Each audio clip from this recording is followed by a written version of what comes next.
Mediation has come a long way from its ancient roots, as we have seen, evolving into a powerful tool for modern conflict resolution. Today, mediation is a practice that goes beyond borders, cultures, industries, and all this promoting peace and collaboration in an increasingly complicated world. But the journey does not end here, regardless of its challenges. The future of mediation holds boundless potential. Together, as practitioners, as advocates, and believers in its power, we can drive the vision forward.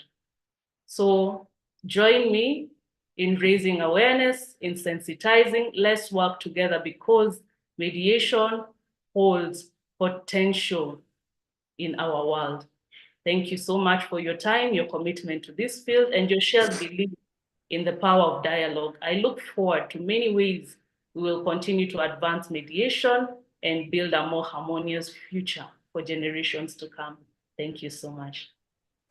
Thank you so much, ma'am. It was really like a truly inspiring session for all of us.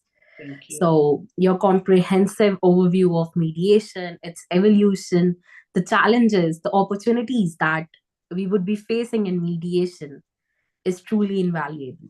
So, your passion for advancing mediation has provided us with a unique perspective on how ADR could be a powerful tool for conflict resolution. Thank you so much, ma'am. It was indeed pleasure for us to have you here. Thank you. Yeah. So now I would like to call for our next speaker. Giriraj, ma'am, are you there? Yes, can you see me? Yes. Now, ma'am, the floor is all yours. So first, I'd like to thank Christina and IAMPE to give me this opportunity to speak to the audience here. And thank you, Karishma, for the introductions.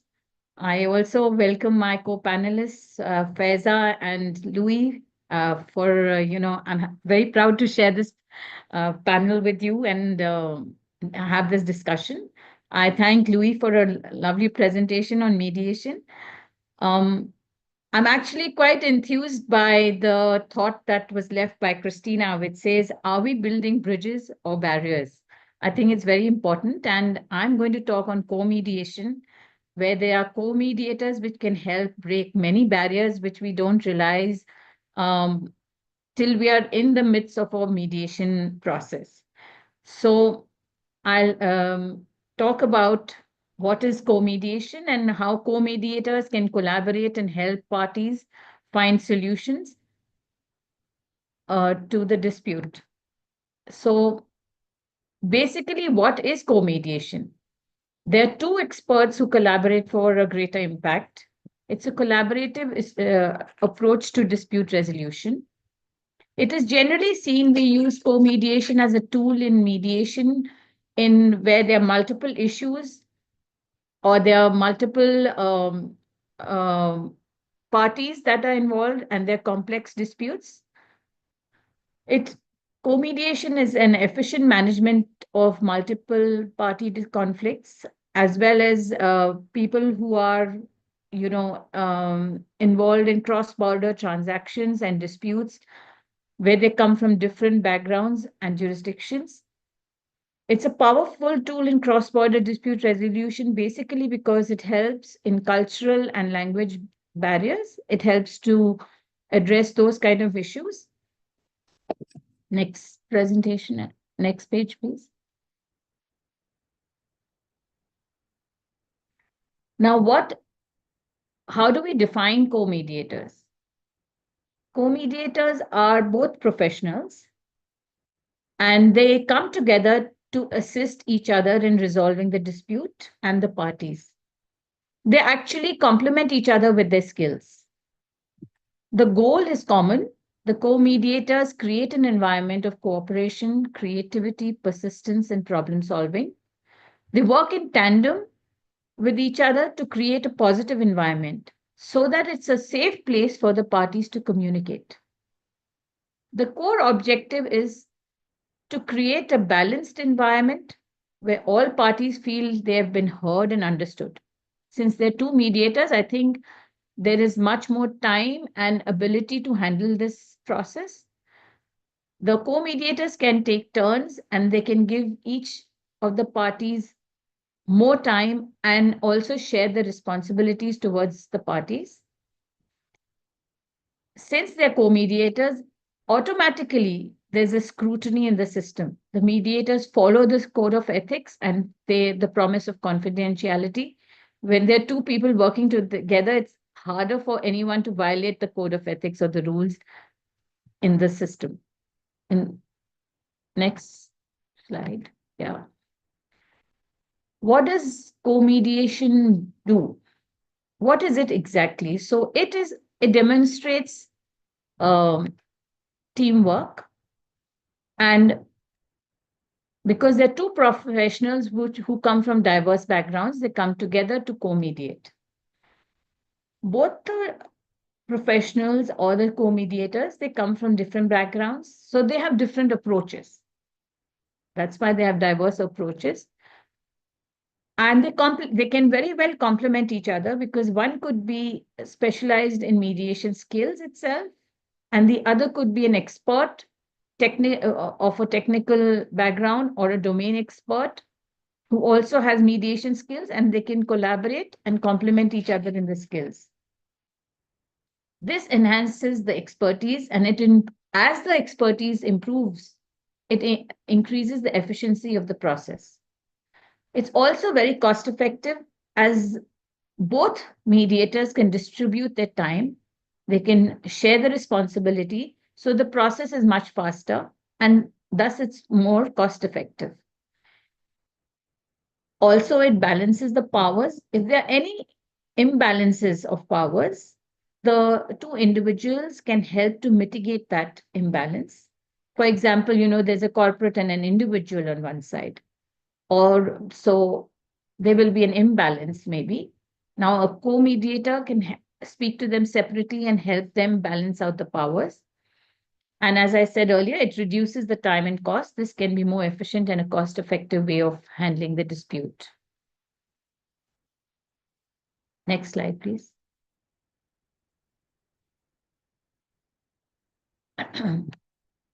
Now, what are the advantages of co-mediation? Some of the very important advantages of co-mediation is that it overcomes biases and blind spots. So, for example, it can be there are people from two different economic status. If they're separate mediators, can speak to them separately or even jointly and help them overcome those biases. If there are any hidden agendas or there's any miscommunication during the process, two heads always help in identifying those issues.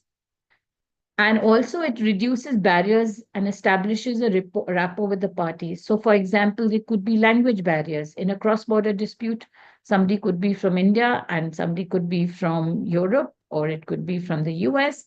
There could be barriers in language there, which can be overcome with a co-mediator who's from that country.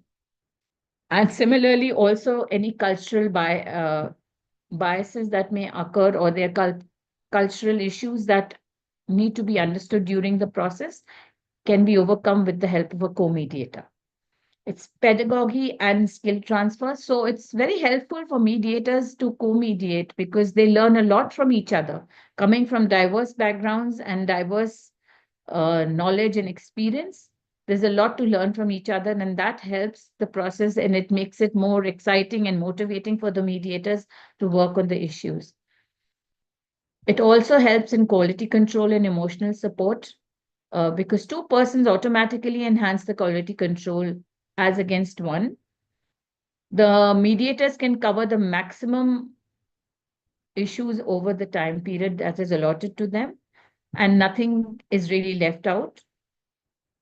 Post review also of the mediation, they can help the parties understand their future situation better. Then there is balance of power dynamics. So power dynamics of, say, age or gender or economic status All these can be overcome with co-mediation, because you could be of different genders, or you could be of the same gender, but you could be handling the parties separately, the woman and the man separately. That could also help in co-mediation. It supports inclusivity. A woman versus a man co-mediator in certain disputes can overcome gender issues, any perceived biases that are there, because parties may just feel, oh, they are only, if there's a man and a woman in the room, and they might feel, oh, both the mediators are the mediator is a man and may not understand the issues, or there's a woman who may not understand the issues. This is sometimes it may be a perceived bias, but it can be overcome by having both genders present there. It also promotes access to justice and equity for the parties. Some of the practical benefits are, and that avoids overlooked points. Is that two sets of eyes and two ears ensure all verbal and non-verbal cues are picked up and can be discussed between the mediators. It's also a circular dialogue because it's a more relaxed and engaging discussion with two persons rather than one person, one-on-one basis only. So far, co-mediation is an underutilized process, and although it should be encouraged in cross-border disputes, but it is underutilized because so far people are still getting used to even entering into mediation processes themselves. It's not used very often, but it can be helpful in cross-border disputes. It can address cultural and language barriers and provide translation issues. Everything can be overcome with co-mediation. It addresses diversity and inclusion. It also depends on the mediator's preferences. Some mediators cannot collaborate in a co-mediation situation, so they prefer only to do a solo mediation. Or the parties would also prefer only one mediator. And in those situations, you may not take a co-mediator. And it is also a flexible process to the case needs. Yes, next slide. As I said, it enhances collaboration. It's a dynamic mediation format for the parties. Some of the issues that can be overcome, or the techniques that are used, is partner parceling, which is specialized focus on certain issues by each mediator.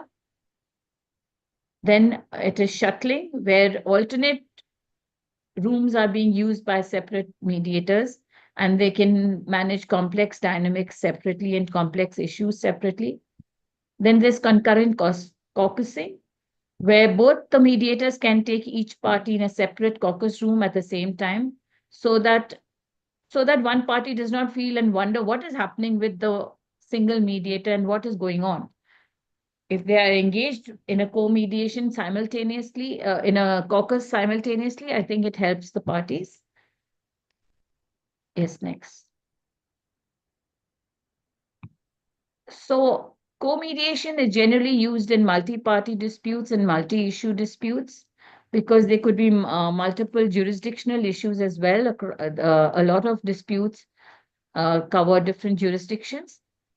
This can be overcome with co-mediation.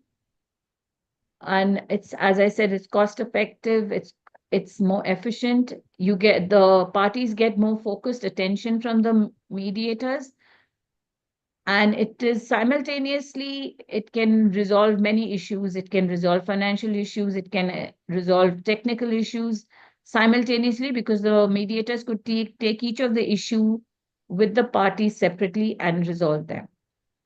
The ideal scenarios for co-mediation are multi-party and multi-issue disputes, complex financial matters, and high conflict or high emotion cases, technical subject matter disputes.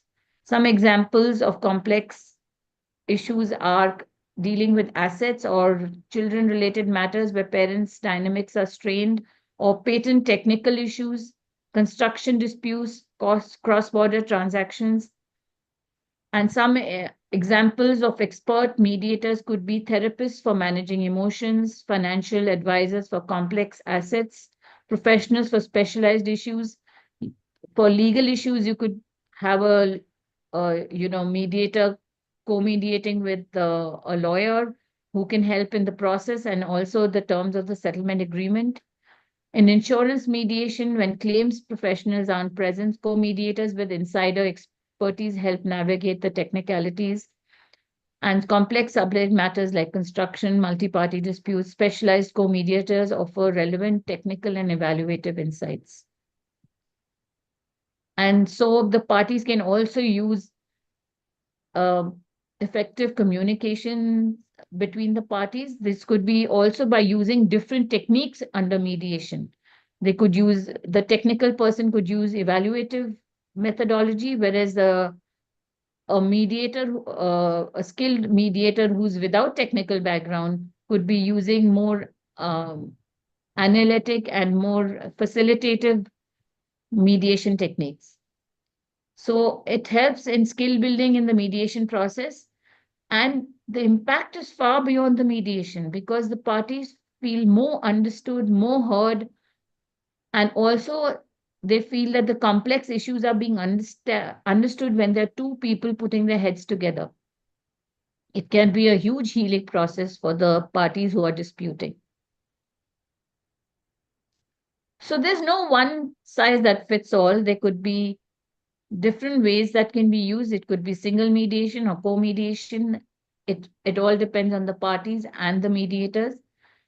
And it's only about finding the right fit for the mediation process. Co-mediation covers all aspects in one mediation. It also is a team building process, and there are shared values and principles between the co-mediators. I can quickly give a summary of all the advantages. Also, before I do that, so solo mediation is preferred in situations lacking a common purpose. The underlying values may differ drastically between the parties. The parties might benefit from a single mediator rather than a co-mediation process. Common barriers that we find in co-mediation is getting party approval, and the mediator fee sharing may be a challenge because it might be they might feel that they are paying a much higher cost. I'll just give a quick summary of the advantages of co-mediation. It's collaboration and flexibility, effective balance and inclusivity, enhanced communication, enhanced collaboration. It's diverse expertise, reducing blind spots and barriers, collaboration and inclusivity, efficiency and flexibility, and enhanced communication between the parties.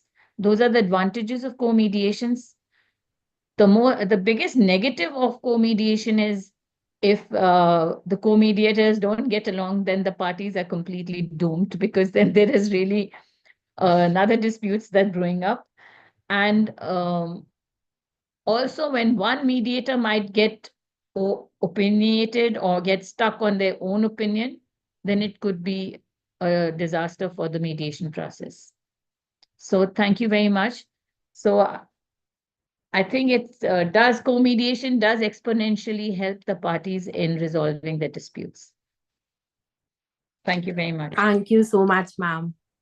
Like, it's something I would say it's a niche area to work on. And I being a PhD scholar, so I feel co-mediation is something, an answer to my question of hypothesis is a solution. So it was a really indeed session for all of us.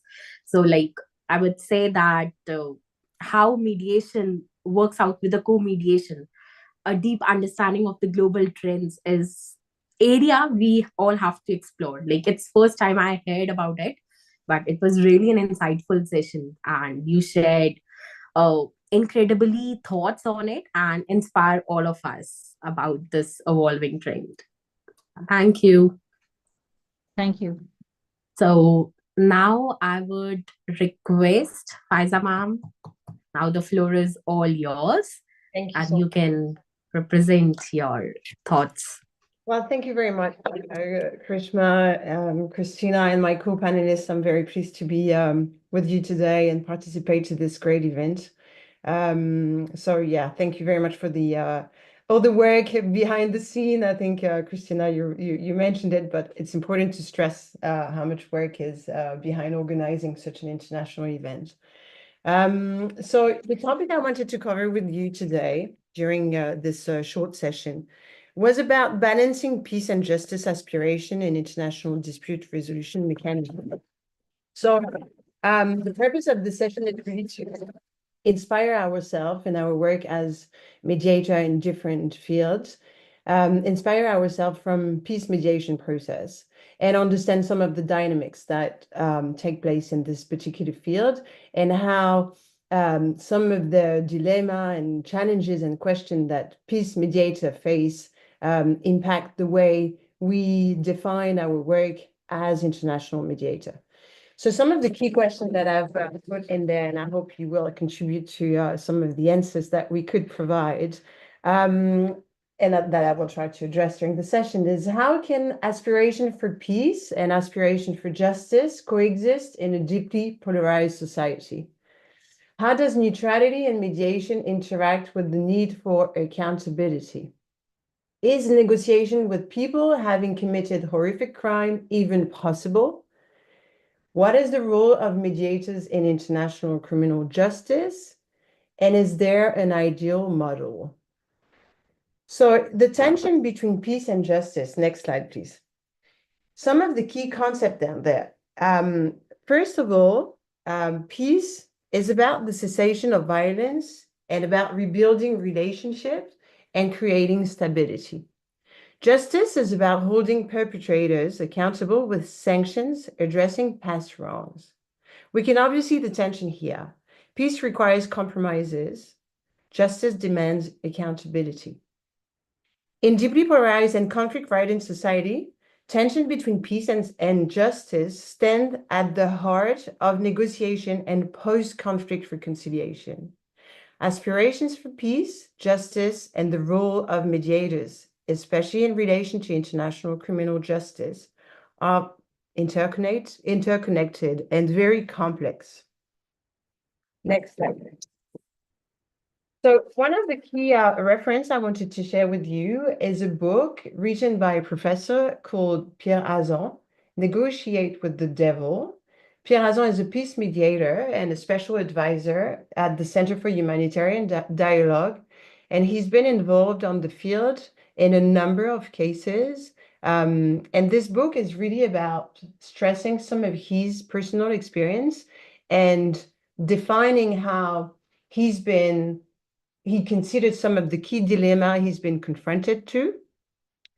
And in particular, he argues that negotiation with perpetrator of violence, including terrorists, war criminals, is a necessary evil for peace.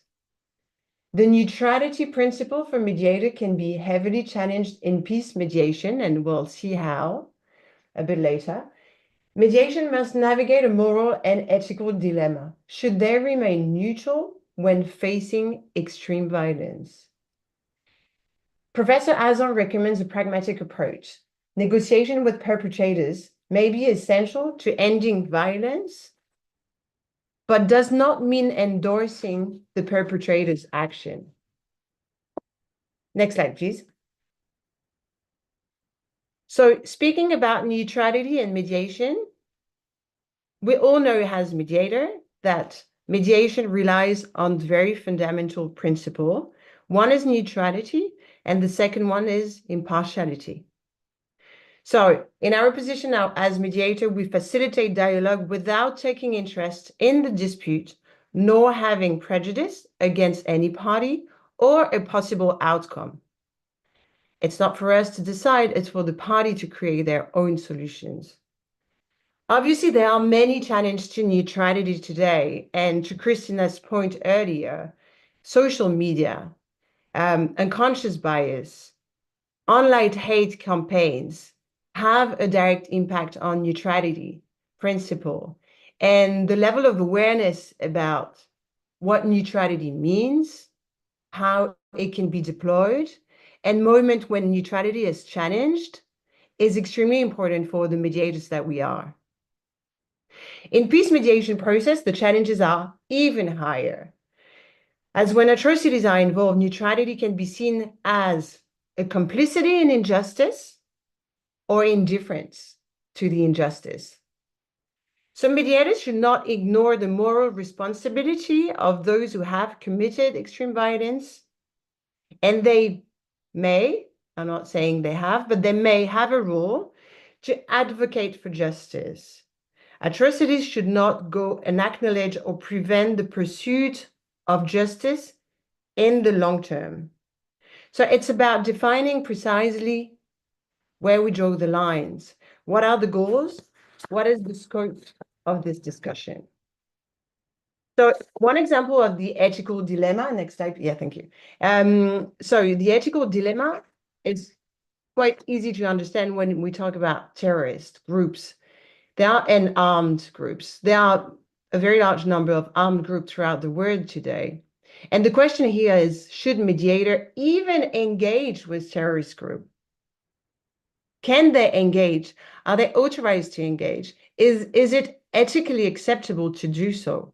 So, there's a number of questions that always raises when you enter into this era of negotiating with the devil, just to quote Professor Hazan again.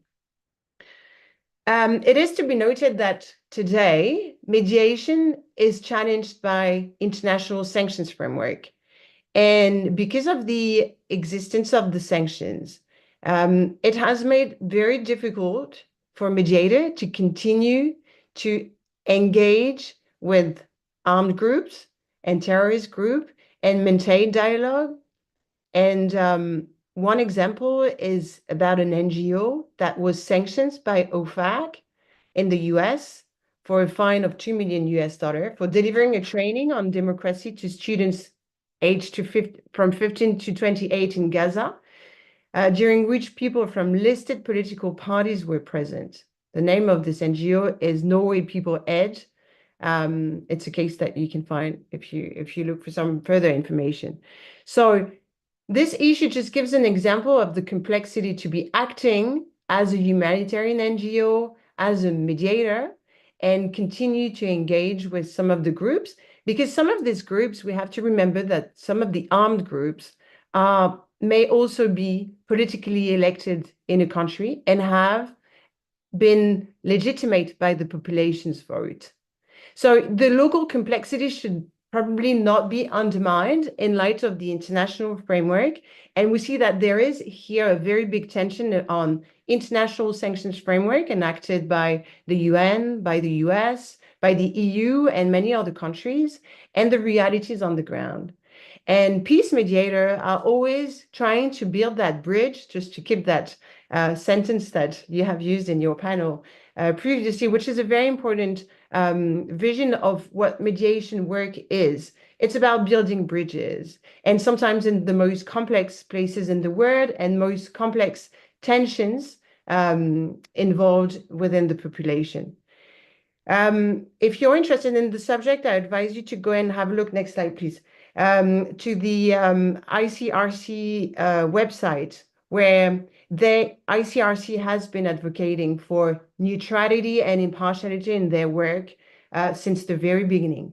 They say we take action, not sides. Because we are neutral, impartial, and independent, we can reach those who need us when others cannot. Providing humanitarian assistance, protecting lives, upholding rights, and relieving the suffering of people around the world whose life has been torn apart by armed conflict and violence.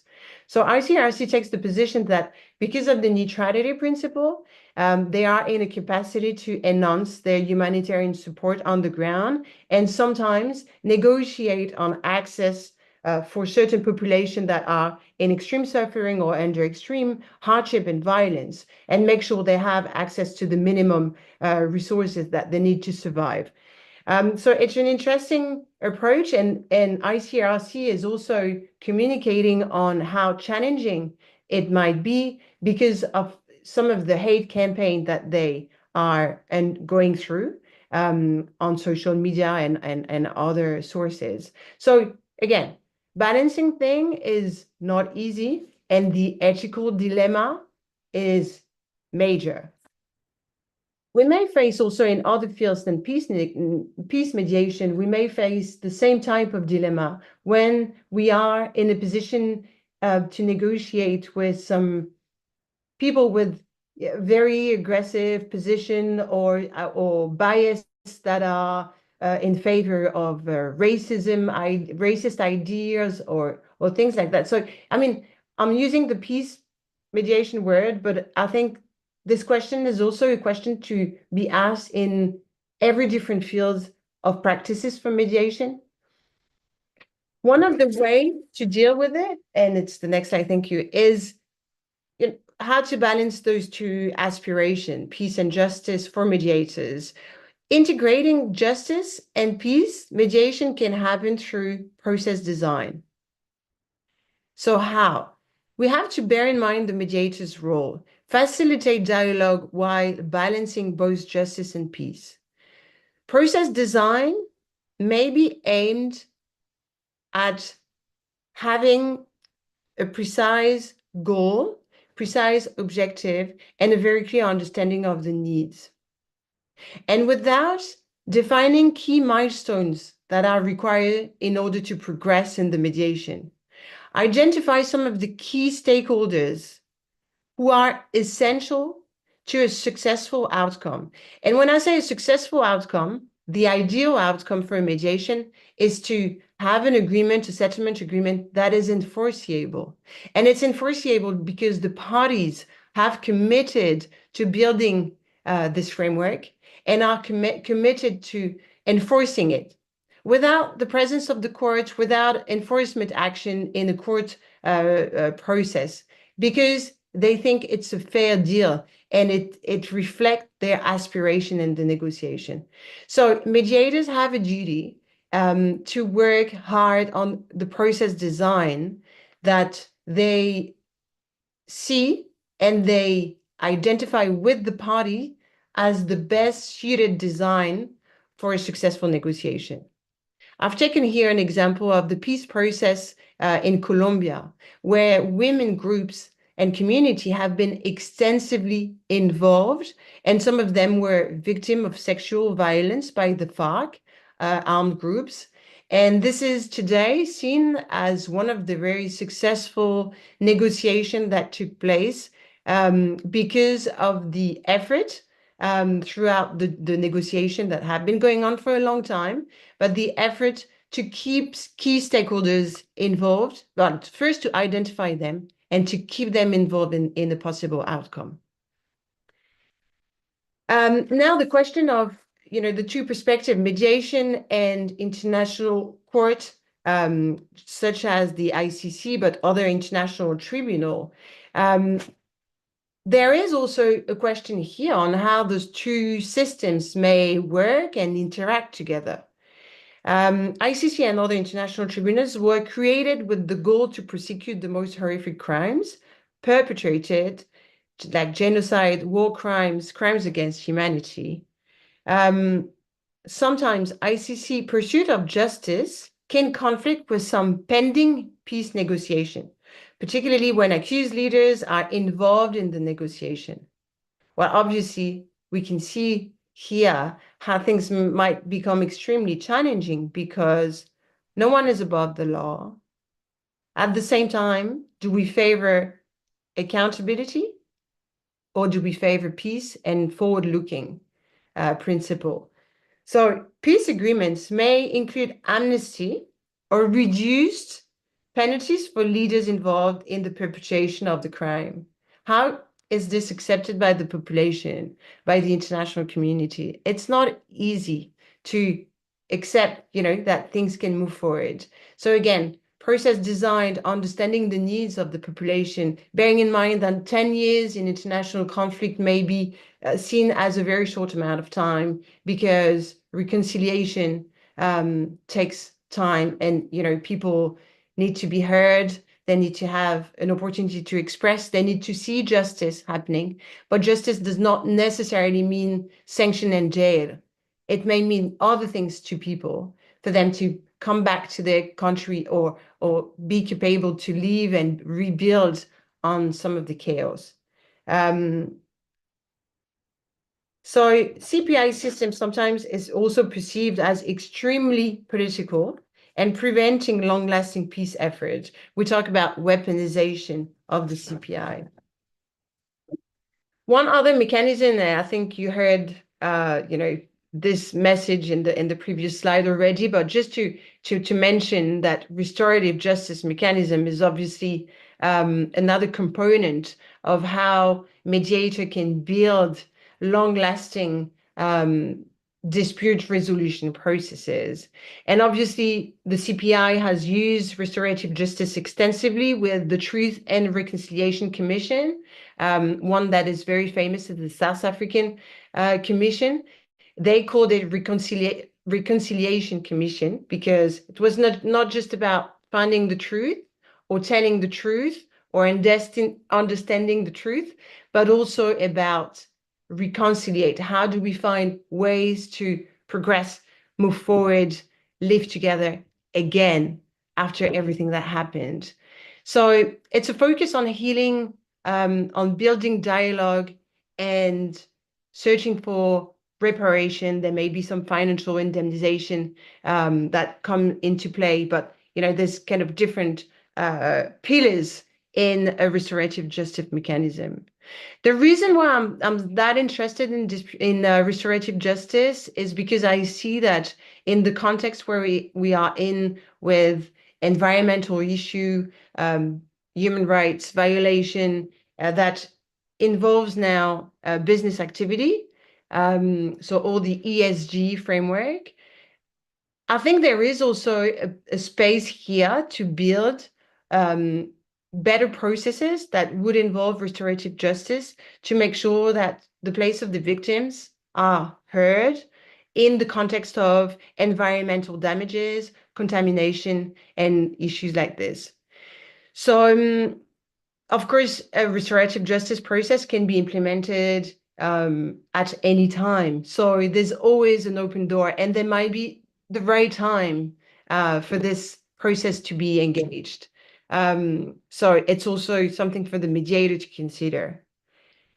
I've put a few references here, but those slides will be shared with you. So I hope you can go and have a look if you're interested in some of this information. So to conclude, maybe the key takeaway is that peace should not come at the cost of justice. There's always a balance to find between needs and the goals. Mediators have a duty to work extensively on process designs for negotiation, proceedings, and stakeholder engagement. So use every tools. Maybe sometimes it's also going to the tribunal for the parties because it's necessary. And I'm not just talking about international criminal procedures, but sometimes, that may be something that is absolutely necessary. And if that's the case, assess it, evaluate, and understand it. Define the line of what can be subject to compromise and bear in mind your ethical dilemma if you have one. Discuss it, co-mediate, work with a team of negotiators that will help you set the line and stick to it. Of course, navigate across neutrality and moral accountability, and negotiate with the devil and never lose connection, but also bearing in mind who is the devil. Thank you very much.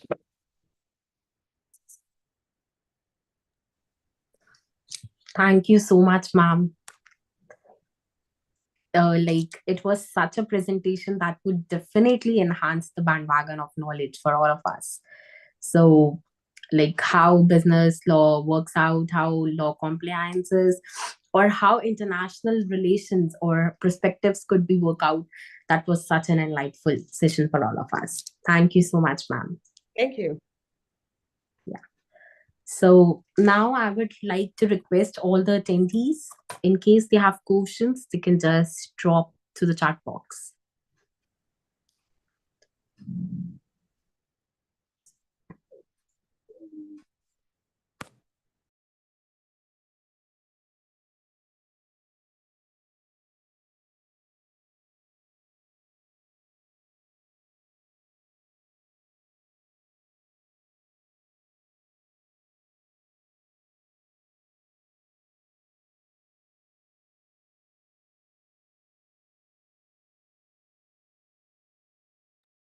Okay, so we have one question for Faiza ma'am. So ma'am, are you there?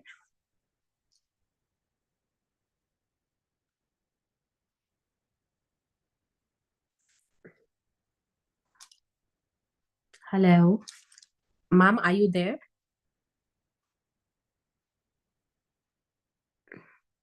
Louise, you mean? Yes. Yeah. So, okay, so let me start with Faiza ma'am. I got question for her on my personal chat. So, ma'am, how can international mediators build trust between the parties who may perceive justice mechanism as a biased or ineffective? And what role do you believe the UN or other international institutions can play in this? So how to build trust, number one, and what rules, number two. Yeah. So how to build trust for peace mediators? Yes, ma'am. The peace building.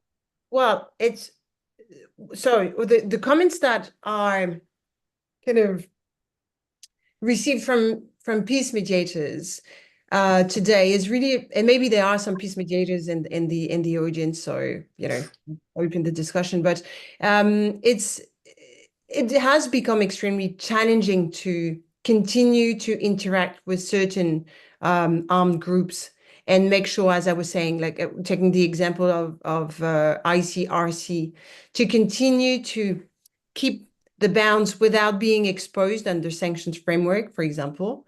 This has created a big tension and building trust with those groups is very hard. And today, some of the mediation NGOs are really working outside of any mainstream processes. So they take a lot of risk, for their lives, and they find themselves in situation where they are not necessarily backed up with the UN or other international organization for the actions that they're taking. So there's a lot of, side work that is being done in order to continue to maintain dialogue.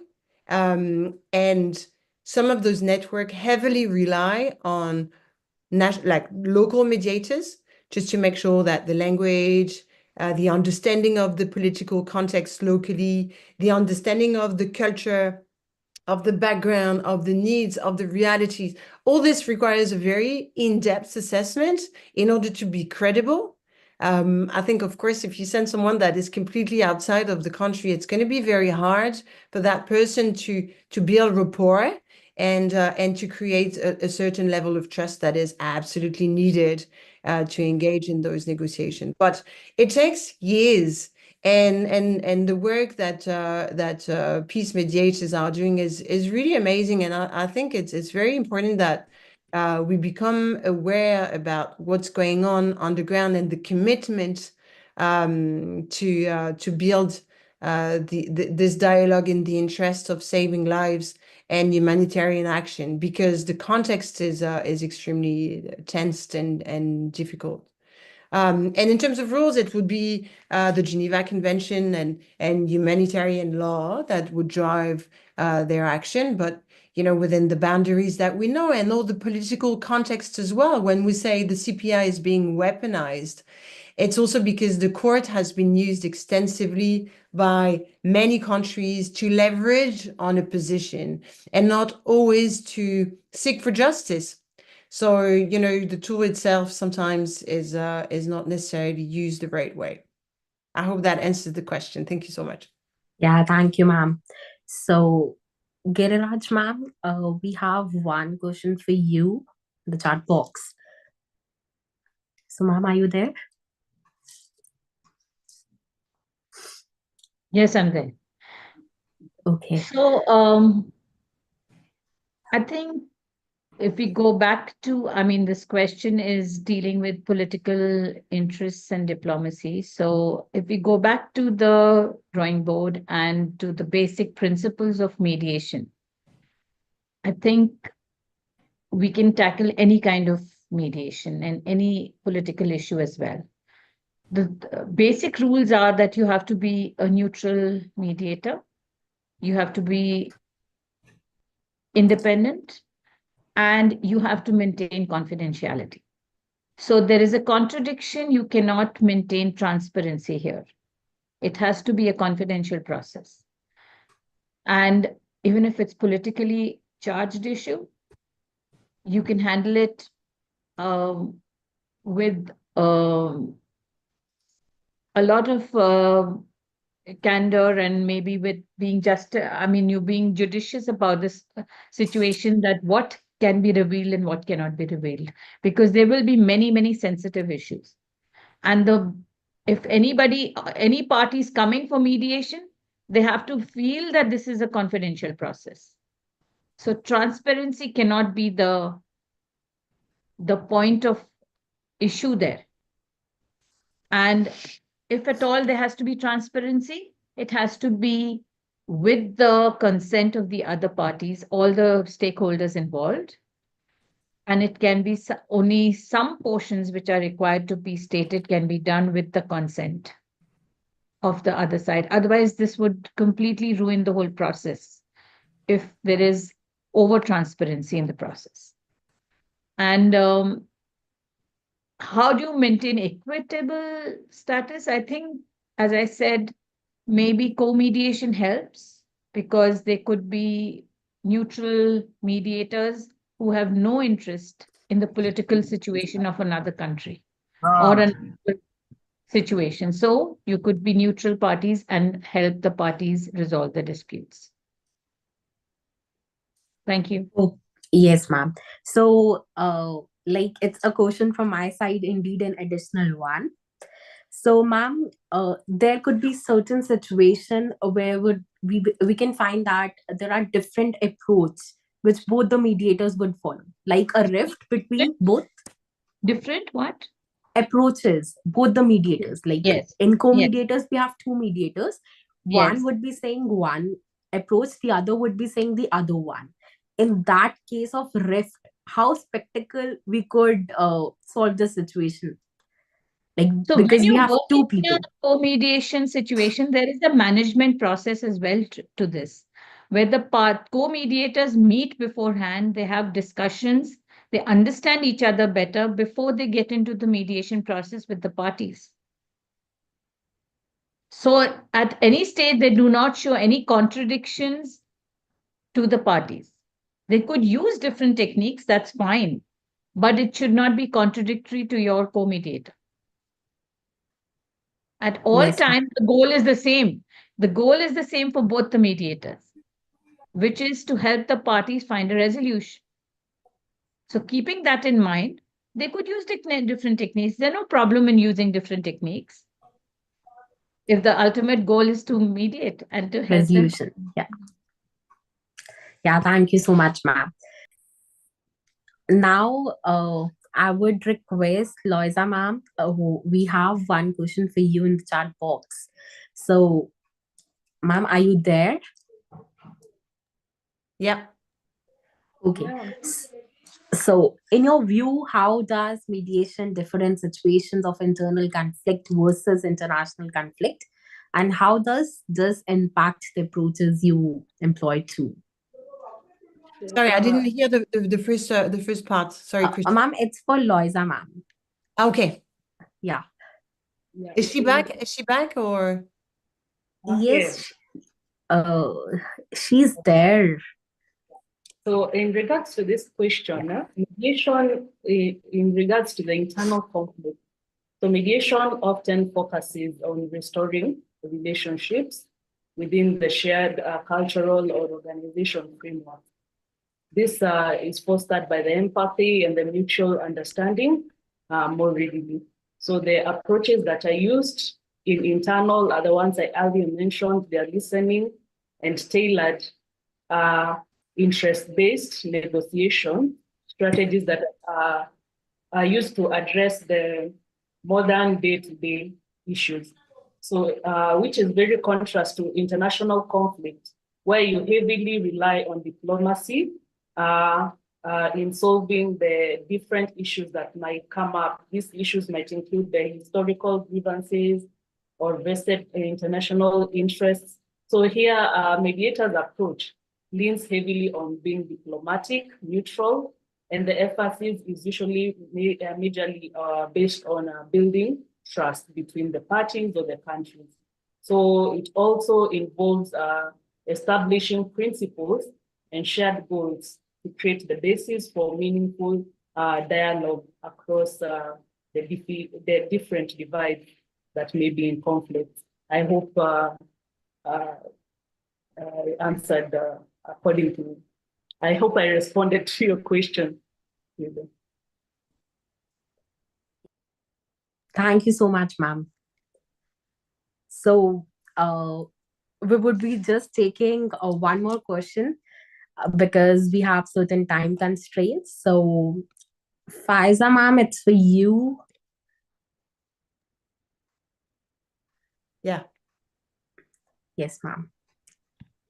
How to identify devil we are negotiating with and how to get best out of our negotiation and mediation process. Thank you for the question. How to identify devil? Again, who's the devil? So, and this neutrality is how do you look at the world and how your posture as a mediator, and it's a work, and the question of armed conflicts is obviously more thought-provoking, but your neutrality posture is something that you need to work on every time you enter into a mediation process, because sometimes your vision, your beliefs, who you are, some of the prejudice that you may have, those automatic thoughts that we call unconscious bias, may drive you into a certain direction. Remember, you're just here to convey the message, create the safe space for a constructive dialogue. This is your goal. So, again, how do you manage very complex armed conflict situation? Well, that requires a very detailed thought process and understanding about the political realities, very important. And I would like to quote here to wrap up one of the very famous criminal lawyer in France called Henri Leclerc, who, when he was asked how he could defend some of the monsters, he was saying, well, monsters don't exist. My job is to always question how I can bring those people who have committed horrific things and terrible crimes back to humanity. That's just, one different lawyer vision. Thank you very much. Yeah, thank you so much, ma'am. So now it's a time for us to wrap up session number 1 and to begin with session number 2 soon. But we all have heard all the 3 speakers, I would say the most prominent voices in the field today, with each bringing the wealth of experience and a fresh perspective to our thought process. It's clear that the work ahead is both urgent and exciting, and each of us has the part to play in shaping the future of mediation.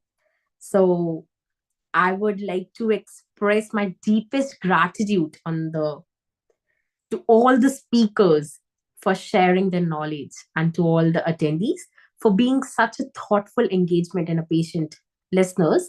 And especially thanks to Christina ma'am and to the whole team of IAMPE for organizing such an important platform to discuss.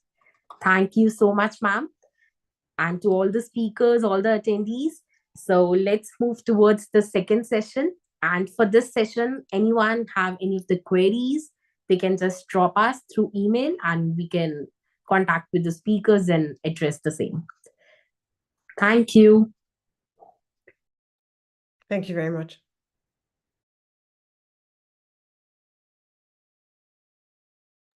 Thank you very much. Thank you, ma'am. So now I would like to request Christina, ma'am, to take the floor.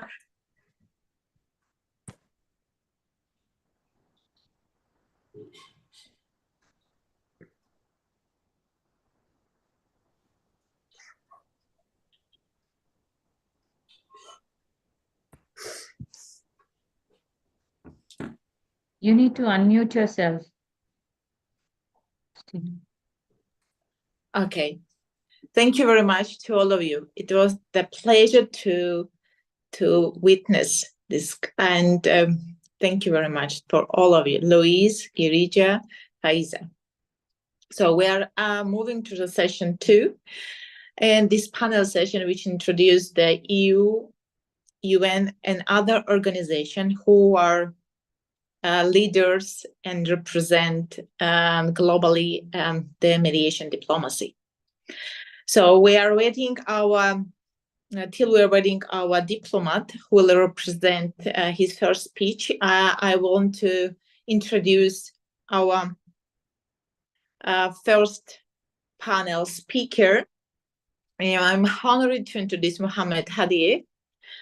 I hope he's here, Mohammed. I'm here. Yeah. He's a distinguished expert in migration, foreign relations, international law, in critical role in mediation diplomacy.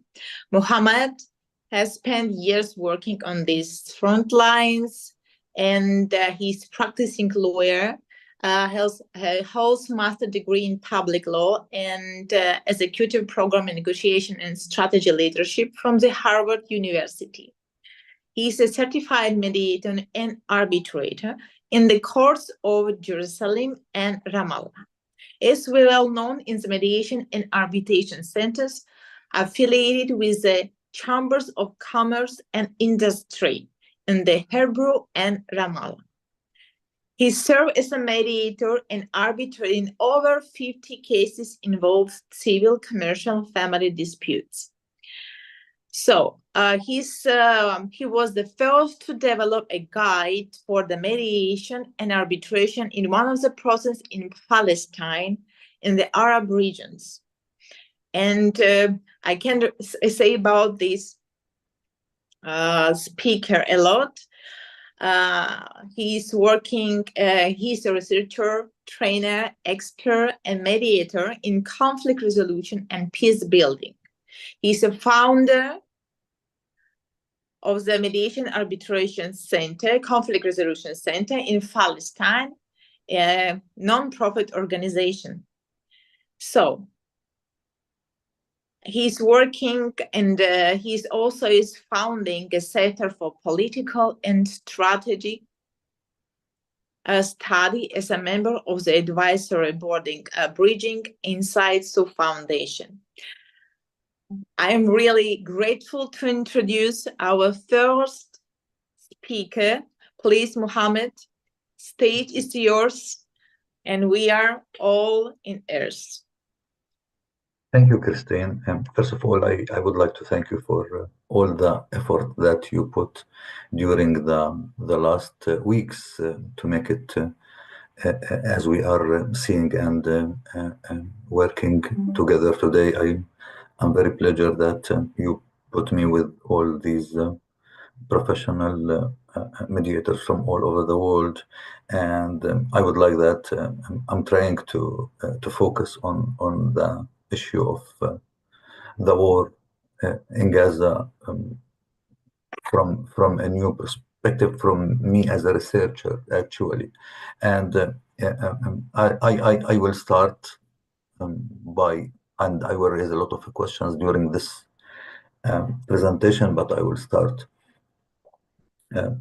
thinking and asking, also trying to find some answers about what relationship can relate mediators with a conflict. Do they have to be part of the history of this conflict or not? we can raise also a lot of questions about neutrality and impartiality, and about the interest of the mediators with this conflict. There is a lot of questions we can raise with this kind of conflicts with the war of Gaza on Gaza. I started my presentation focus on the way that the world dealt with the issue of Palestine and the Palestine-Israel conflict from more than 70 years, and the interventions from the world with this conflict from the 20th century, and as we can see that there was a partition plan, there was a lot of UN resolutions and official agreements and meetings and initiatives by states, regional organizations, multilaterals, and civil society. When we passed to the last year in the 7th of October, and this is something very important regarding the question that I started with about the relationship between the mediators or parties and the conflict in itself and their interest with it. Because of that, I brought the 80 years before of this conflict. But the question of the international law has been relevant, especially the law of armed conflict, also known as the international humanitarian law. Why we put all these issues as a background to talk about? If you can, Christine, are you with me, please, for the second? Yeah, please, thank you. Here, I'm here. And this will take us to what is the peace mediation, and what is the techniques and experiences that mediators have to be take with them when they are facilitating the negotiation between disputes. What is the role of the third party when he assists two parties to the role of managing and resolving a conflict, with helping them to develop a mutual acceptance agreement. And this is sometimes one of the questions that we are raising, especially when we are dealing with private disputes, not a political, not a military disputes. The relationship between the mediator and the parties, and he is a neutral at all, with no relations, with no interest. These questions I will focus on this presentation more and more on it, especially that we have three mediation countries: the United States, Qatar, and Egypt. The United States, for example, was very important part of the signed agreement between the PLO, the Palestinian Liberation Organization, and the Israeli government in the Oslo peace process, when in 1995 signed the agreement in Washington. And they push in that time to have this agreement. I can bring the history for the three conflicts in the world, one related to the South Africa, and the other to the Northern Ireland, and the third one to the Palestine-Israel conflict. And I have the opportunity to visit both Northern Ireland and South Africa, and met all the parties in that dispute, talking to them about the role of the third party. That was a question that all the time was with me. What do you think? How do you think the role of the third party? And both agreed in Northern Ireland and South Africa also that without the role of the United States to push the parties to reach the agreement, we will never reach that agreement. The same question that I raised at that time about, but what about the Middle East? In the same time, in the period of Bill Clinton and George Mitchell as a mediator, what's the difference? Why it happened there and it didn't happen in the Middle East? And seems that the answers was related that the parties, there was more than one condition that the parties in the other disputes, conflicts, they want to reach the agreement, and the third party as the US, they pushed for the three, but they didn't manage to do it in one place, and they managed to do it in other two places. And regarding the second one of the mediator, it was Egypt also. There was a big interest all the time in the situation of Gaza, and there is a lot of issues. They were talking about their role in closing the borders all the time, not with the beginning of the 7th of October, but from more than 10 or more, 15 years, they were closing the borders. That means that they are part of the dispute or the conflict, and this is that brings us also to the question of the impartiality and the neutrality. Please, Christine, I'm sorry. So let's focus more about the issues that they were negotiating on and they are mediating on. We're still talking about the ceasefire. We're talking about the humanitarian access. We're talking about hostages and Palestinians, political prisoners, and the reconstruction of Gaza, where we were talking all the time about the day after. And part of the negotiations that sometimes we heard about it, that achieving a final resolution for this conflict by bringing the two-state solution again on the table. And that was from the US and Belgium. So that brings us to, and for all, it's very clear that none of these issues was achieved. We achieved only in December in the last year a very small time for a ceasefire, but it didn't continue, and we can see that the war is still ongoing. The question of impartiality, and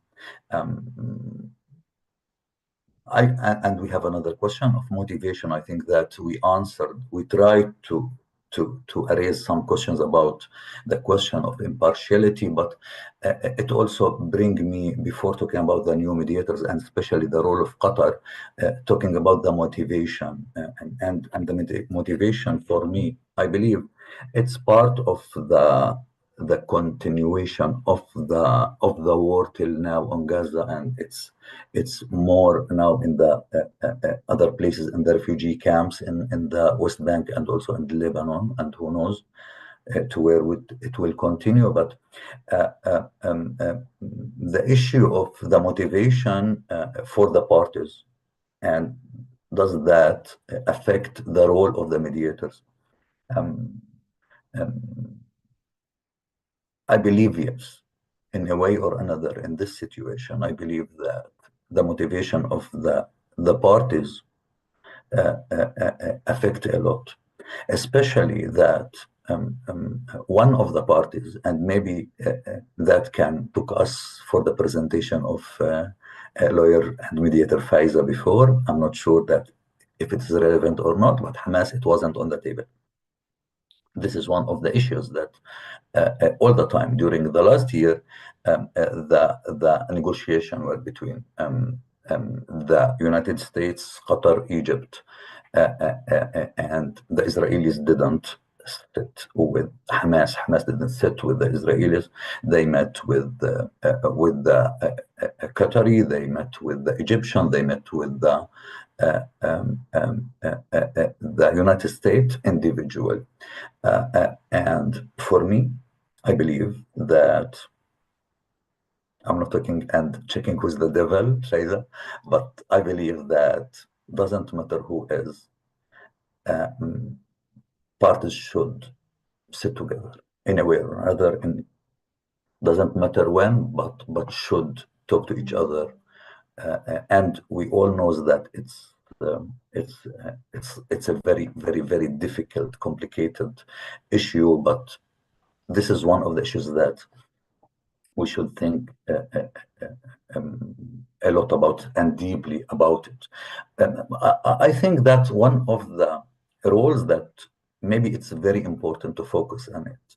It's the Qatar role, because it's new. And when we think about it and we try to find out what's going on there, we believe that Qatar are trying to find a place bigger than the space that they are in the Middle East, and this is their right. The Qataris was the first Arab country to open a trade office in Israel. They did not support the October 7 attack, but they blamed Israel for the occupation, for violating the Geneva Convention, and perhaps of genocide. Moreover, in 18 years, it has provided $1 billion US in aid to Gaza through Israeli banking system under its supervision. These are facts. It's not analysis, it's only facts that make them. And when somebody asked them about why the leadership of Hamas in Al-Doha, they said it's by the permission also of the United States. The issue that Qatar are dealing with as mediator, I believe it will open a lot in the future for bigger role. And I will stop here. I don't want to continue more. Maybe it's open to think more and more about the diplomacy mediation for a new organizations, for new states. We can start thinking about and analyzing the role of Qatar in the future in this issue. With that, I can stop here and say thank you. Thank you very much. It was the pleasure to listen, and really it was insightful, Dr. Muhammad. So we have a lot of questions for you, but I want to remind that we have a survey after all conference. The participants who have a lot of questions, and we know they do because I just received a lot of questions by email. So this one is coming from email, not from the chat of our conference. So please, Dr. Muhammad, I will just ask you, one of the challenges international organizations face is balancing respect for national sovereignty with needs to intervene in cases of human rights abuses. How do the UN and EU navigate the delicate balance, especially in protracted conflicts like those in Syria and Afghanistan? I don't know how it's closer to you, but you see, this was an anonymous question from the mailbox. You are muted. Yeah, I think that there was another session today talking about the role of international organizations, but I'm a practitioner. Let me start with that. I'm not coming from the academic era. I'm coming from the practice, and I believe that when it comes to the role of the UN, the role of the EU, I think that they should focus on all. They should focus on peace, on security, and also on human rights. I believe that what happened in Syria, for example, and what is continue happening in Syria and in other countries in the world needs to implement the international law, and it needs to do a cut between the international politics and the human rights law and the international law. I believe that what is going on in the world need to review again. I believe that a lot of decisions from the ICJ need to be implemented. I believe that the role of the ICC also should take place more out of politics. But let's be Realist. realistics. Thank you, Christine. The situation on the ground, there is a big space between it and between what should be. I hope that we will achieve a situation that justice will take place, more place in this world, and justice need also power. Thank you very much. Additional question, because we have a lot, I will just send you by email after we will get our service feedbacks. Thank you very much again. It was really insightful, Dr. Mohammed. We hope you will attend our sessions as well.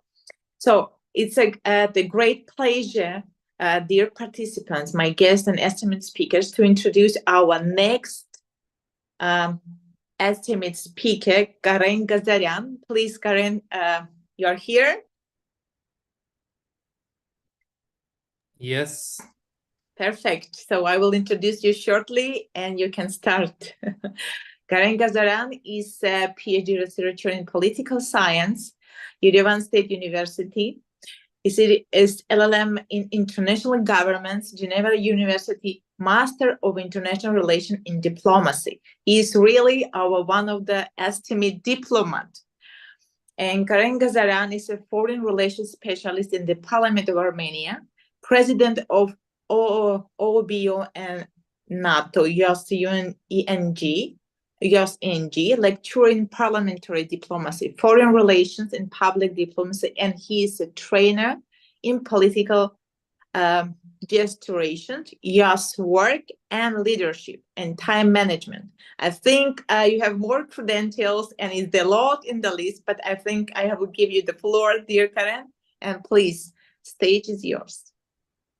Thank you very much, honorable speakers, dear participants. It's my pleasure to be here and talk about very important topics, because nowadays our world faced many challenges and this type of discussions are really important. So I will talk about international organizations' role in mediation processes and also in preventive diplomacy, but I will focus on some global organizations because of time limit and because of the role of these organizations is more important than others.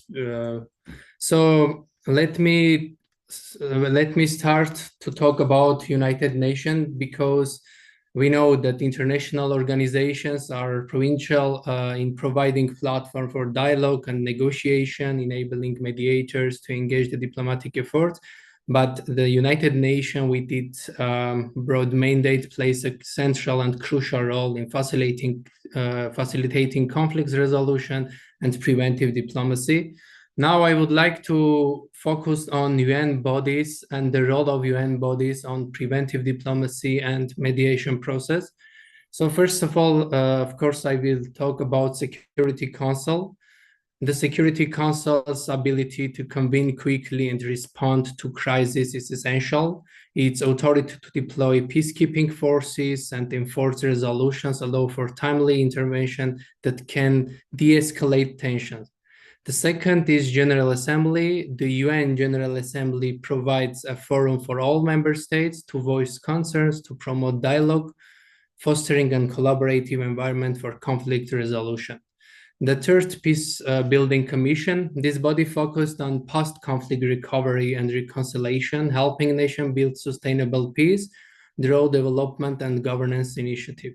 And the last but not least, Mediation Support Unit. The UN Mediation Support Unit offers guides, resources, expertise to mediators worldwide, enhancing the effectiveness of mediation efforts in various contexts. So I would like to share some challenges which faced United Nations now.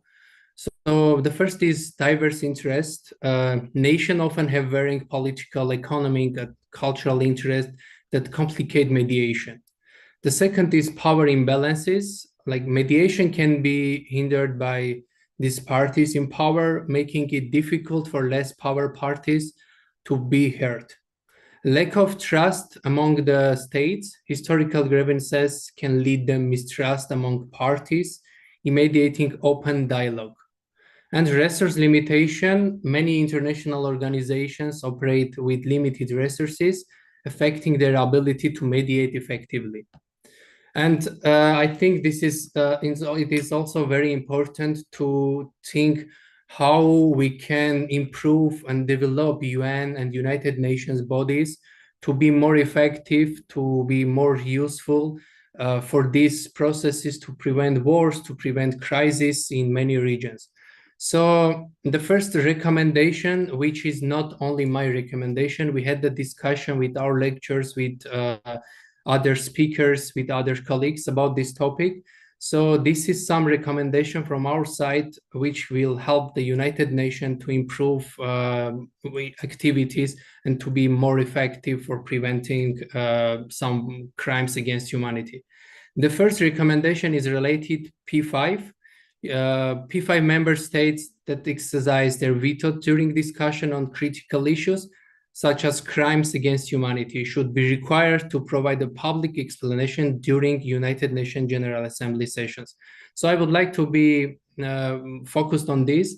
When the United Nations Security Council is discussing, like, for example, genocide issue, crimes against humanity, war issue, or other sensitive topics, here, that country from P5 member states, if the country used the veto, that country should go to United Nations General Assembly and explain why they used veto. The second recommendation is related again veto power. Here we consider that during this type of discussion to have 2 vetoes. I know this is very sensitive when we are talking is about genocide, crimes against humanity, and we don't need 1 veto as well. But this type of issues, I think we can have 2 vetoes, to reject the issue. The third recommendation from our side: the Secretary General should be elected for a single term of 7 or 8 years, because now Secretary General have 2 5-year period. We think that 1 period for 7 or 8 years will be more effective than 2 times 5 years. The fourth, strengthening the role of UNGA, enhancing the decision-making power of UNGA by allowing it to take binding actions on critical issues. Yeah, we think that UNGA nowadays should need more role in United Nations, especially during the discussions related with crimes against humanity. And we think that we should improve the UNGA role in UN as a UN body. Improving dialogue and collaboration between UNGA and United Nations Security Council. We think that again, UNGA role should be more effective and more power than nowadays we have.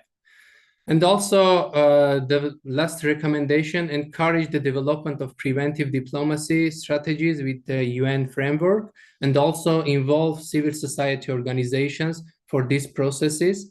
Like the civil society organizations can address by UNGA or UN Security Council, because the role of civil society organizations day by day is becoming more and more important. Now I would like to share some other organizations' role in preventive diplomacy and mediation process. The second organization is OSCE. The Organization of Security and Cooperation in Europe plays a vital role in conflict prevention, mediation, and promoting stability through several key mechanisms. The first body is chairmanship. The rotating OSCE chairmanship sets the organization diplomatic agenda, leading mediation efforts. The second, special representative and good office. OSCE envoys mediate conflicts, offering natural platforms for dialogue and pushing the peaceful solution, as seen in, like, for example, in South Caucasus and Moldova. Conflict Prevention Center helps identify potential conflicts, early providing analysis and recommendation for preventive actions. Confidence building measures. The measures like joint military exercises and cross-border cooperation help reduce tensions and promote trust between conflicted parties. Here also I have some recommendations how we can improve OSCE mechanisms and work. The first is strengthening early warning and conflict analysis. Enhance the OSCE capacity to detect emerging conflicts through better data collection and analysis, enabling faster preventive action. Reform decision-making process, streamline the consensus-based decision-making process to allow quicker responses in urgent crises. Observation offices in conflicting areas or using technical materials. Here I would like to bring my country example. OSCE Minsk Group, more than 25 years, was dealing the Nagorno-Karabakh process. And during these years, two sides applied for violation of ceasefire agreement. But instead of many criticization, I think OSCE could open offices and send observers on the border more usually, and also to use the technical materials for, like, for example, web cameras to fix who is violator, how we have a violation, and how we are using, for example, sanctions against violator. I think this is more effective than some documents to fix the violation, criticize, and no actions.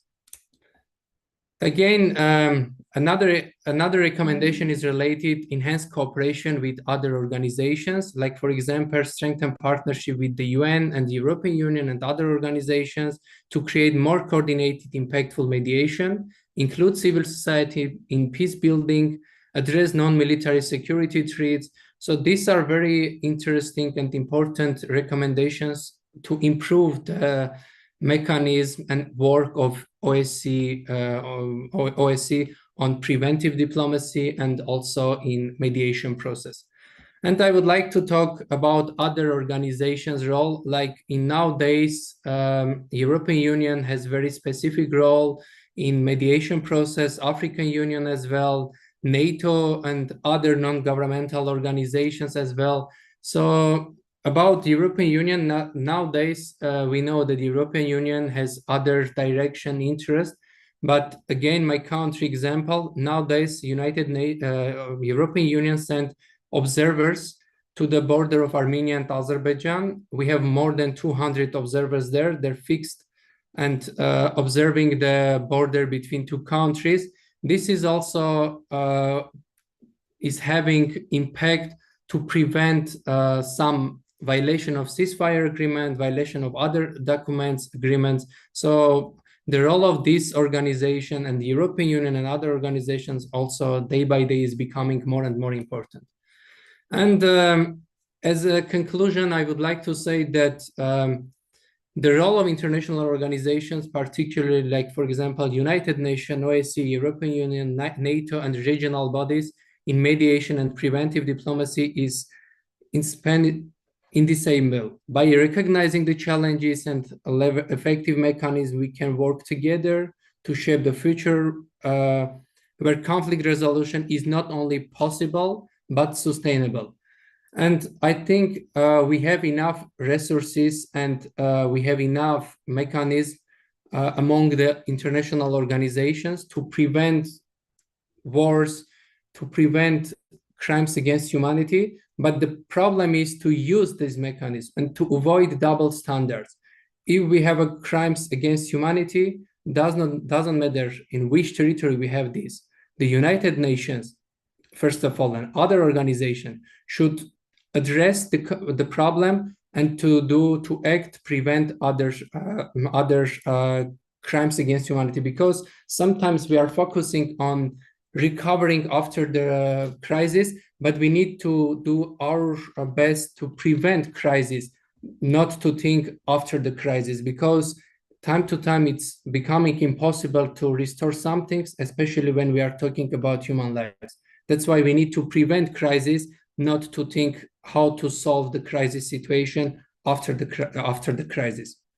This is from my side. Thank you for your attention. If you have a question, we'll be glad to answer all your questions. Thank you very much. And I see we have a question.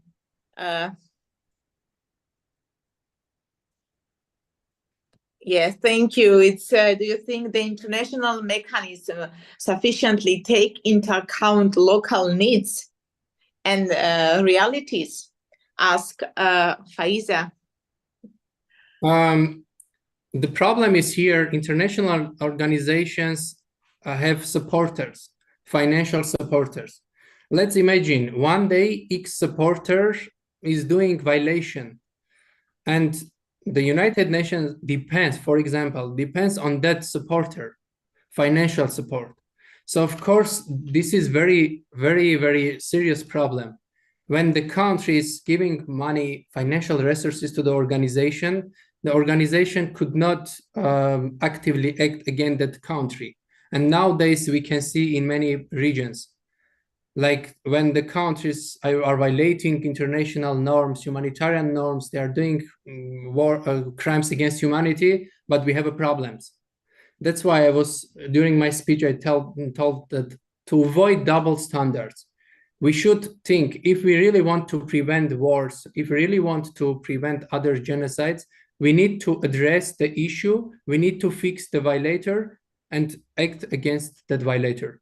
Doesn't matter that violator is from big country, from small country with big resources or small resources. If we really want, we should go to this way. If not, we will have a crisis in many countries, we will have a wars in other regions, and that double standards are every time and every day is killing democracy, human rights, and many other important things in our world. And if we don't punish the violators, like for example, the country which did genocide, it's not only the problem of the victim of genocide country, it's a problem of other things, because it's a crimes against humanity. If we don't punish the country, it will become a bad example for that country to continue that policy, and for other countries to see that no punishment, okay, I also can do this. Thank you. Oh, it's a lot of questions, so it's another one. How is Armenia dealing with Azerbaijan issue from a neutral standpoint? Has there been any success so far? As I know, the two countries now discussing the point of peace agreements, and we have more than 10 points in peace agreement paper, which two sides have a compromise. But still, there are many issues which two sides could not achieve the compromise, but process is continuing. And here, third part also has an impact. And I do hope we will find probably solution, and we will find compromise for that issues as well. Thank you very much, Karen. Because I have 3 questions anonymous by email, I will just forward to you and you will respond, please, because we are timing. Timing is, the short. So thank you again. It was really insightful, and it's really insightful to listen from the diplomat. Oh, you see, it's too much questions. I will address these questions to you a bit later. It's really insightful and productive to listen from diplomat, from the center of crisis, who is going in deep and working exactly practical in these ceasefire cases. And he knows in deep each of the countries' problems, and exactly he knows the cross and points of EU, UN, and other NGO respected organizations. Thank you very much again. So we are moving forward, and next our panel respected its speaker is Vanessa Platas Perez. We are excited to introduce her. She's dynamic, multi-talented young specialist joining our plenary session, and with her expertise and passion for fostering peace, Vanessa brings a fresh and impactful perspective on how international organizations like the UN, EU, and other ones can shape effective, inclusive mediation practices. Vanessa is Venezuelan-born lawyer based in Spain. As a member volunteer IAMPE, Vanessa will share insights of diplomacy in action, the UN's journey in mediation. Vanessa brings both deep roots, passion, and refined expertise to the field of dispute resolution. She's LLM in law and she graduated from University in Madrid, a master in legal practices, and IDR from Harvard School. Thank you very much, Vanessa. Please join us. Hello, everybody. Good morning, good afternoon, whatever you are, and thank you for the welcoming. Actually, I would like to start with one of the questions that were posted on the chat so we can get into the topic. It was asked about the UN and the EU and how they deal with the national sovereignty that states hold. And just a couple comments. When we talk about UN, we have to remember that it's basically the cornerstone of the UN. The states remain with sovereignty, and the approach that they have to those conflicts, well, usually clashes with that principle, right? Because for them to have a more clear intervention, they will have to have the support, or at least no vetoes from Security Council. Nonetheless, they try to still join in a humanitarian process, and yeah, let's say a different approach right there that's sometimes direct as we would like to see. And on the other hand, we have the UE, the European Union. Basically, the approach that the European Union has is more towards sanctions rather than a military power, as we all know. So, and not only sanctions, but also economic tools to try to address those issues. And with that, we have a different perspective from one institution to the other, but both have the same issue. What I have or what I want is not the same that my neighbor wants to have. So that's a key principle that underlines to those institutions or organizations that they need to be aware of, because they usually require consensus. And that being said, we all have been commenting on how we have and globalization, we have an international war, and how mediation is playing a key role in all of this. And I have to agree with what have been said so far, and I would just like to elaborate a little more in the UN specifically. So the purpose of what I want to share is basically see slightly, because of time constraints, how we will examine the efforts of the UN, the challenges, and a little bit of the strategies that have been applying to basically apply mediation in those conflicts, basically to promote that peace that we all strive for. So just a little recap. When we talk about mediation, we refer to a non-coercive process that basically tries to help the parties to involve in this dialogue to seek a resolution, and the role of the mediators to be an impartial third party, to basically facilitate that structured dialogue. Basically, the role of the mediator and mediation itself is to create that channel for dialogue and try to help bridge those cultural divisions or differences that we can find when we can talk about like those kind of disputes that go beyond borders. So mediation is key, and as it provides a fair and sustainable solutions to all the parties involved, right? And it tries not only to solve the issue that we have right now, it also tries to prevent the escalation of the conflict. And yeah, if it is done correctly, or if we have the desired outcome, we can actually build foundation for long-term cooperation among the nations that are involved at the dispute.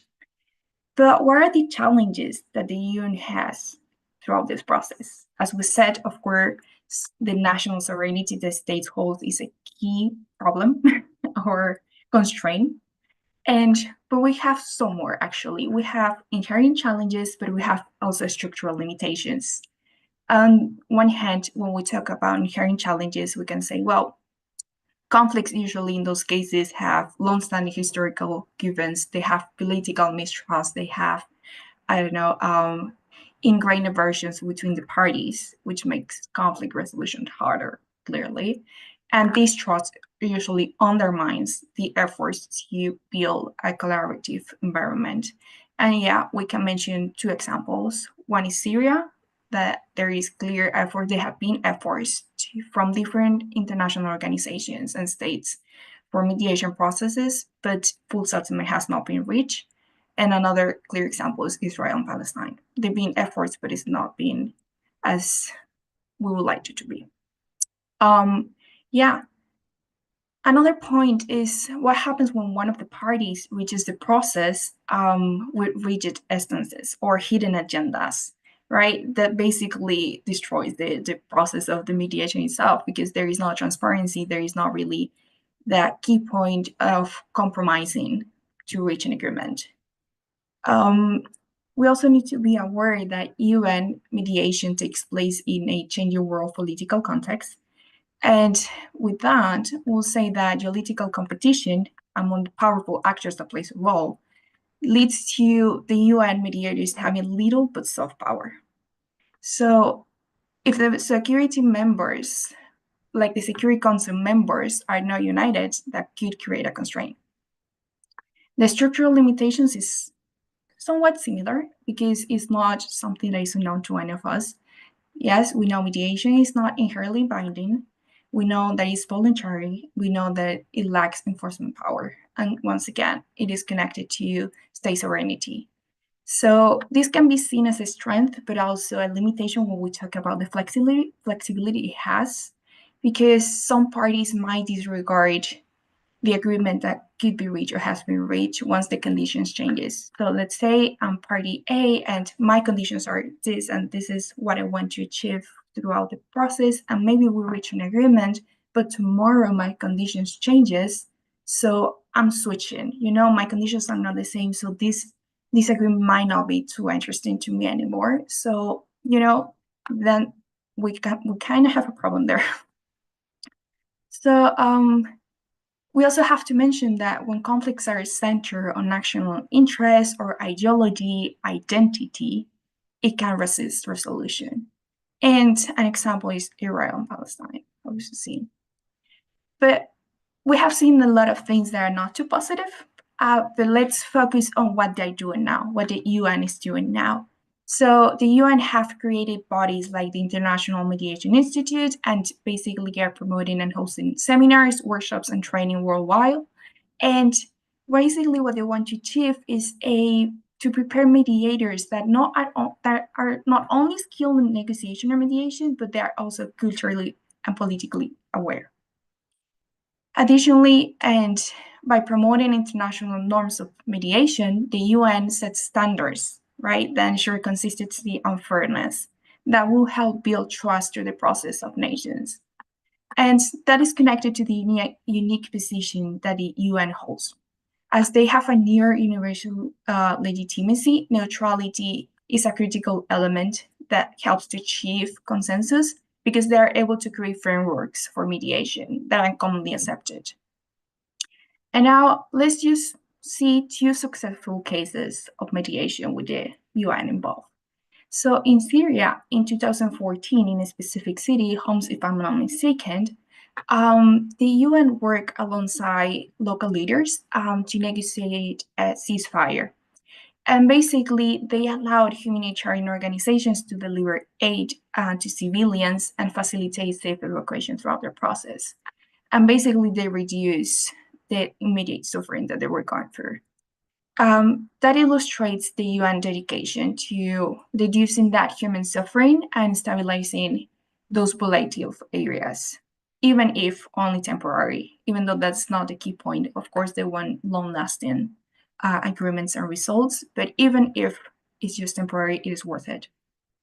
In Guatemala, in 1996, there was something similar. There were years of conflict, violent conflict, and the UN mediated a peace talks between the Guatemalan government and the rebel forces. Basically, they reached an agreement, and the agreement even included that they would do political reforms to address social inequality. So, yeah, we see that it's not only about ending the violence that is going at the moment that's going on, it's also to lead or try to lead to a broader social reforms or to address actually the underlying cause of conflict for long-term peace. But you see, something interesting about those 2 cases is if that we think about it, they are not international cases. They go through or within a nation. And that's something that is changing in the UN. They're not only seeking to mediate through 2 different countries, 2 different parties, they're actually looking to 2 different parties, even within the same country, if necessary, to avoid the escalation of the conflict. So basically, the UN has begun to support the local mediation efforts. And yes, addressing conflicts that might be not, I don't know, that might actually be in the community or just a regional level, and particularly in highly fragmented areas. So aiming to reduce violence in specific zones and support the broader national or international peace efforts. And an example of this is Myanmar, when the UN helped to monitor a ceasefire supporting a local body. And yeah, that shows the UN commitment to regional stability and peace building, right? But there is challenges in those resources that the UN can offer, right? Because yes, the UN have extensive resources, but this is dangerous. It can be seen as a double-edged sword because financial resources, yes, they can encourage cooperation from conflicting parties. And yes, it somehow influences the negotiations. And that's when the downside comes. Because when UN provides those resources, it can be seen as a resource provider rather than a neutral facilitator. So that's something the UN have to be particularly careful with. And just a way of closing, just final thoughts. So the UN is looking for trying to build a greater soft power influence. As we know, is not binding. As we know, they requires a lot of consent from a lot of people, a lot of parties, and a lot of representatives. The UN limited enforcement power usually relies on that voluntary cooperation and undermining both the UN credibility and sustainability of peace efforts when there is not compliance with those, right? And yes, challenges remain, and the UN works demonstrates that diplomacy and fairness and respect are powerful tools for fostering a more stable and just global community, but they still need to sort of lot of challenges in the process, and it is also a matter of cooperation. So even though the UN has this desire to foster the mediation process that goes beyond like 2 countries, 2 states, it also depends on the parties involved and how much we're willing to commit. And yeah, with that, I just want to conclude my intervention, and I would love to hear your thoughts or questions if you have any.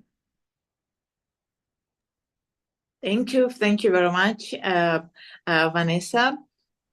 We have a question. So, considering the non-binding nature of UN mediation agreements, how might technology or new international frameworks be leveraged to increase accountability and compliance in peace process? Answer, please, on this question. And our other speaker is knocking the door, and our session is knocking the door. Yeah, Okay. I think it's a really interesting question, because we then have to refer to new technologies like AI that still have a lot to go to actually play a role in this, because we have matters of data protection and sensitive communications that need to be protected. Nonetheless, it is possible to still maybe develop some sort of application to have a follow-up of the process and see the stage where we're standing in, so have more like a visual idea what's going on. And also we can split blockchain opportunities in throughout all of this, that I think is something that could actually be relevant to you. And this is just like a short question because of the time constraint, so we can elaborate it later. So thanks a lot. It was really insightful. Thank you, Vanessa. So I'm running to invite our next last speaker on this session, because another session is have to start. I'm thrilled to introduce Chijoke Nanana Ibiku, an expert in peer peace mediation and diplomacy. Signing is exactly designed for the children. So in this deeply impactful session, Nanana has Chijoke Ibiku has his own story in which he will focus on how to guide children towards seeing conflict resolution is a pathway to peace, respect, and tolerance, skills they will carry into their future and communities.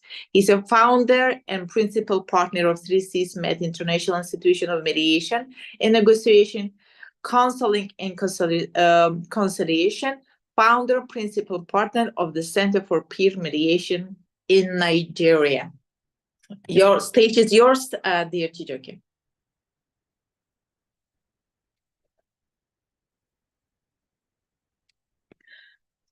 Chijoke is not here.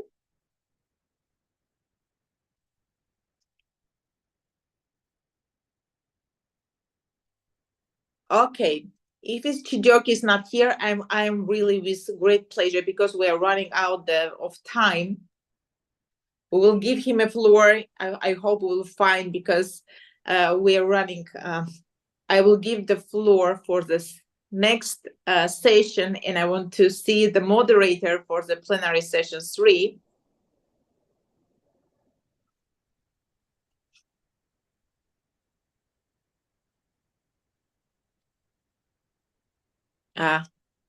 Dear Mohammed.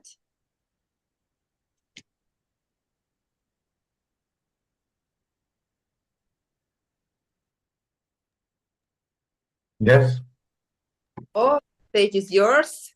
As a moderator, we can take your stage, and the first our speaker is ready. She's here. I am happy to see her. So, Mariolka, it's pleasure. I know you're running as well. It's too late in Australia. So, dear Mohammed, please introduce your panel speakers.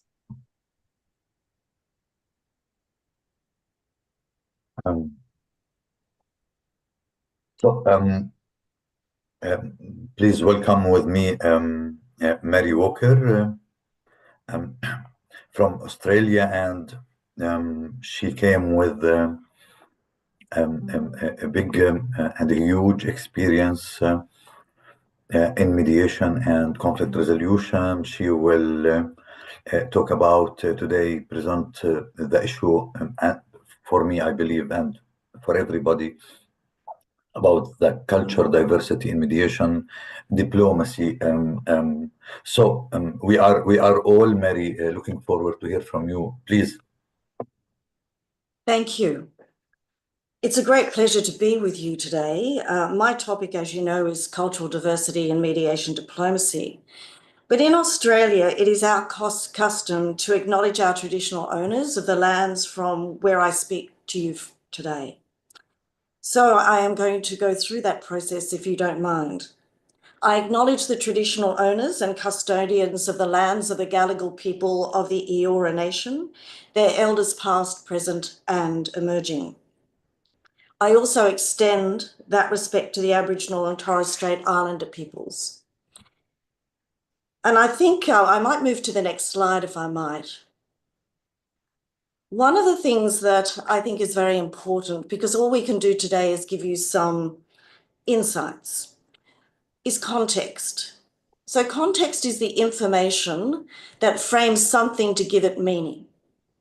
We humans deal with ambiguity all the time by using context to figure out what's important in a situation. Then we extend our learning and that learning to understand new situations. So when we come to an unknown place, we start to look at context, but we do that very unconsciously in most circumstances. So we need to look, I think, at the cultural paradigms and focusing on mindset, orientation, and worldview. I was born in Australia, and I was born in country Australia, which was very remote when I was born. But I also have many other cultural backgrounds. So I have French, I have Arabic, I have Phoenician. And so from that, I have translated all my life. And one of the big assets of mediation is to translate and to create mutual understanding. And through that, cultural acknowledgement is very important. So although we may not talk about it, a mediator will need to sit back and recognize where there are differences and how to assist the parties to have that dialogue for mutual understanding. So I'll move to the next slide, if I might. So what does diversity mean and why does it matter?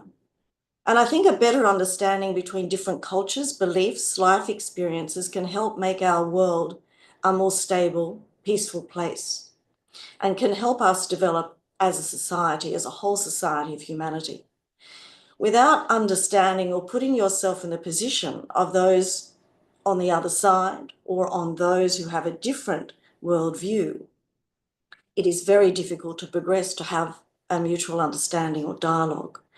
So when we're talking about cultural diversity, I would be suggesting that we focus on mutual understanding, communication, and effective dialogue. What is cultural intelligence? We hear a lot about that these days, and I think as mediators, regardless of where we are, we need to bring that to the fore. In Australia, the main language that we use here is English.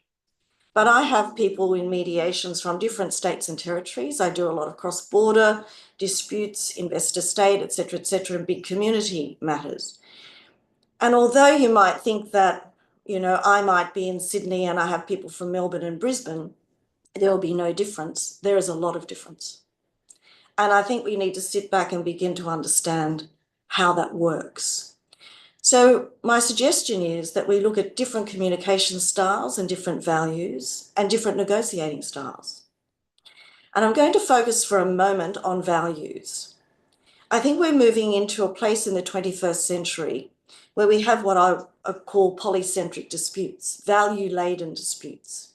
If we are on social media, if we are in first world countries, if we are communicating generally, what I find is that people want to say. And if you look around the world now and you see what is happening, you will see that people want to have a say. And there's a big difference between being consulted and having participation in decision-making. So I'm not going to deal with that today, but I just want to highlight that idea of values and different values. The impact of culture can be geographic, can be language, can be race, religion, and cross-border issues. And you've heard many of the speakers today talk about some of these matters, but we need to create strategies for engagement. I've been doing polycentric disputes and very large process design since 1994. And what I have found is that we need to step back and work with everybody, that they consent to the process and how that process will be designed and developed.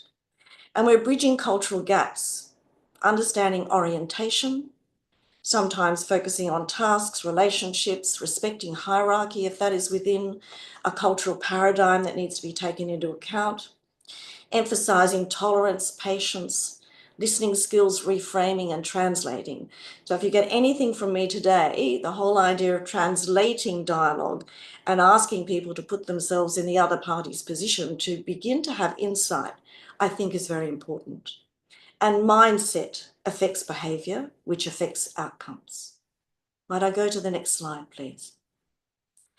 Now, there was a Global Pound Conference in 2016 in Singapore, but it was held in 28, perhaps even more venues across the globe. At this particular meeting, there were 2,878 individuals polled and responded on the online poll as well during the course of the conference. And what were the outcomes? So the first one was efficiency and cost effectiveness are primary concerns in commercial. But I'll move on to the next, if I might. Party control was a priority. Improved or restored relationships are often a goal. And I'll move to the next slide, if I might. Outcomes reflect an interplay between the rule of law, consensus party interests, and general concepts of fairness. Now, in a mediation, if somebody says to me fairness, or I want equal status, or I want to see genuine attempts or steps to be taken in the mediation, they are value-laden words and concepts. And if I'm sitting around a table with people, I know that each person around that table will have a very different take on what those mean. So as a mediator, part of the mutual understanding and creating that dialogue is to start to diffuse that, but begin to understand that values take a prominent place, particularly in the types of disputes that you're all talking about. But we're facing also climate change. We're facing catastrophic issues. I do a lot of work in very large environmental disputes, whether it be nuclear reactors or large toxic waste tips or people having to be relocated, whatever that might be. And the same sorts of issues arise as they do in the types of conflict that we're talking about. I am the daughter of a political refugee, and my father had particular views and had to leave the country from where he was born. And so all of these issues come into play about values. So what are we doing? The most effective approaches may rely on different ways of looking at things. But what this Global Pound Conference also said about outcomes is that governments and ministries of justice have the greatest potential to influence change. And outside counsel, being the lawyers, are most resistant to change. So when we bring people to the table, what are we actually looking at?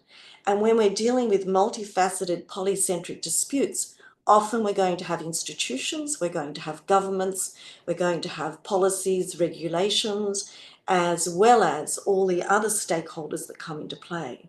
And that changes the dynamic. Now, at this conference, there were several questions that were asked, and this was the first one. What words would you use to describe what can be done to exceed parties' expectations? And you can see right in the center of that, understanding. And to the left of it, patience. So where you have the biggest typing was where there were most comments and votes, and also obviously efficiency. The next slide, please. What words would you use to describe the most common impediments that keep parties from resolving their disputes? Ego, pride. But what I also want to show you is mindset and emotions. Can we move to the next slide? What words would you use to describe the changes to focus on in the future? Obviously, education and awareness, but you can see mindset.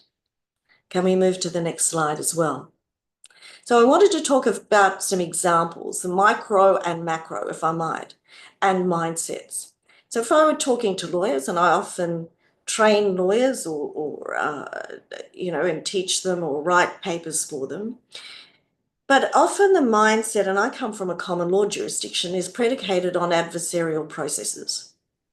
But lawyers put people and events into categories that are legally meaningful, not necessarily culturally meaningful, not necessarily in any other context. It's analytical. Lawyers think in terms of rights and duties established by rules. Lawyers think in terms of adversaries and that disputes should be resolved according to the application of the law to fact. Lawyers' training focuses on acts more than people. So if I'm bringing lawyers to the table, I need to diffuse or change their mindset or their language a bit for others to be able to engage adequately and to move it out of that focus of fact, law, and acts. So let's talk about negotiators' mindset. Move to the next, if I might. Negotiation, as we all know, is a key component of mediation. The next slide, please. Now, I said to you, I come from Australia, and there's a really great article about how Australians deal with those, with people from China when they're negotiating, and I mediate matters with both. And I think it's really interesting. You'll probably have a take from me that I'm straight talking. That's what Australians do. We value that. Meaning is explicit in the words that are spoken. The emphasis on is individualistic. I have a confrontational attitude often, Australians do. We're action and solution orientated. Don't waste our time. We want a result. Let's get to it. The other thing is that we want to do the deal, have the result, and everybody go out and have a beer. That's the Australian mindset. But if I move you to more of the high context Chinese mindset, and these are not just generalizations, this was done through some studies, and I've noted the article for you at the bottom of the slide. But where meaning is implicit in relationships and situation, the emphasis is collectivist. It's on the group. Indirectness is value.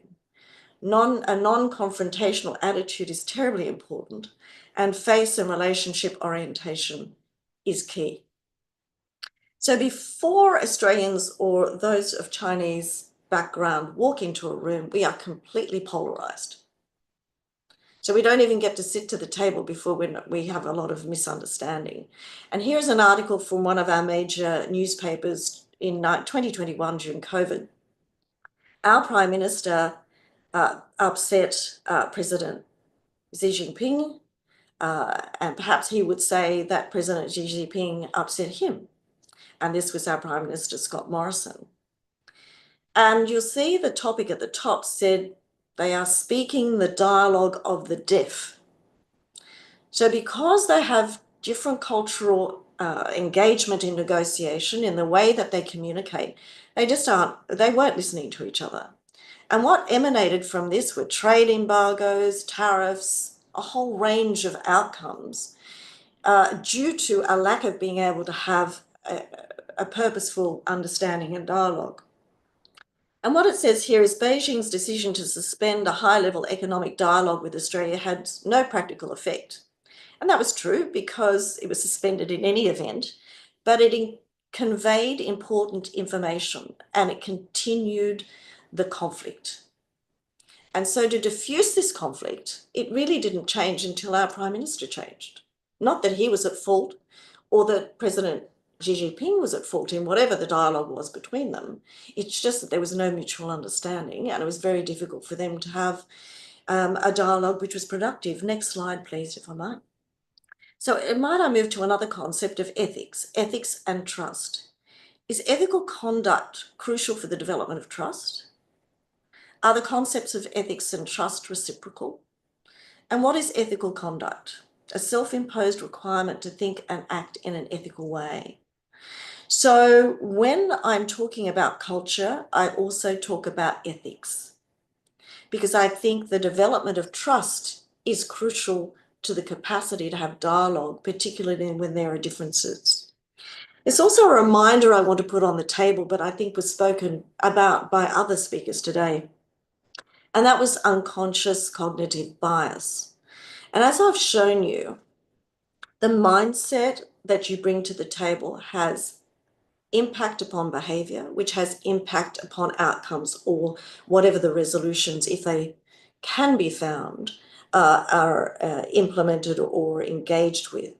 And what we need to do, I think, is to sit back and understand that everybody brings unconscious bias to the table. But what we need to do is to avoid discrimination, avoid inequality, avoid unfairness, and begin to establish that mutual dialogue. Next slide, please. In the short time we have today, there is a lot that we could talk about, but there's a lot to understand and a lot that we can continue to develop. But one of the things I hear a lot about in this area is, what is success? Often people say, oh, it's getting the settlement or the resolution. But I'm not sure that that's the only definition of success.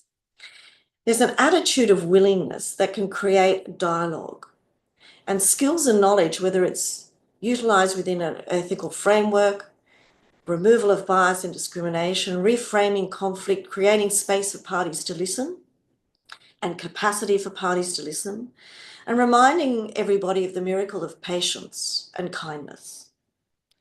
There's also peace building. So through diplomatic mediation and mutual understanding, creating meaningful dialogue, which I've talked a lot about today, and enhancing all modes of communication. Each of us has a role to play. Anybody at the table, anybody in that communication or dialogue has a role to play. I do very large matters where you can't have confidentiality because everybody in the community or the city or whatever it might be is engaged in it. And you can't expect that people aren't going to go home and talk about it. It's not like a commercial mediation where I might sit people around a table, we sign confidentiality agreements. So there is a lot to be said for how we engage with that and how we make it productive and how we create a process design with the consent of the parties to be able to move forward. And a reminder is to be flexible, to listen, to respond, to be ready with open questions and to assist in a resolution. I was asked what success was, and before this video is played, we were driving home, my husband and I, from the city in Sydney. If we might go back to the video, and you will see that I'm on a bridge, there's a walkway, and there is a plane in the background and a rear vision mirror. And might I ask that this be played now? Thank you.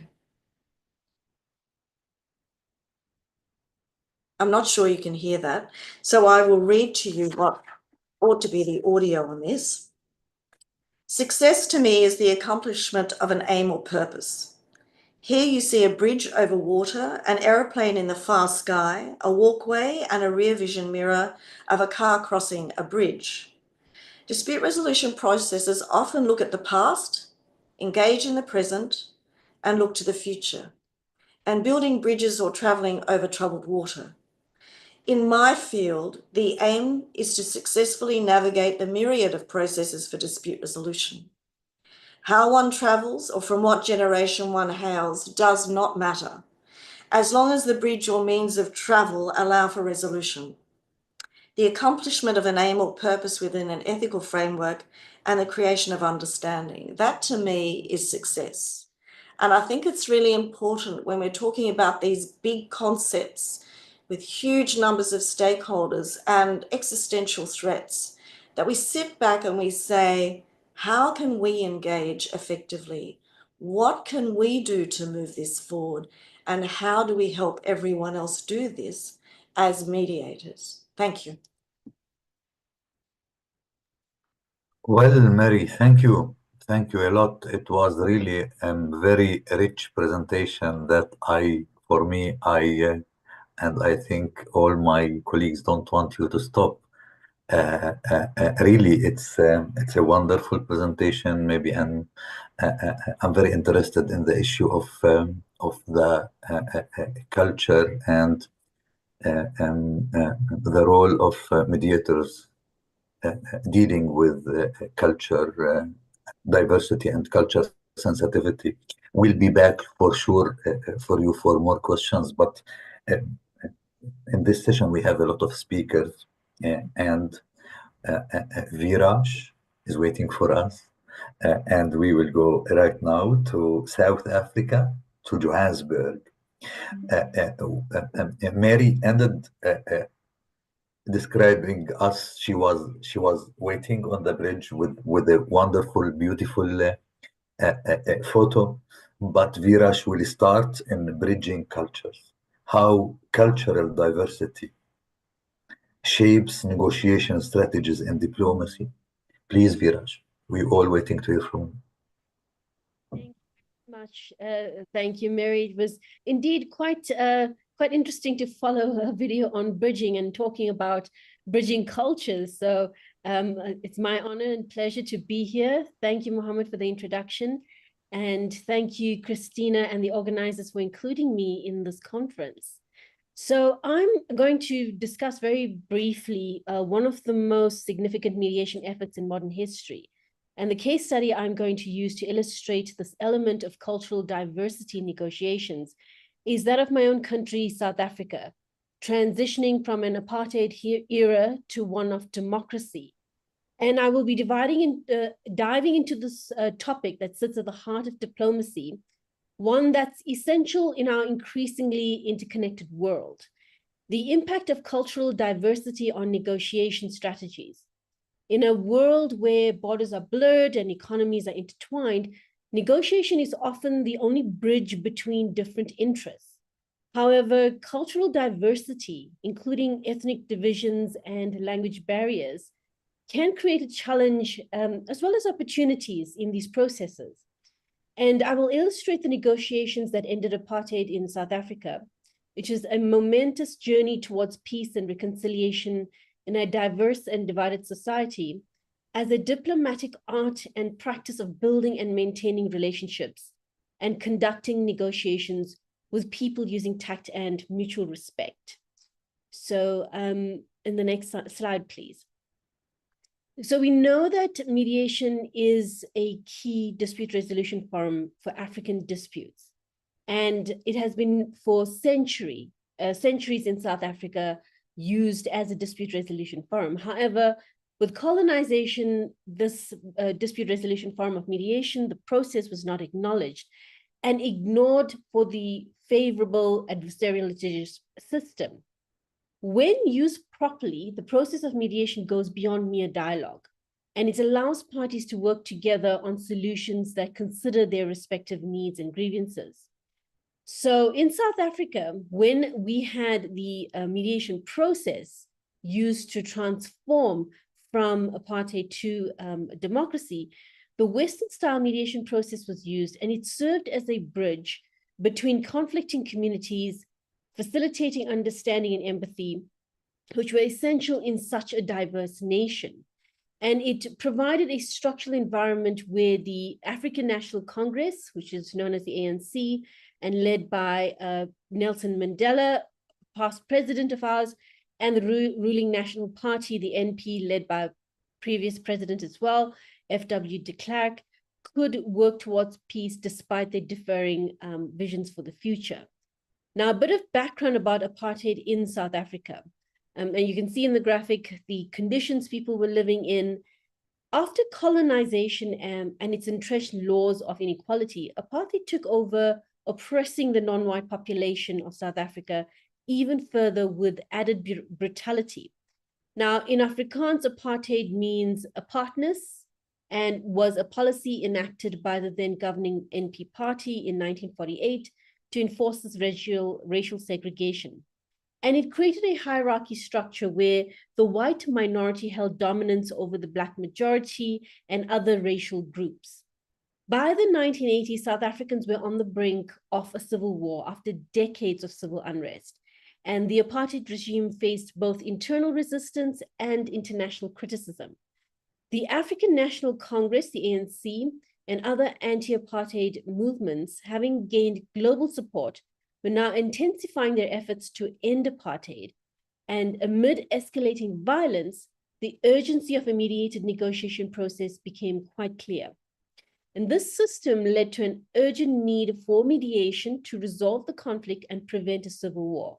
So negotiation and mediation became critical to avoid violent conflict and achieve sustainable peace. Now, why mediation mattered in deep-rooted conflicts?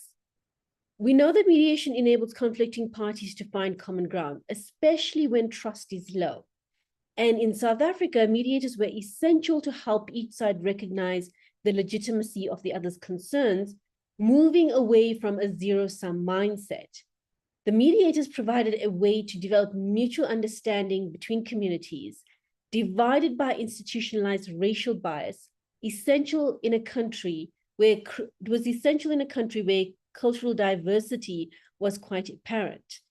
Now, the mediation process in South Africa was not a single event, but a multi-stage approach involving several key steps that each contributed to a sustainable, peaceful transition.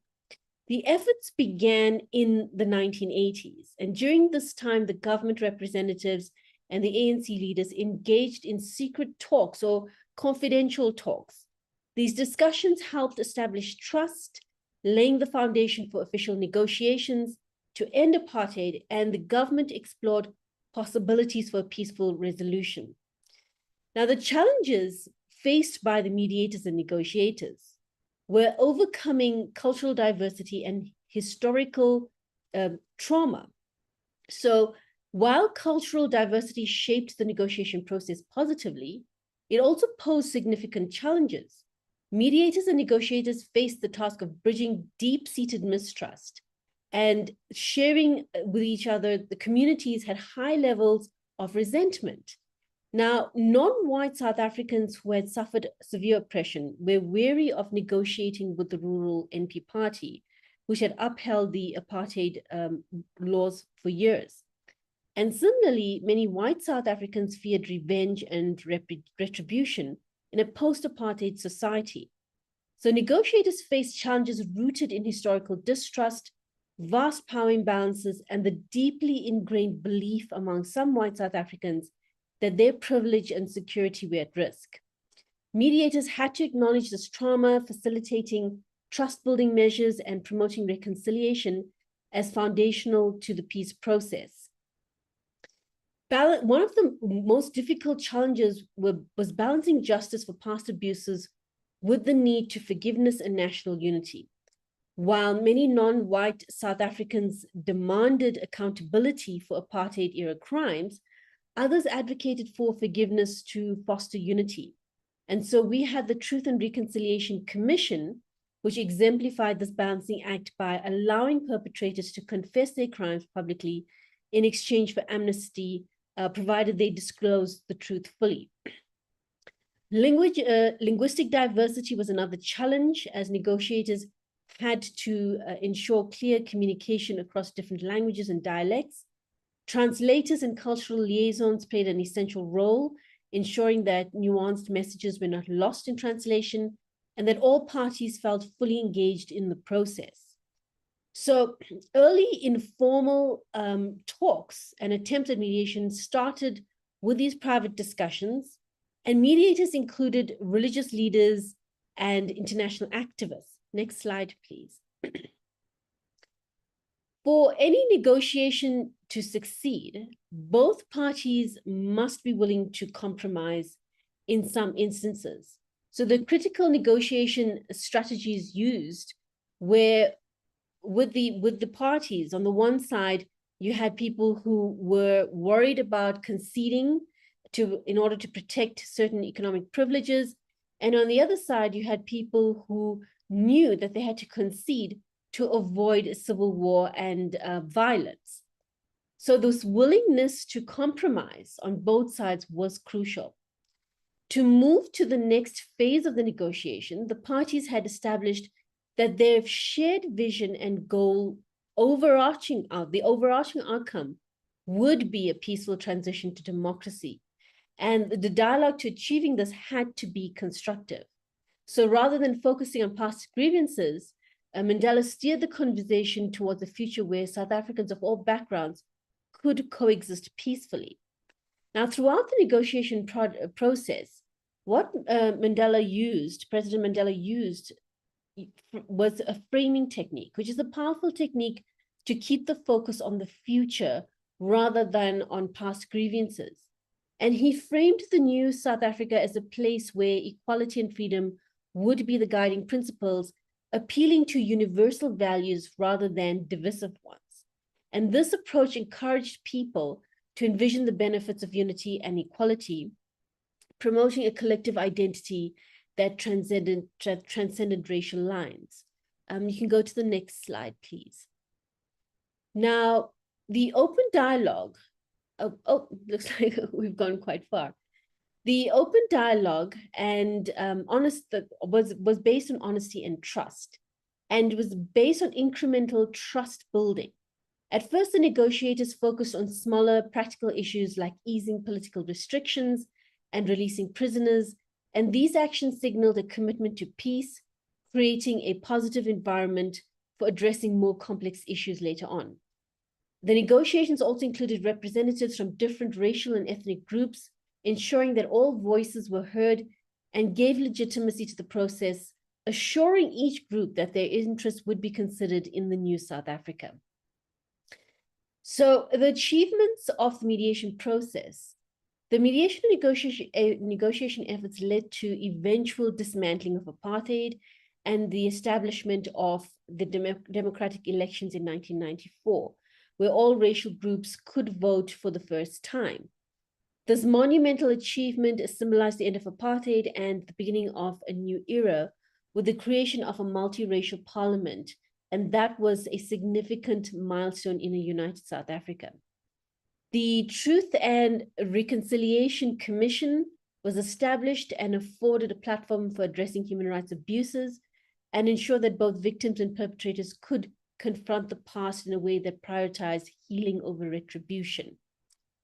Now, some of the lessons from the South African mediation process. The mediation process itself faced considerable challenges, including resistance from hardliners on both sides. And the mistrust built over decades of apartheid led some individuals to question the viability of peace. However, the strong leadership, especially the commitment to reconciliation, helped to overcome these challenges and unite the nation. So a transformative approach and the power of this transformative approach, you could see from South Africa's journey, showing the importance of patience, inclusivity, and a commitment to dialogue. So despite these high tensions, South African leaders persisted in finding this common ground. One of the primary strategies was shuttle diplomacy, where the mediators acted as go-betweens, relaying messages and proposals. And the mediation process was structured around incremental agreements, where smaller, less contentious issues were resolved first, and this allowed each side to build confidence in the process. The influence of cultural diversity on the negotiation strategies and diplomacy. This cultural diversity was not only a challenge to be managed, but also a strength that shaped South Africa's negotiation strategies.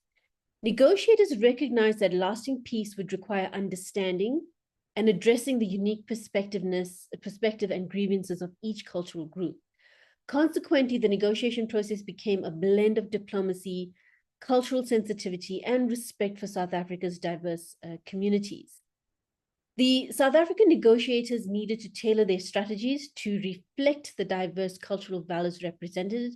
For example, we have the philosophy of Ubuntu, which played a critical role in shaping the dialogue. And Ubuntu values framing negotiations as a way to foster mutual respect and collective healing was used quite often. So given South Africa's ethnic, linguistic, and racial diversity, the negotiators included all communities, and it helped legitimize and build trust in the process as each group voiced their interests and needs and concerns and their fears. So during the mediation process, the cultural sensitivity became crucial for diplomatic relationships, and the negotiators were careful to honor customs and avoid language that could trigger historical grievances. So the negotiators refrained from language that reflected apartheid's terminology, instead focused on unifying terms that respected each group's identity. Now, South Africa's transition from apartheid to democracy, achieved through these peaceful negotiations, made South Africa a respected globally as a mediator and advocate for diplomacy in resolving international conflicts. And our country experiences and demonstrates how culturally sensitive we are, because since this democratic transition, South Africa has taken on an active role in peacekeeping and mediation efforts across Africa and the world. So the peaceful transition reinforced the value of embracing cultural diversity in diplomacy, and South Africa has emphasized that a pluralistic approach, one that respects different histories, values, and cultural perspectives, can enhance global peace efforts. South Africa's journey from apartheid to democracy exemplifies how a nation can leverage its cultural diversity to create a powerful foundation for peace and unity. And even though the mediation negotiation processes were challenging, they ultimately formed a resilient multicultural democracy. While South Africans still experience some of the remnants of the legacy of apartheid to date, success continues to inspire diplomatic approaches worldwide, affirming that empathy, cultural respect, and forgiveness are fundamentals to transitioning from a potential war to a peaceful transition, creating culturally inclusive country. Now, for me, living in South Africa and being South African, a non-white South African, the silver lining is quite evident in the opportunities we have.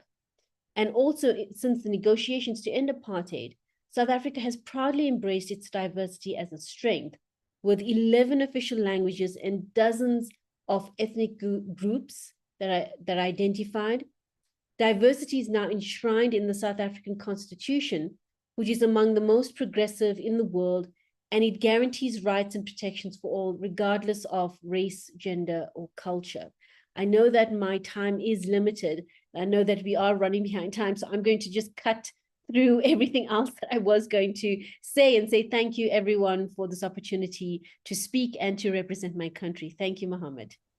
Thank you, Viresh. We can, if we have more, we can let you talk because we don't want you to stop again, like Mary. Your experience and the story of South Africa inspires all the people believe in liberty and freedom in the whole world. So keep on. We will continue learning from you and from South Africa lessons for the world.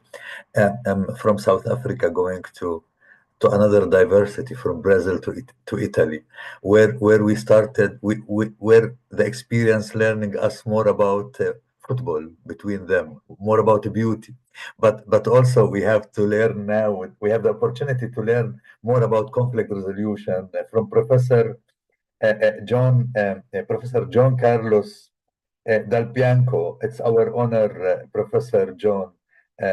We will learn from you more about the art of diplomacy and conflict mediation. Please, we are all waiting to hear from you.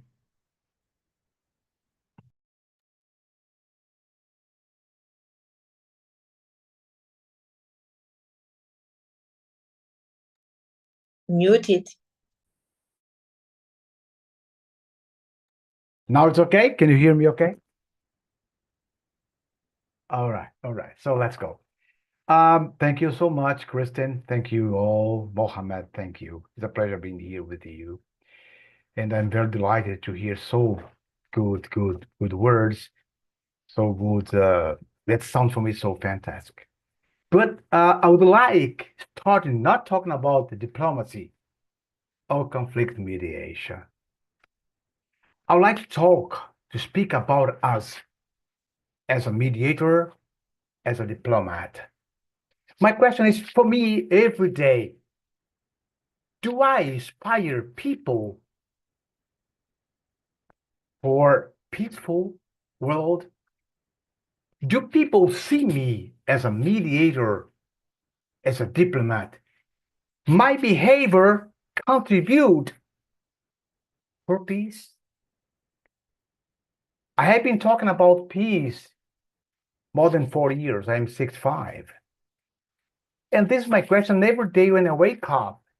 Do I inspire people? Why do not people, my question, when people are in trouble, when people are in conflict, do they look for me?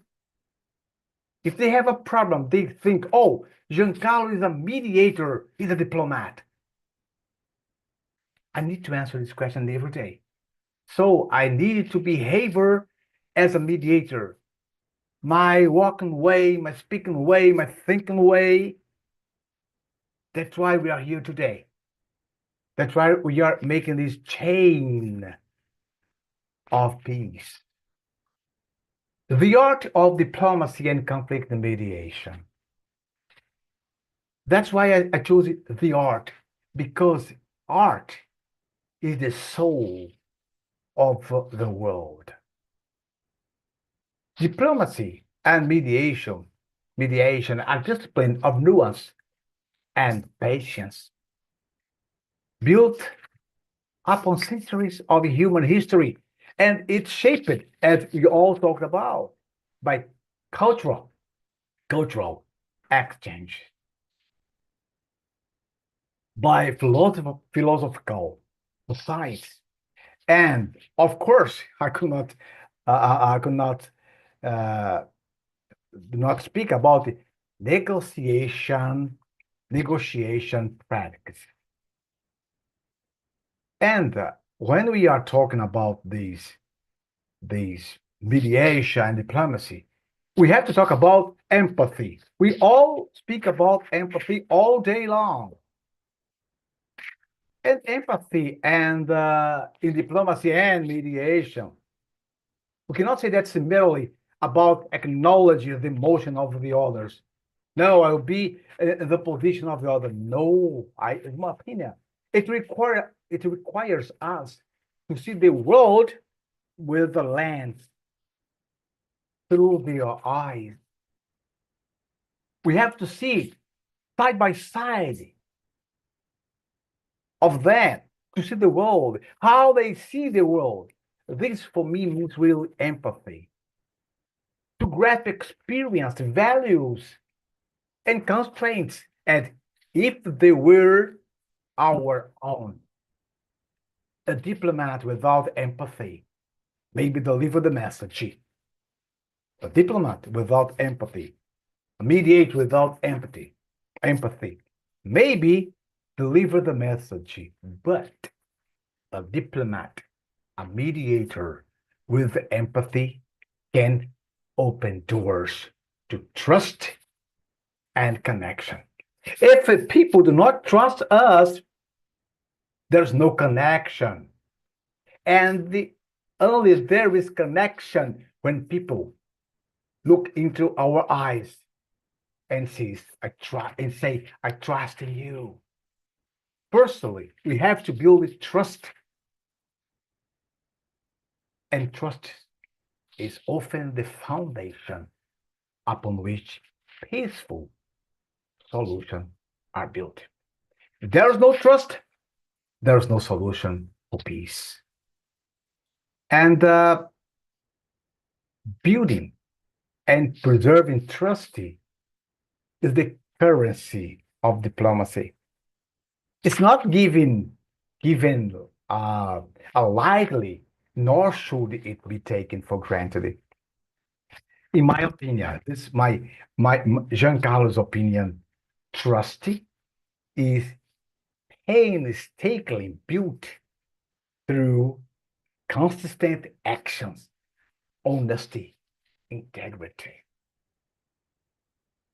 We cannot only be a person who people trust. We have to walk. We have to birth. We have to speak with trust. People needed to see trust in our actions, in our words. Because to speak about trust, the honesty is very easy. Very, very easy. But to be honest, to be trustful, for me, it's not easy at all. Once it broke its challenge, to restore is very difficult. The mediators or diplomat words must be reliable in our actions, transparent. That's my opinion. Because why do I say that? Do I speak about that? Because we serve as a bridge between parts with long-standing grievances and fears. Well, in practical terms, building trust means respecting confidentiality, managing information with care and refraining from any appearance of bias, neutrality, impartiality. The most important situation when we are in a conflict to try to find out a solution is not to say, is not to speak the way to find a solution, but to motivate them, to motivate parts to their creativity. Albert Einstein once said, peace cannot be kept by force. It can only be achieved by understanding. A man who is convinced by force, in any moment, he's going to attack you. But a man who is convinced by heart, by his own words, he is collaborating all the time. And we have to navigate in cultural and sensitive differences. We all have spoke about cultural differences. Of course, as we all here know, conflict is rarely one-dimensional. Conflict has three faces.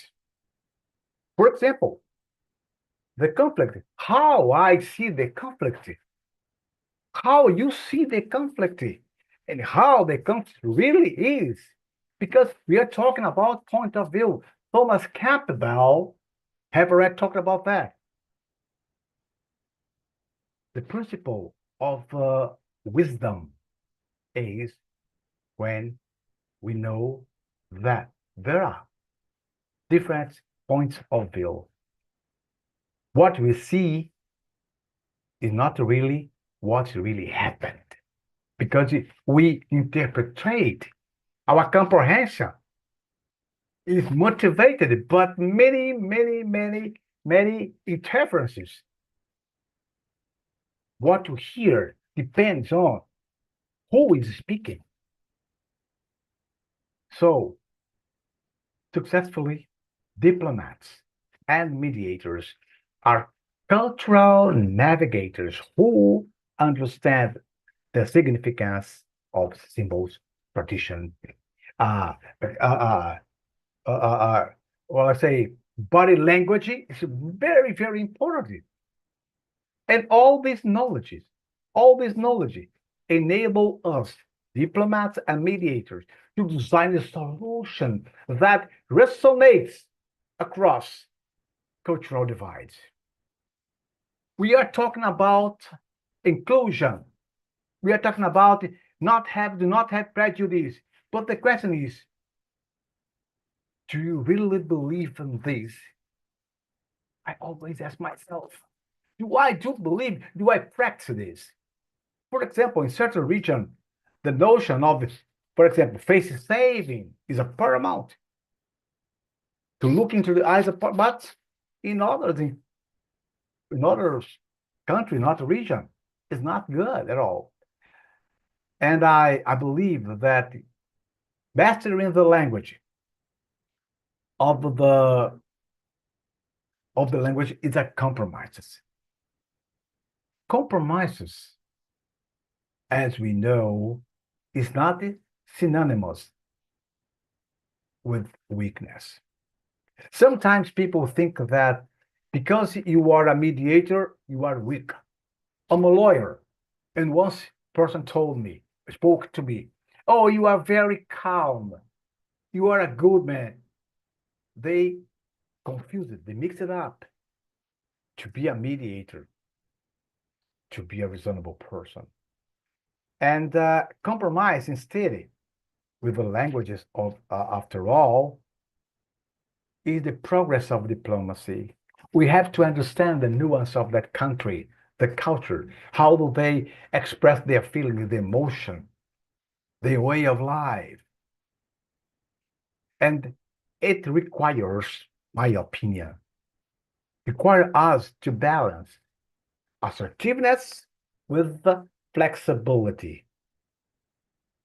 Once more, I wanted to remind us, we must not say the solution to a conflict. The mediator is neutral and impartial. We have to provoke in the other to find out a way, the solution. Because if you find a solution for the other person, instead, the other person is going to say in the future, no, it was not my solution. You created the solution for me. So I just accepted it because I didn't want to make any, to cause any more problem. And mastering compromises involves creating value. Remember, principles and values, they are different. Principles is when I bring it from my home, from my birth. And values are things that society show me, and I decided to accept or not. This is we call value. Principle comes from our family, our origins, our tradition, but value, the society show me, and I decided if I want or not. Then mastering compromises involves creating values and out of shared goals, emphasizing common grounds, and gently bridging the peace. However, compromise must not be compromise. Must not, I will say, compromise must not compromise dignity. It's our duty as a mediator, as a diplomat, to ensure that the resolution respects each part's self-worth, to not influence on each other. That's my opinion. And we have to practice patience and resilience. Patience is a quiet strength in diplomacy and mediation. And it involves listening, deeply active listening, or guided listening. Because we have to understand that not all people are listening to the same way. And not all problems can be listened to the same way. Sometimes I want to tell you something about me, but I do not want you to value me. I don't want to be judged. Charles Chaplin once said, sometimes I need someone just to listen to me, that not judge me, that not say that I'm right, I'm wrong. Just listen to me. And focus on sustainable solution. While it may be tempting to seek immediate solution through diplomacy, through mediation, focus on sustainable long-term peace. We must ask ourselves, will this solution hold when we are longer this room?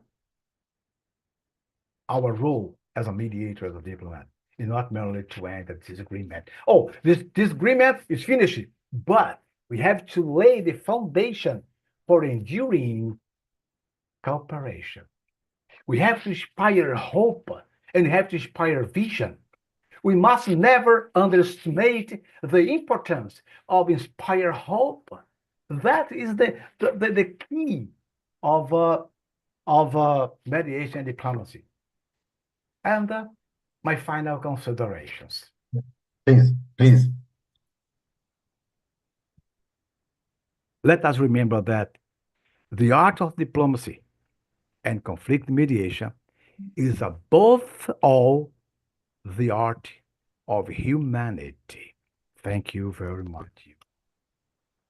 No, absolutely. Thank you. Thank you, Professor John Carlos.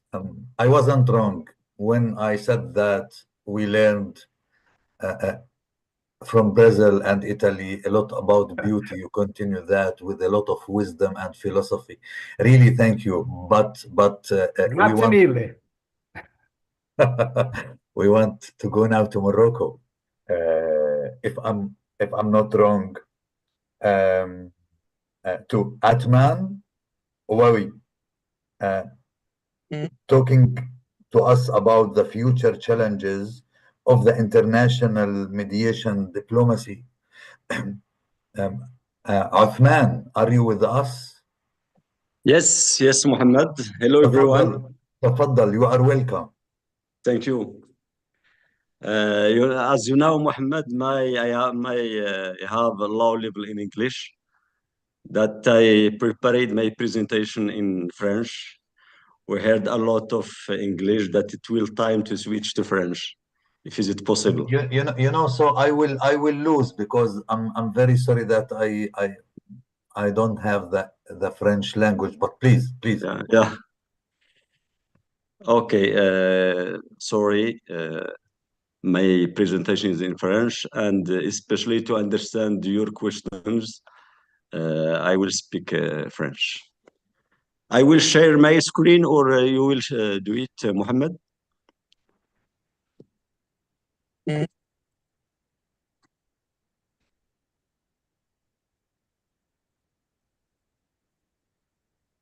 I don't have the presentation. That means I will. I don't know. Christine? Yes.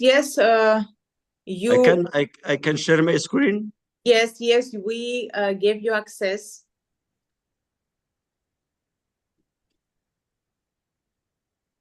Okay. Sorry to find the presentation.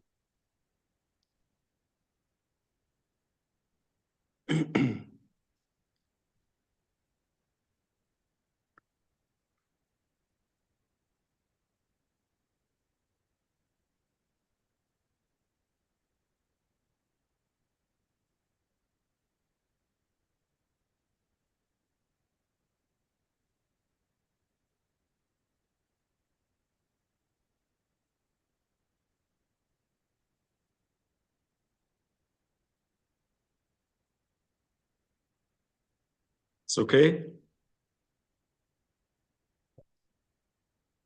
Yes, sir, it's visible. Okay. Thank you, everyone. I am Atman Awi. I'm president of a local NGO in Morocco. It's Association for the Promotion of Mediation in Morocco. She's currently working in governance of natural resources and to transformate conflict between companies and local population. Okay, sorry, I will switch to French. Donc, merci tout le monde. Je vais parler en français. Je vais parler un peu du futur les défis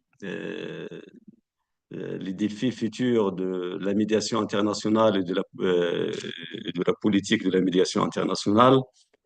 Comme vous le savez, la médiation internationale, c'est un pilier essentiel de la résolution des conflits et de la promotion de la paix. Donc, c'est une chose qu'on ne peut pas nier.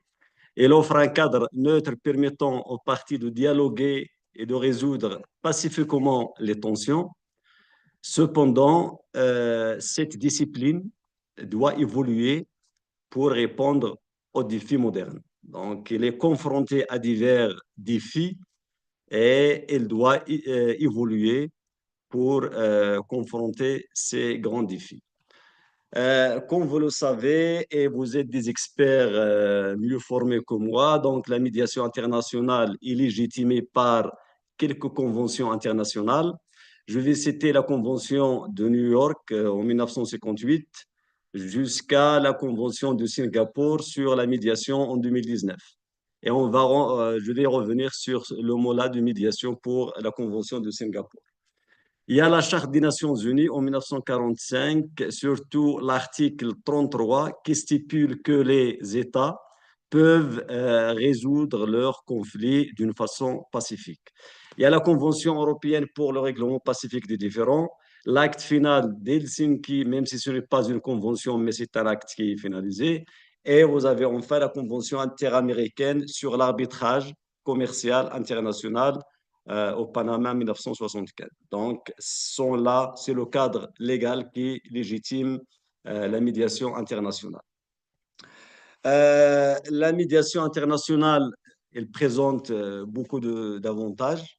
Donc, on ne va pas nier les avantages de la médiation internationale, mais en résumé, ne sont pas loin de ceux des médiations locales. On rappelle la rapidité, le coût réduit, la facilité, la liberté des choix, la confidentialité dont a parlé mes collègues qui ont déjà parlé. Ils ont parlé beaucoup sur la confidentialité, la préservation des relations, des solutions. Il aboutit à des solutions personnalisées et ça encourage l'empowerment des parties. Mais les grands défis, quels sont les grands défis de la médiation internationale? What are the challenges? Pour moi, le grand défi, c'est comment devenir un médiateur international. Et d'autre façon, on peut poser la question, d'autre façon, dire comment on peut trouver des médiateurs internationaux pour gérer des conflits à l'échelle internationale. Les défis, les grands défis que j'ai pu collecter, c'est le problème d'interférence des concepts. On parle un langage différent envers ces concepts, que ce soit la médiation, l'arbitrage, la conciliation, la négociation, le dialogue social. Et si je reviens sur la Convention de Singapour, même si on l'appelle une convention de médiation, c'est de l'arbitrage concernant le cadre commercial. Donc, c'est de l'arbitrage et non pas de la médiation. Donc, ce défi-là, ça revient toujours entre les médiateurs à l'échelle internationale sur les concepts et les définitions exactes des mots. Il y a un autre défi, c'est la complexité croissante des conflits. Donc, il y a cette pluralité des intervenants, dont lorsqu'on trouve maintenant un conflit international, il y a plusieurs parties qui interviennent, et ce qui génère des enjeux multidimensionnels et ce qui rend la gestion et la transformation de conflits plus difficiles. Il y a le défi de la culture dont a parlé déjà les intervenants. La culture avec tout ce qui est en relation avec les valeurs et les croyances divergentes. Les styles de communication, ça diffère d'une région à l'autre. Même dans un même continent, on peut trouver des styles de communication qui sont différents. La gestion des émotions, gérer les émotions, c'est très intéressant pour le médiateur, mais cette gestion, ça diffère d'une zone à l'autre. Il y a l'approche du temps qui diffère toujours même dans un pays, on gère le temps de façon différente d'une tribu à l'autre et voire d'un continent à l'autre. Il y a tout ce qui est de résolution pacifique de façon traditionnelle. Et le grand défi aussi, c'est le risque du biais culturel du médiateur lui-même. Do you hear me? Yes, we do hear you. Okay. So thank you very Merci. much for your presentation. Merci. Donc, pour je vais enchaîner. Pour ce qui est de technologie de l'information, c'est un défi aussi pour la médiation internationale. Il y a cette propagation rapide de la désinformation et je vous réfère à tout ce qui est de fake news qu'on entend chaque jour et des grandes rumeurs qui circulent sur les réseaux sociaux. Et lorsqu'on gère un conflit, il y a ces rumeurs-là et les fake news qui viennent comme des virus pour infecter un peu un peu la façon avec laquelle on gère ce conflit. Il y a les cyberattaques parce que la médiation internationale, ça nécessite des contacts sur Internet et des échanges. Donc, il y a ce problème-là des cyberattaques. Il y a des inégalités d'accès à la technologie. Si on gère un conflit d'une façon à distance, par exemple, en utilisant la technologie nouvelle, il y a ça diffère d'un pays à l'autre et d'une zone au même pays et du type de population d'une zone à l'autre. Il y a ce problème-là de l'éthique, de la responsabilité et surtout tout ce qui est en relation avec ce fléau-là de l'intelligence artificielle dont la collègue a déjà parlé. Il y a comme autre défi les tensions géopolitiques mondiales avec cette émergence de plusieurs grandes puissances. Si on vient dans l'histoire, on parle de la bipolarité lors de la guerre froide, USA, URSS, et après le monopole des USA. Et puis, il y a l'apparition d'autres puissances mondiales maintenant et l'élargissement de ces puissances-là. Donc, il y a beaucoup d'alliances, il y a de la rigidité et quelquefois il y a des blocages et même on assiste à des intérêts qui ne sont pas négociables, donc des intérêts non négociables pour quelques puissances mondiales. Il y a la croissance d'un nationalisme, donc il y a ce nationalisme-là très croissant et donc pour arriver à un compromis, c'est très difficile. Donc, chaque nation ne peut pas allergir ou atténuer un peu sa tension. Et donc, ça rend la médiation internationale très difficile. On assiste aussi à ces guerres-là qu'on appelle des guerres par procuration. Donc, lorsqu'on gère une guerre qui se fait par procuration, les parties directes en conflit n'ont pas la main sur la solution et ils doivent faire des retours toujours vers la partie qui gère vraiment la guerre. Donc, ce n'est pas les parties qui sont autour de la table des négociations qui vont prendre la décision, mais il y a quelqu'un derrière auquel on doit revenir à chaque fois. Et donc, c'est tout un défi pour le médiateur international. Il y a un collègue a parlé des institutions qui font de la médiation, mais il y a là, dernièrement ce sceptisme à l'égard de ces institutions-là internationales parce que il y a des conflits dans lesquels ils ont pris des décisions et qu'ils ont déjà gérées, mais il n'y a pas de suivi et les gens, les pays, les gens et les populations et les continents, ils commencent à perdre confiance envers ces institutions internationales. Et donc, il y a l'apparition de ce sceptisme qui est qui menace trop la médiation internationale. Donc, je vais passer à quelques recommandations pour une médiation internationale de qualité. Comment on va dépasser ces défis pour aller vers une médiation internationale? C'est de bien définir les concepts pour parler le même langage. C'est quoi la médiation? C'est quoi l'arbitrage? C'est quoi la conciliation? C'est quoi la négociation? C'est quoi donc ces mots-là et ces concepts, ils doivent être clairs et bien définis à l'échelle internationale pour ne pas mélanger les concepts. Il faut considérer la médiation dans la résolution de conflits comme une nécessité urgente. Elle doit être chez les États comme une nécessité urgente et non pas un luxe politique. La médiation internationale, ce n'est pas un luxe politique, mais c'est une chose incontournable et une nécessité pour la résolution du conflit. Et il faut renforcer la formation des médiateurs. Le premier défi que j'ai relevé, c'est comment trouver des médiateurs internationaux. Et là, c'est la responsabilité des associations, les organisations non gouvernementales qui travaillent à l'échelle internationale. Ils doivent monter des projets de renforcement des capacités des médiateurs pour que tous les médiateurs internationaux soient au même niveau de connaissance et de capacité de gestion des conflits. Il faut renforcer le réseautage des associations de la médiation.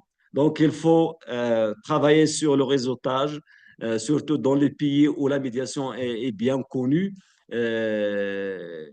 Il faut commencer par ce réseautage et puis aller vers le régional et le national et puis vers l'international pour avoir un cadre associatif qui peut prendre en main la médiation internationale.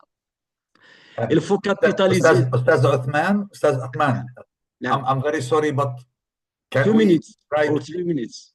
2 minutes. can I negotiate you on 1 minute, please? Yes, yes. Thank you. Donc, il faut capitaliser sur les retours d'expérience en organisant des forums internationaux et comme des conférences comme celle-ci et promouvoir une approche inclusive centrée sur les parties prenantes. Il y a des outils de communication innovants. Il faut promouvoir la résilience et la durabilité des accords. Privilégier la résolution durable par l'éducation et la sensibilisation. Et là, je reviens vers le rôle de l'école et mettre en place des normes internationales pour la médiation. Donc, pour conclure, comme conclusion, la médiation internationale, bien qu'elle fasse face à des défis multiples, elle reste un instrument irremplaçable pour la construction d'un monde plus pacifique. Avec des stratégies adaptées, la médiation peut continuer à jouer un rôle central dans la résolution de conflits, mais elle appartient aux médiateurs. Et là, c'est un travail pour les médiateurs. C'est aux médiateurs eux-mêmes de poser les fondations d'un avenir solide pour la médiation internationale. Et merci. شكرا جزيلا. Thank you Othman. In that way we finished this session. I just want to say thank you to Mary, to Viraj, Professor John Carlos, and Mr. Othman. We will pass directly to the other session because we are late. Thanks a lot. Thank you. Just I want to kindly invite our first session panel moderator, Dr. Andrew Brown. And all questions to Othman, all panel sessions 3, I have already with me. So after the conference, we will send it all of you. Thank you. Thank you, Christina. Good morning, everyone from Scotland in the far north. I hope you are all well. I would like to give you a bit of a different perspective from that as a hostage crisis negotiator.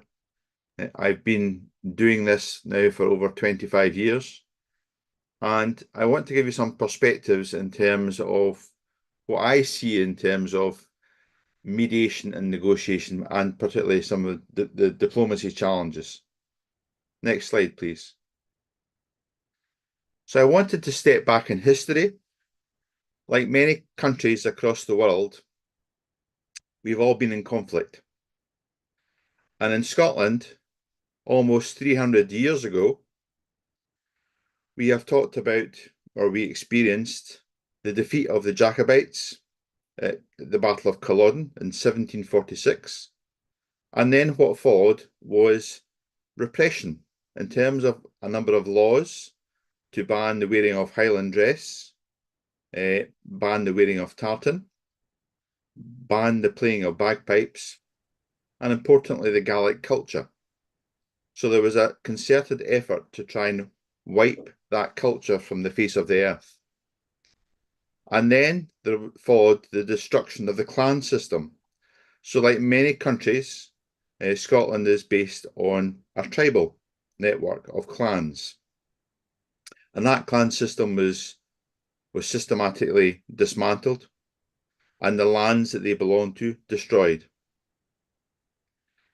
And following that, the landowners, many of which were loyal to the King of England, decided that there was more profit to be made from sheep on the land as opposed to human beings.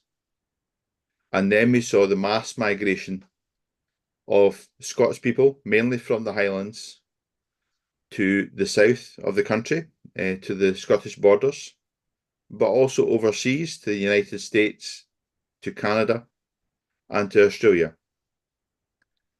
So I talk about that not as a history lesson, but I talk about that as a point in time. Almost 300 years later, some of the emotions that are attached to these events are still strong. In 2014, we had a democratic vote whether Scotland would remain part of the United Kingdom. Unfortunately, we decided to stay within the United Kingdom, but the presence of emotion attached to what happened almost 300 years ago was still very strong. So it's recognizing the emotion that people have, particularly in connection to the land. Next slide, please. Thank you very much. So one of my experiences, and I now do a lot of humanitarian work across the world, so I work in a lot of different conflict zones. And when I went to Nigeria to set up the mission in Nigeria, I met with communities that had been displaced by Boko Haram, displaced from their lands, displaced as farmers who were growing crops, tending to cattle to provide for their communities. And when I went with a young team, the young team, like many humanitarians, had a list of questions that they wanted to ask. And I quite calmly said, no, I want you to put away your questions and I want you to listen. So as we approached the community, we spoke with the elders. Being tall and being older than the rest of the team and having grey hair, I talked to the elders in the community.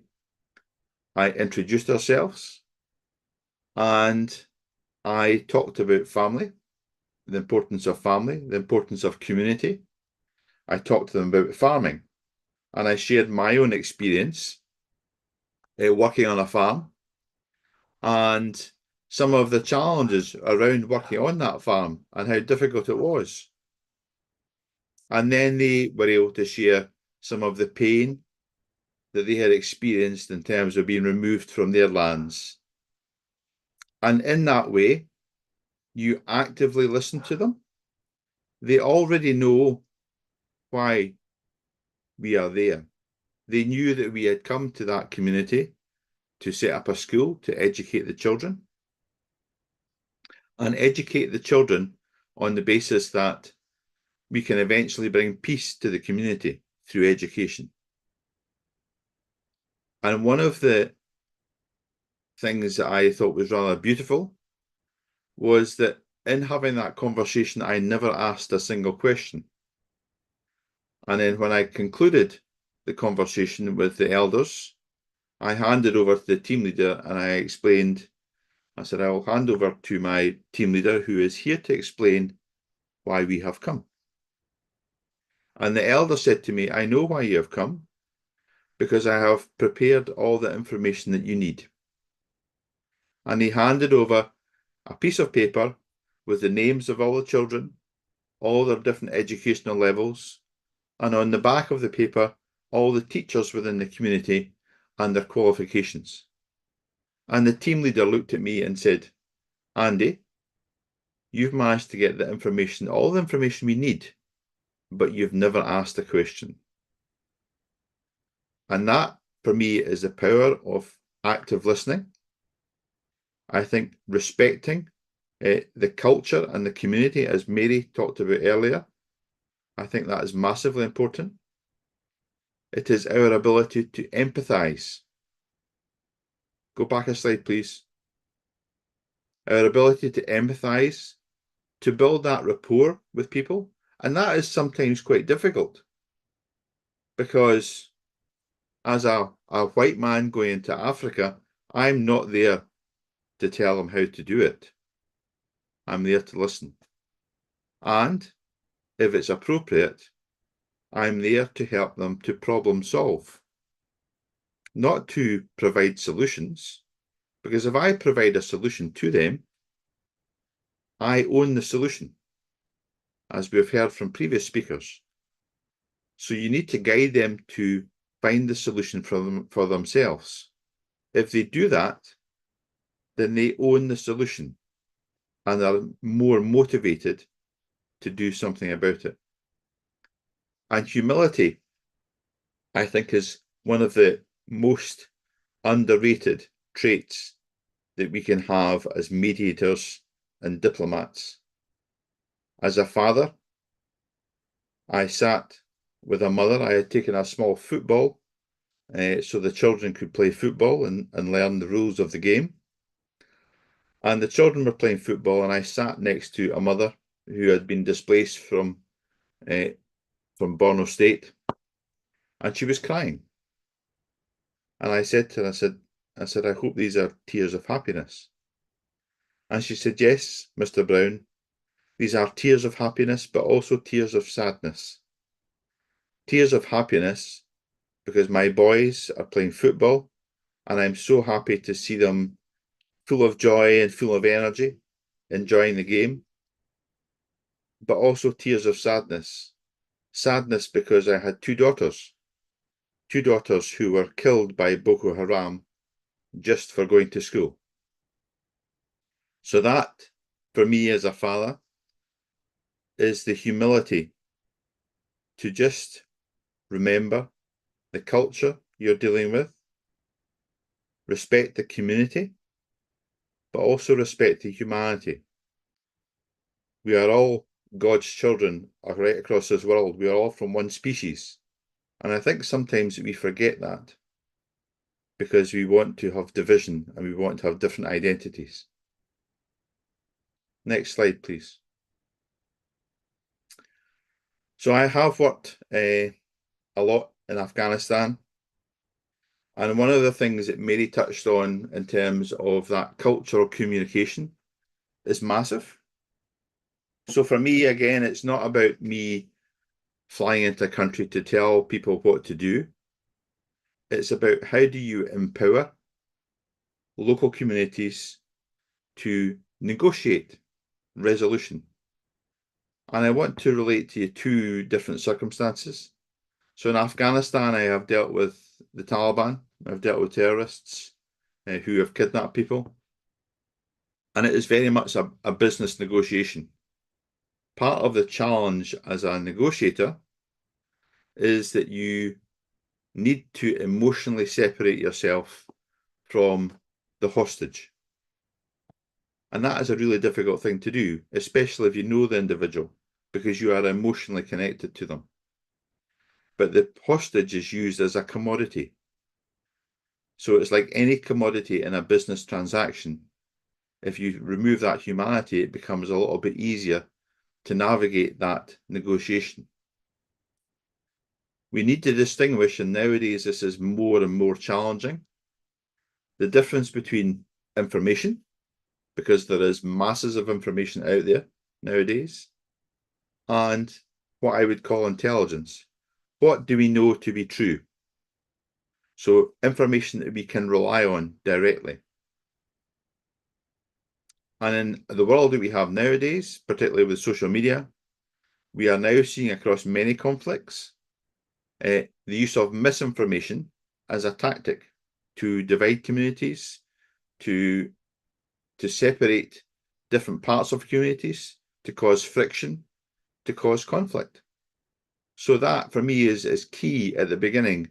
What preparation and what research can we do to really understand what is accurate and what is not accurate? Be persuasive.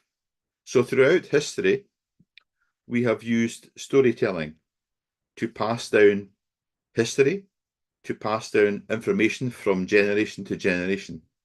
And storytelling is actually a very powerful tool within mediation and negotiation. But how do we persuade people? And for me, and I've read lots of books on influence and persuasion, but for me, the one that has always worked are Aristotle's pillars of persuasion. Aristotle, the teacher of Alexander the Great, talked about ethos. What is our credibility when we come to the table? So our credibility is really important, not only what we perceive ourselves, but what others perceive. Pathos. What is the story? What is the context? What is the situation that we are trying to describe? What is the story that we are talking about? And finally, logos. Logos is the logical ask. So once you've built up that credibility, once you've explained that story, you then make the logical ask. And I did that with the Taliban, looking after a priest that had been kidnapped. He was away for 264 days, and we negotiated directly to maintain his health, to ensure that he was given medication. We worked really hard to understand the motivations from the other side. Now, that is really important. Were the motivations instrumental? So did they want something from us? Yes, they did. They wanted ransom. They wanted money. So when you know it's an instrumental motivation, you know that there is a good prospect for negotiations and resolution. If the motivation had been expressive, perhaps had been something round about what you see from ISIS in the early days, that is about ideology, is about making a statement. There are certain traits that you see with that type of motivation. There is a very high media profile. There is a very likelihood of injury or death to a hostage. So understanding the motivation from the other side is massively important in any types of these negotiations. But in terms of another situation in Afghanistan, back in August 2021, we were at the position where we had to evacuate national staff from the country. And as many of you on this conference will know, that time in history was absolute chaos. I think that's a very polite way to describe it.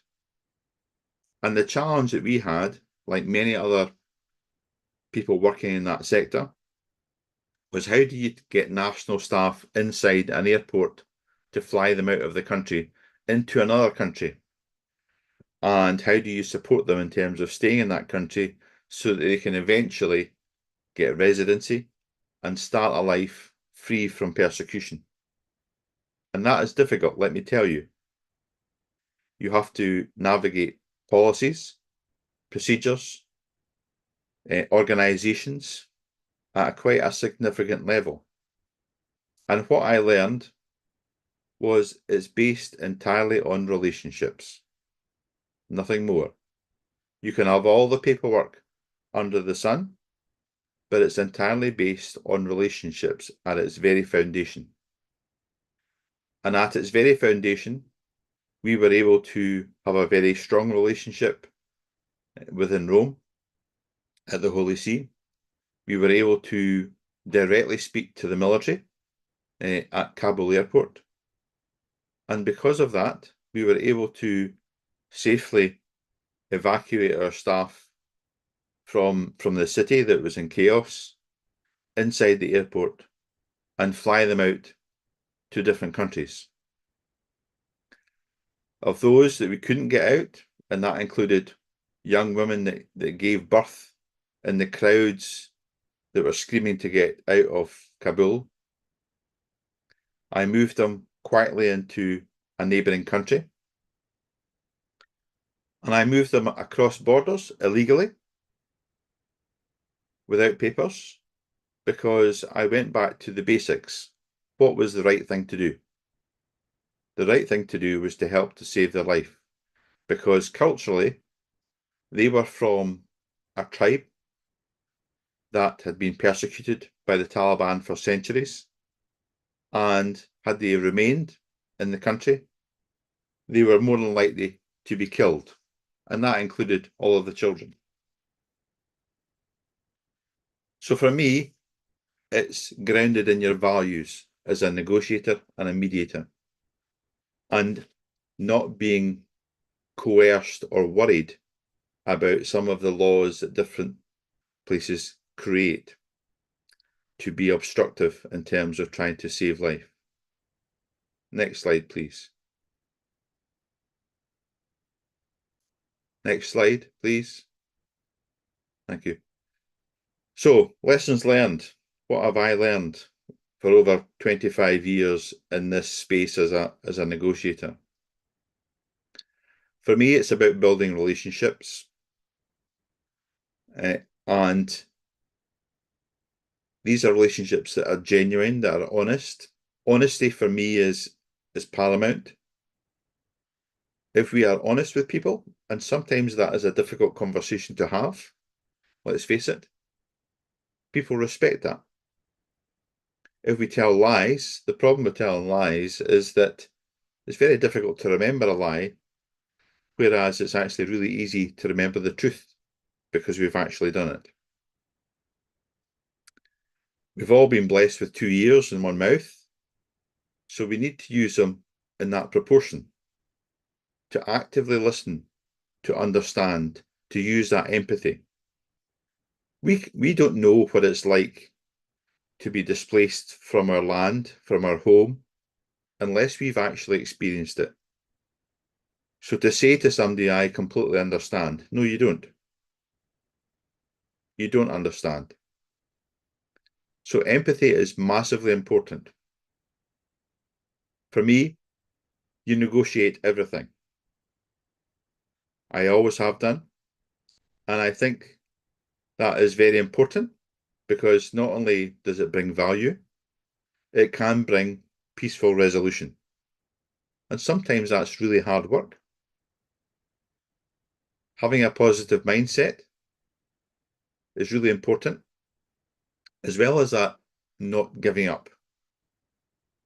And that is perhaps a personal trait in terms of that determination to help people.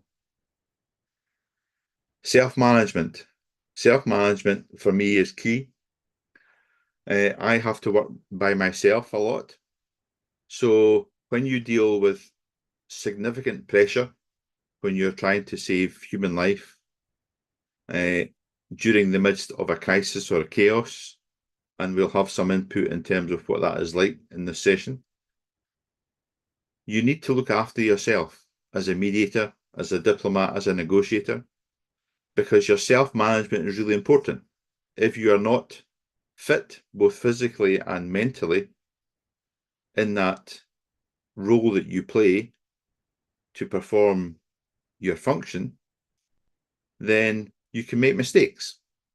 And these mistakes can have quite significant impacts on other people. So your self-management is really important.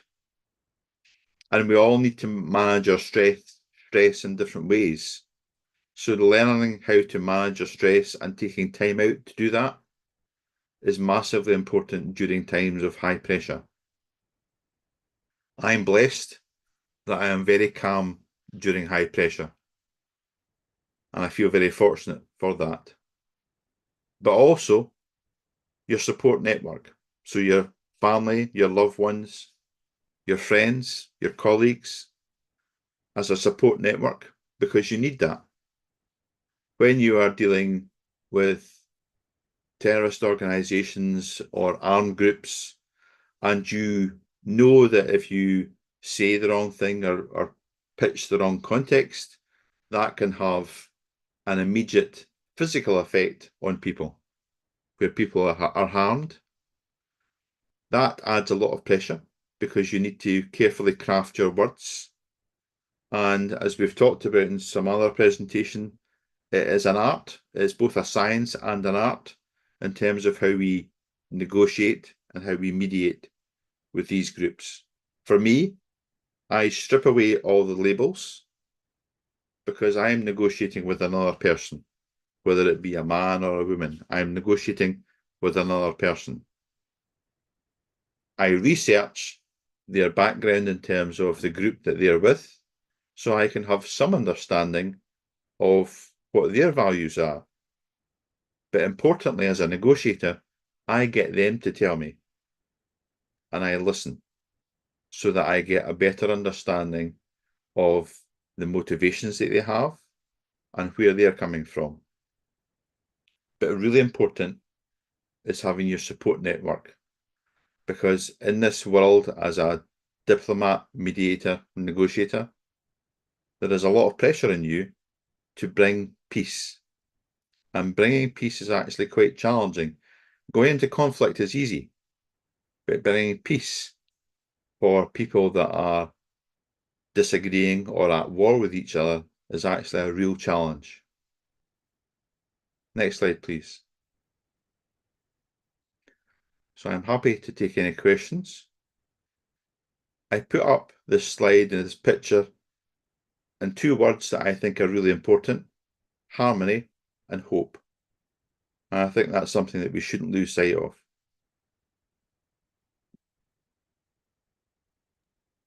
Dear Andrew, it was an amazing. So your experience, your backgrounds, and your dedication to your work is really impactful and insightful. Thank you very much. And you have already my questions with you. So if you want, you can just answer from one of them, because I will really say to all of our participants that this section has the most, they have a lot of questions that I just received by email. So one of them, I would just advise you to ask and answer, please. Okay, I'll read out one of the questions that's been sent to us.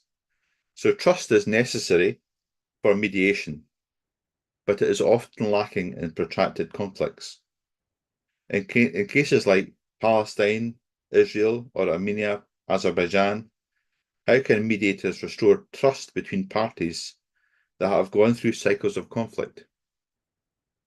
Are there any successful precedents from such conflicts? Do you know what children in Armenia suffered? How they were raped by the military? How their father was killed in front of their mother? Is this religion, or is this inhumanity? I think for me, I think history plays a really important part in terms of how we understand conflict.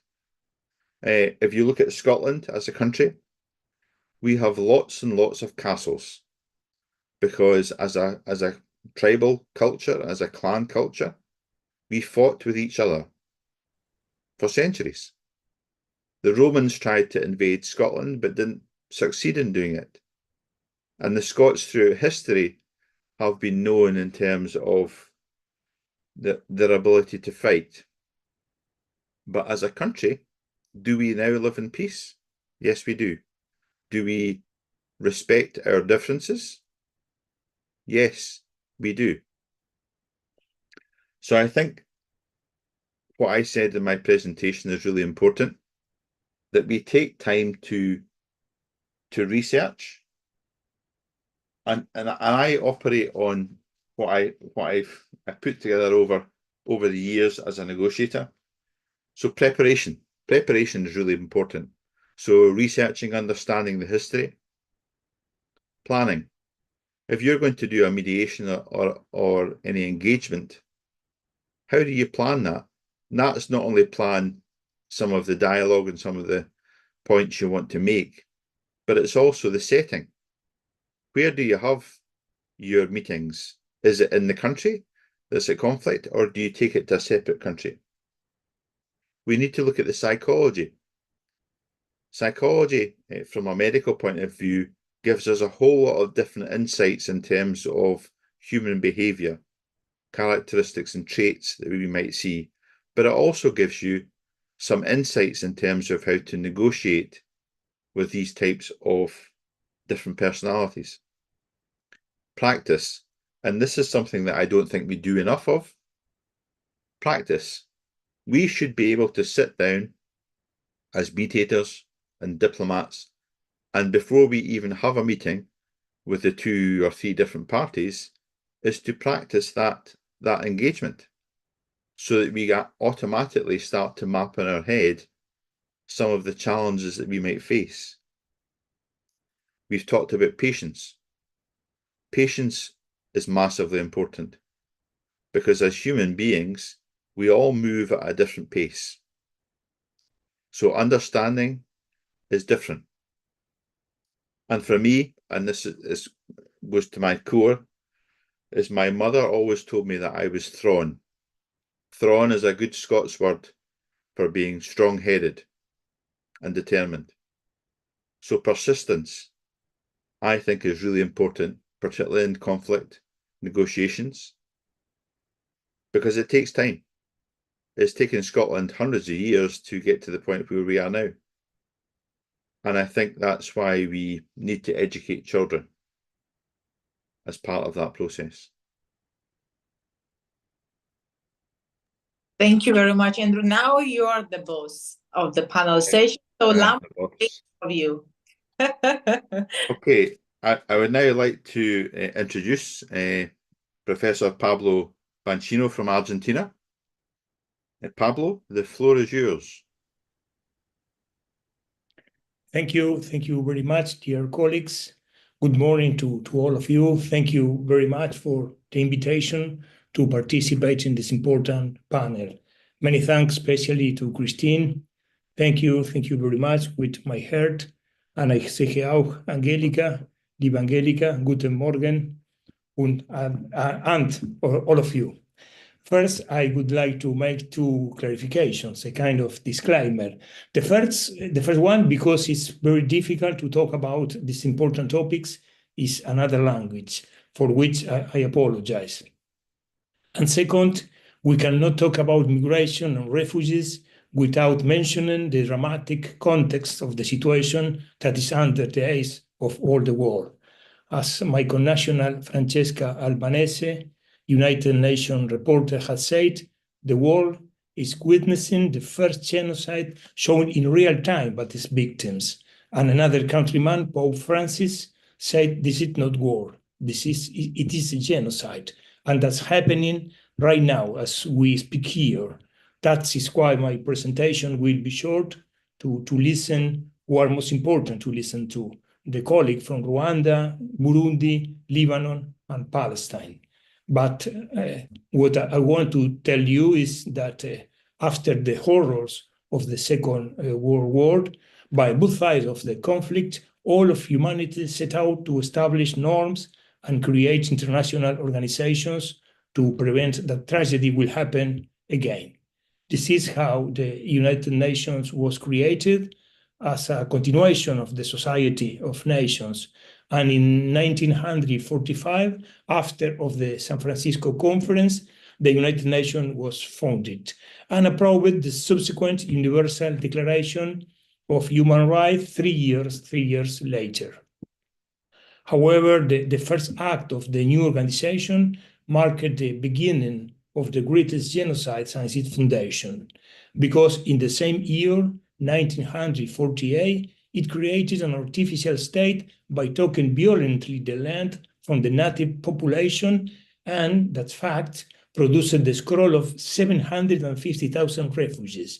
In Arabic, they call the Nakba, for which situation the first refugee protection agency was created in 1949, 75 years ago, which is United Nations Agency for Palestine Refugees in the Middle East, and which today has 6 million refugees, 750,000 in 1948 and 6 million today. 1 year later, in 1940, was created the second institution, the United Nations High Commissioner for Refugees, with 4 million refugees, and today it has 43 million refugees under control. I believe that the numbers of a significant increase in the vulnerable population exempt me from further comments regarding the performance of international organizations. Of course, it was better than the previous situation. Before that, the only response to the refugee situation had been the minority treaties of the Society of Nations, which guaranteed the non-cent passport, do remember, to avoid statelessness. The first progress. Progress was made effectively, but it's not enough.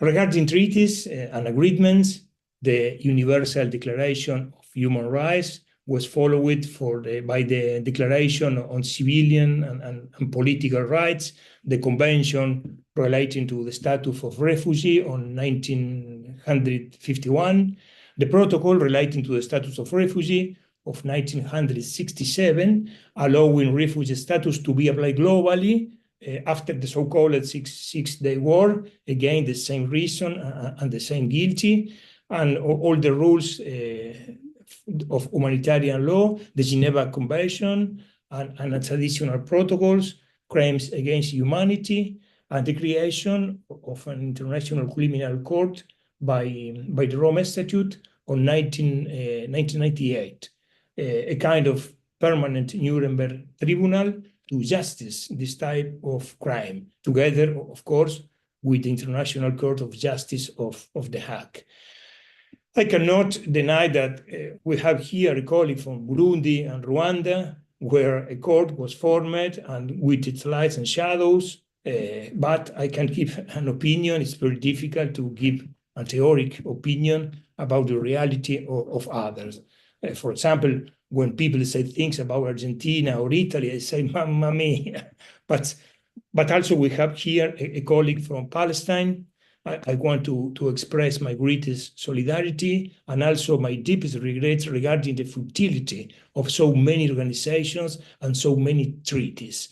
What I have told, that have not prevented and do not prevent today the death of so many children, women, humanitarian workers, civilian, and entire families. I am very, very hurt.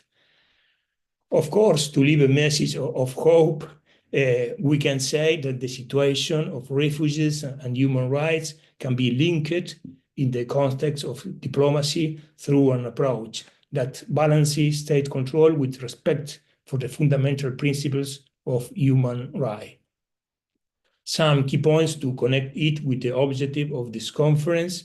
For example, with the multilateral diplomacy, the states can collaborate in international forums such as United Nations and International Organization for Migration, for example, to create policies that promote respect for human rights. International treaties and agreements are essential to address issues related to border control and humanitarian obligations. About the protection of refugees and asylum seekers in diplomacy, legal frameworks and bilateral or regional agreements can be developed to ensure the protection of those fleeing persecution or violence in accordance with the principles of non-repression. In humanitarian border control, for example, diplomacy can serve to establish protocols to ensure that border controls do not result in rights violation, such as disproportionate use of force or arbitrary detention of migrants. The access to healthcare, decent condition of detention, and the protection of alone minors are very important key points in this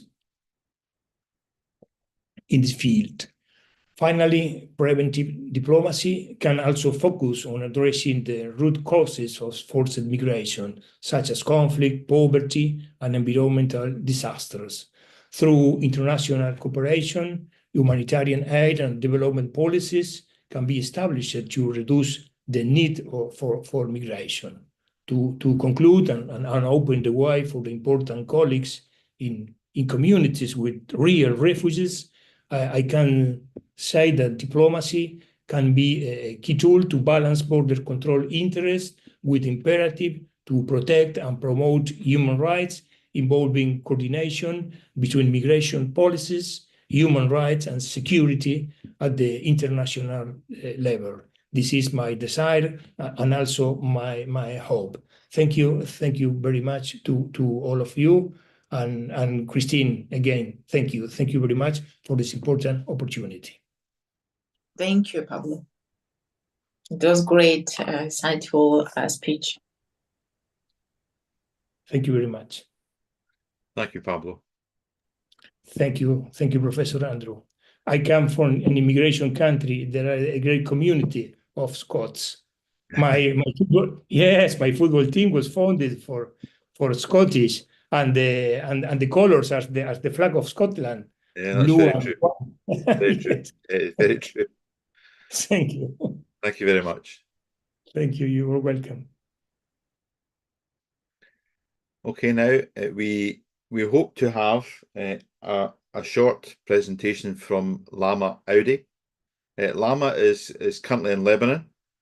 I know the Lebanon conflict very well, and Lama was in a position where she's had to flee from her home, so she is in a refugee camp just now. So God willing, and internet and electricity working well, we will be able to hear from Lama. Lama?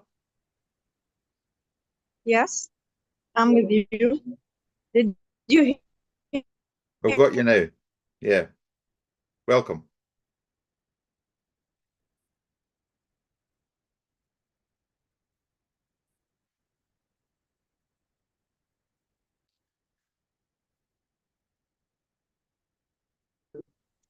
Yes.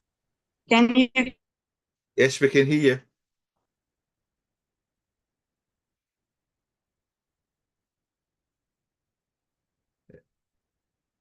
It might be better to switch off your video. It might give you better connectivity.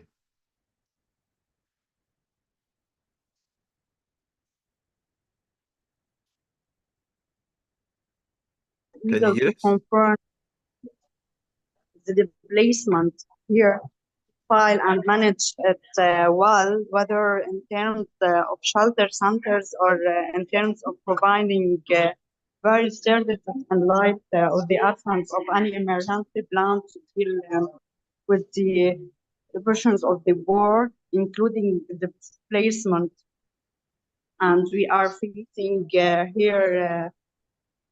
are facing a lot of like dangerous. We are facing increasing displacements, deteriorating basic services, rising poverty rates, and growing security risks, indicating that the country is entering a full-scale humanitarian crisis, especially with the burden on the most vulnerable group intensifying, and Lebanon's health sector is not ready for this demand for the food, medicine, shelter, and other basic supplies is increasing in these details. And the war has caused a large number of Lebanese people to stop working, and those who were able to secure their daily expenses are now unable to do so, and shelters are unable to accommodate people with special needs because they are not equipped for that and don't have the necessary equipment for the patients. Comfort, most cannot secure wheelchair or a bed designed for patients in these shelters, in addition to the fear of the spread of infection and tetanus and etc. And like that here till now. That's my point from here.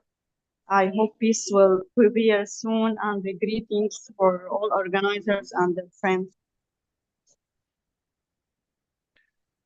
Thank you, Lama.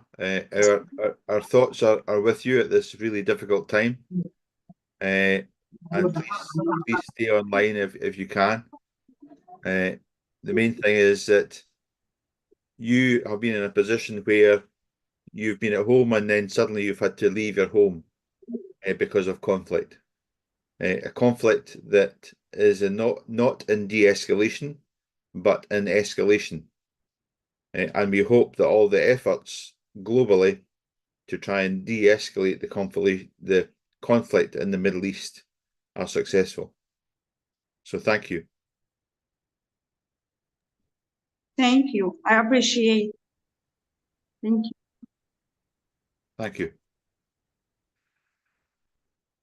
So we can now move on to Desiree from Rwanda.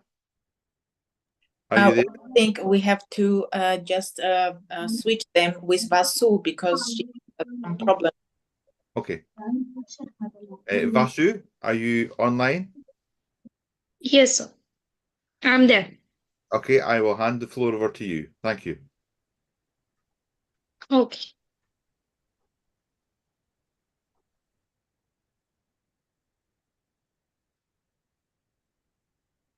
Rajat, you can go to the next slide.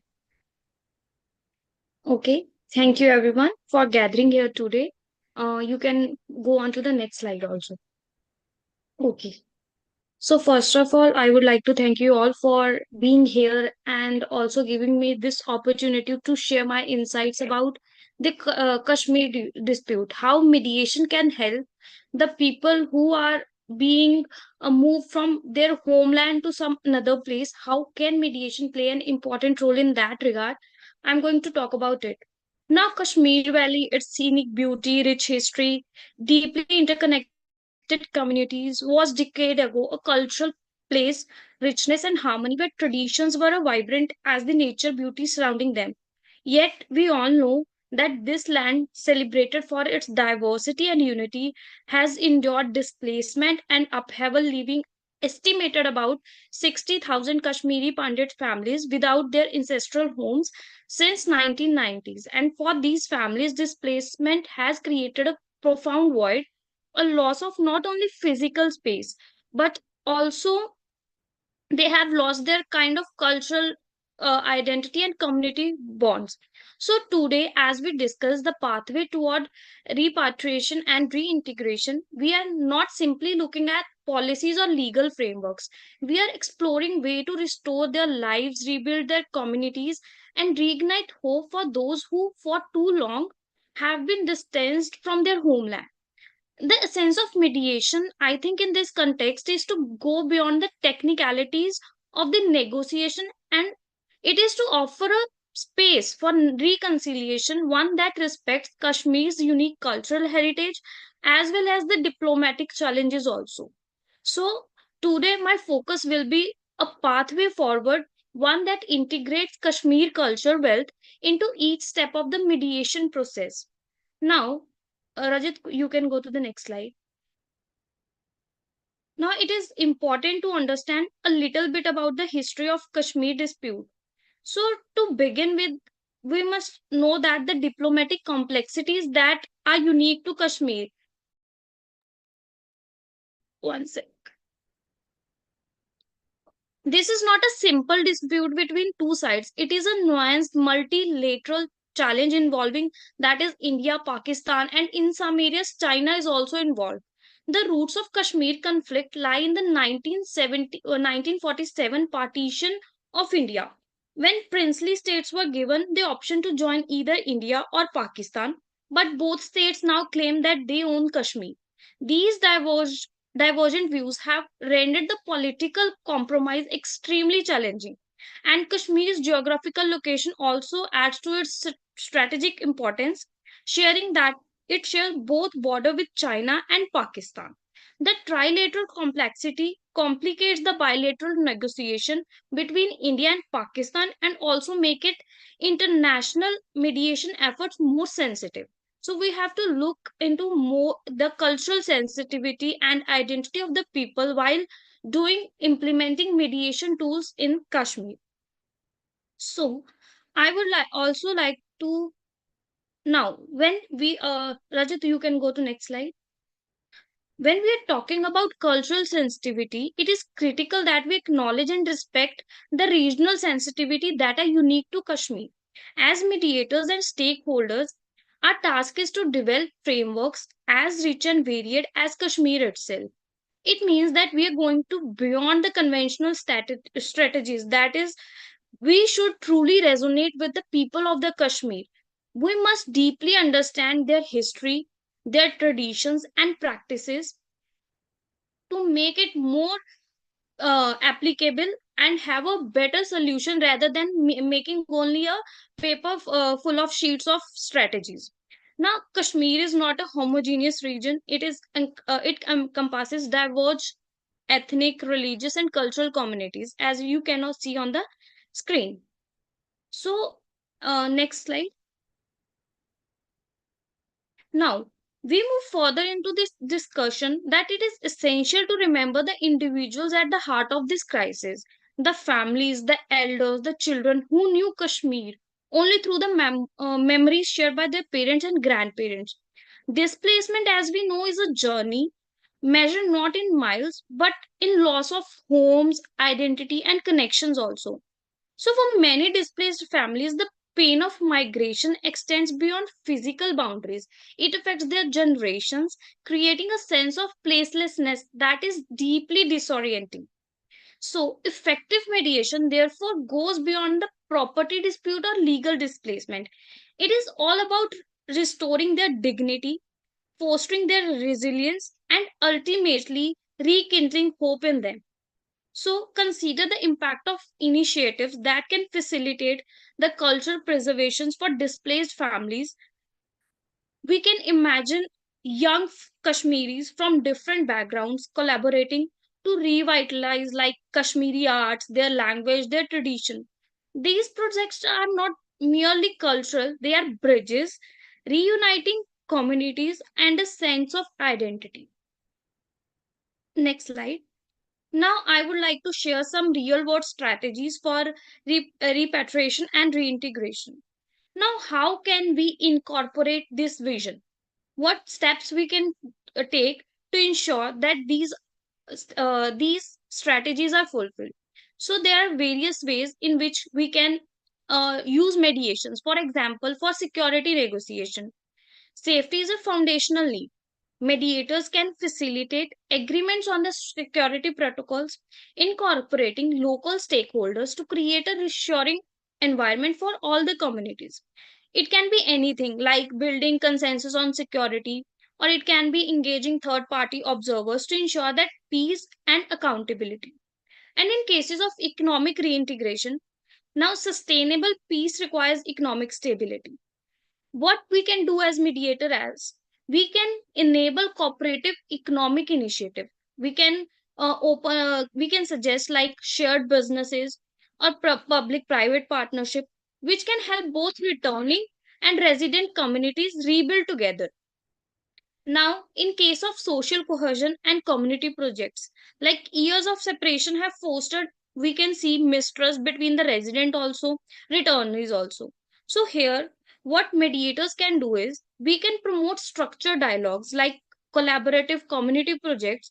It can be anything like educational projects or local developments that create benefits that bind both the communities, both residents and the returnees as well. Another tool we can use is cultural preservance. For example, communities like Kashmiri Pandits who are returning home means reconnecting their lost heritage. So, mediation can prioritize restoring their sites, creating spaces where they can interact with each other and also can interchange their cultures and grow into a more harmonious community. Now we can also heal the trauma and the scars of the generation. The scars of displacement endure across the generations. Trauma informed mediation can support emotional healing through healing circles, or we can say traditional practices. Also, the peer support networks can help in rebuilding social fabric and trust. Rajat, you can next. So, as we all know, that cultural preservation is very important, and we can do various steps like we can educate in the institution, we can organize small community functions where we can gather young generations. So, we can amalgamate different techniques and strategies and implement in the practical situation rather than theories also. Next slide. Rajit, you can skip this one also. Now, in the conclusion, I would like to say that we are on the stage where it is important to address their cultural sensitivity and also look into their identities. The challenge that Kashmir is facing is go beyond more not only political or territorial dispute. They touch on the profound issue of trauma also, the preservance of their heritage also. So mediation must be both innovative as well as sensitive to their region unique diplomatic landscape. So I would like to say that the traditional approaches to the conflict resolution are almost not applicable here. UN also kind of tried to mediate here, but it failed. So in Kashmir, effective mediation demands a more nuanced approach, one that respects regional sensitivity, also fostering meaningful dialogue among all the people there. By engaging local leaders, resonate communication style, trauma informed, and gender sensitive method with mediation can build an environment of mutual respect and trust that can address not only political but all the human dimensions of the conflict. At its core, the crisis in the Kashmir is about individuals and families who have been uprooted, whose identities have been strained, and whose future remain uncertain. So, mediation must address all the emotional, psychological, and social needs of these communities. So, for mediator, the challenge of repatriating and reintegrating Kashmir displaced population is an opportunity, a chance where we can write a new chapter in the region's history characterized by the reconciliation, renewal, and shared hope. With empathy, patience, and a steadfast commitment to the understanding, mediation can lead Kashmir towards a peaceful and cohesive future. Thank you, and I am delighted to share my views with you all. Thank you so much. Thank you, Vasu. So we have a question for you. In Kashmir's case, where so many displaced individuals have endured deep psychological impacts from years of conflict, how does trauma-informed mediation help them reconnect meaningfully with their homeland? Okay, that's an excellent question. Now, trauma informed mediation is crucial because it acknowledges the emotional and psychological wounds that many displaced individuals carry. In practice, we can say that it goes beyond just resolving any legal issues. We incorporate approaches like peer counseling or even emotional supports that address these invisible scars that these individuals carry with in their daily life. Now, by creating that safe space for individual where they can share their experience or their past traumas, what they have suffered, this can build a sense of resilience and can foster a feeling of belonging to something. They can establish that they have some identity, and ultimately this approach helps in displaced individuals to just not physically being returned to their homeland, but also to reconnect emotionally in a more supportive and meaningful manner. I hope this answer your question. Yes, thank you.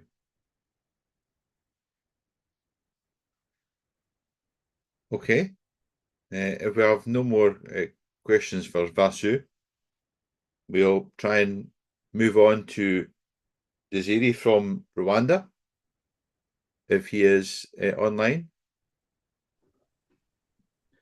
Yes.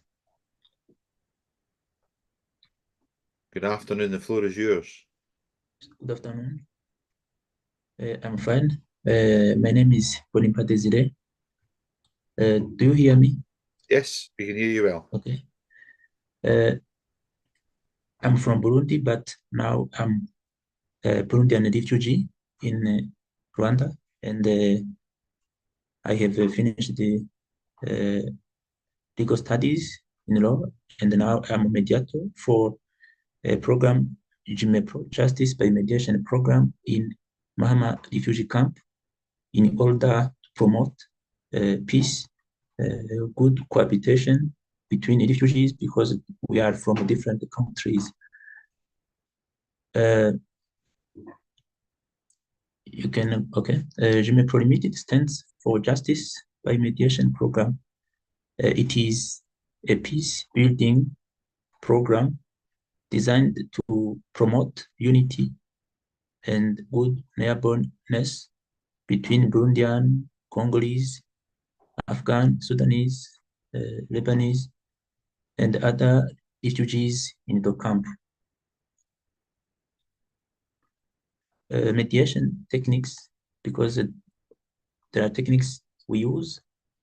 First, to listen to people who come to us for legal help to resolve disputes amicably. Second technique is calling each person involved in the mediation one by one. This is a small house near Mama refugee camp where we work. And the third technique is letting the parties to the conflict themselves propose solutions to their problem by simply facilitating their search for solutions without influencing their decisions. And finally, JME Pro Limited, we mediators become witnesses to their agreement, which means that JME Pro Limited makes a record of their agreement or decisions taken in good faith by the parties to the conflict.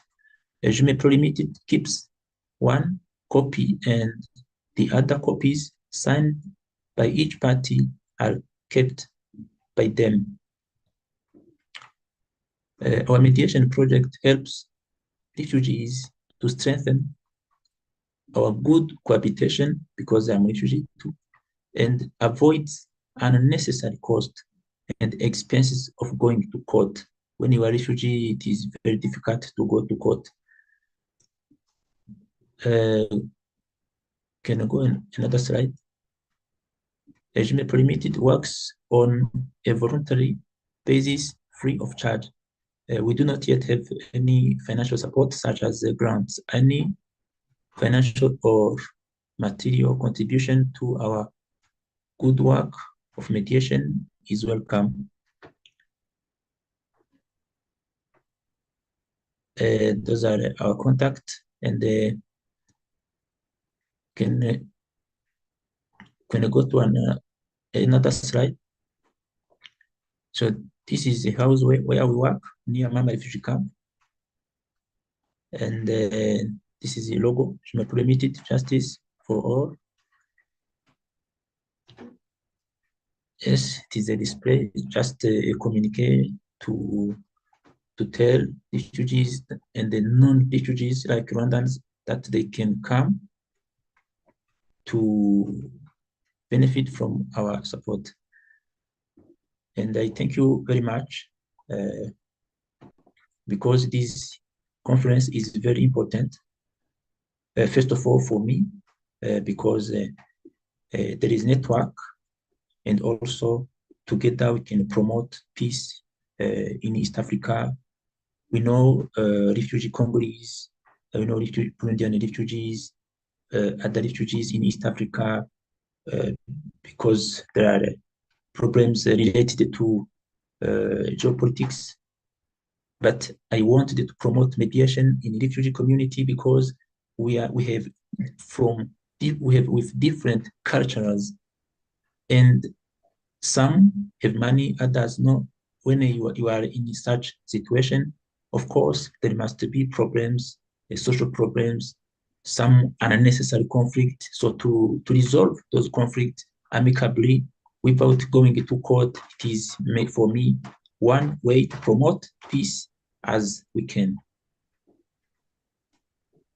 Thank you. It was really a pleasure to listen and to witness this whole story. And you are speaking from the camp as well, that our Lama was speaking, straight from the ceasefire.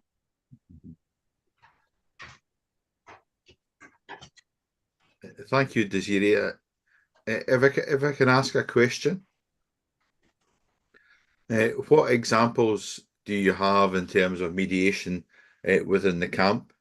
And what are some of the challenges that you face within the camp with all these different cultures mixing together?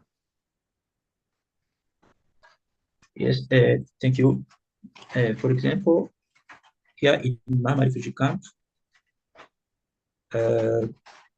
when you flee a country, you leave your livestock. You find yourself without, I could say, without nothing. So some refugees, when they arrive in refugee camps, of course, UNHCR support them. Rwanda, Minema, Ministry in charge of emergency, they do what they can. But as a refugee, always every person can feel unhappy, and there may be someone can make theft to take a property of another, and someone can decide I have to go to court. As our organization, GMEPRO, is near Mama refugee camp, they come and they ask me, Desiree, how can you help? How can you help us to resolve our conflict without going to court? I imagine, I create story, a true story about how we arrived in refugee camps and what would be the cost and expenses if you go to court. For example, Mama refugee camp, there are different institutions. There are primary court of Norway. Everyone can file a case, but it is very expensive. And I explained to them that it is better for them to resolve their problems, but after I give them the scenario of the better ways to restore cohabitation. Someone can have a debt, so they make decision depending on their agreement. If the agreement is not possible, of course, they may go to court, but they prefer, many of them prefer to resolve amicably their conflict without going to court. Thank you. Thank you. And thank you for joining us. Very powerful testimony.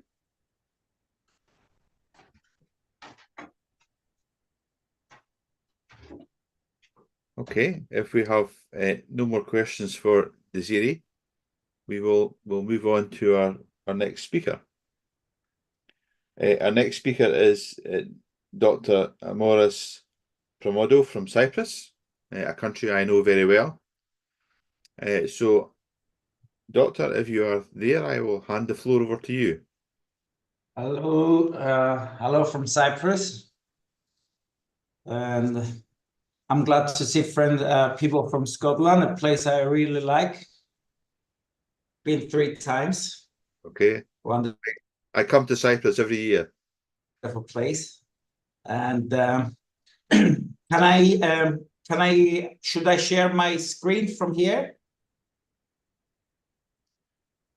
I think it's up already, is it? I think your slides are up already, so you can either share it yourself or yeah, I can share my screen if it's okay with you. Yep, that's fine with me. Okay. And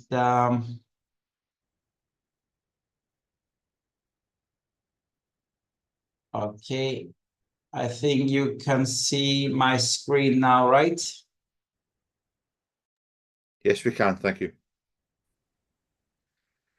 Okay, can you see my screen? Yes, yes, we can. Okay.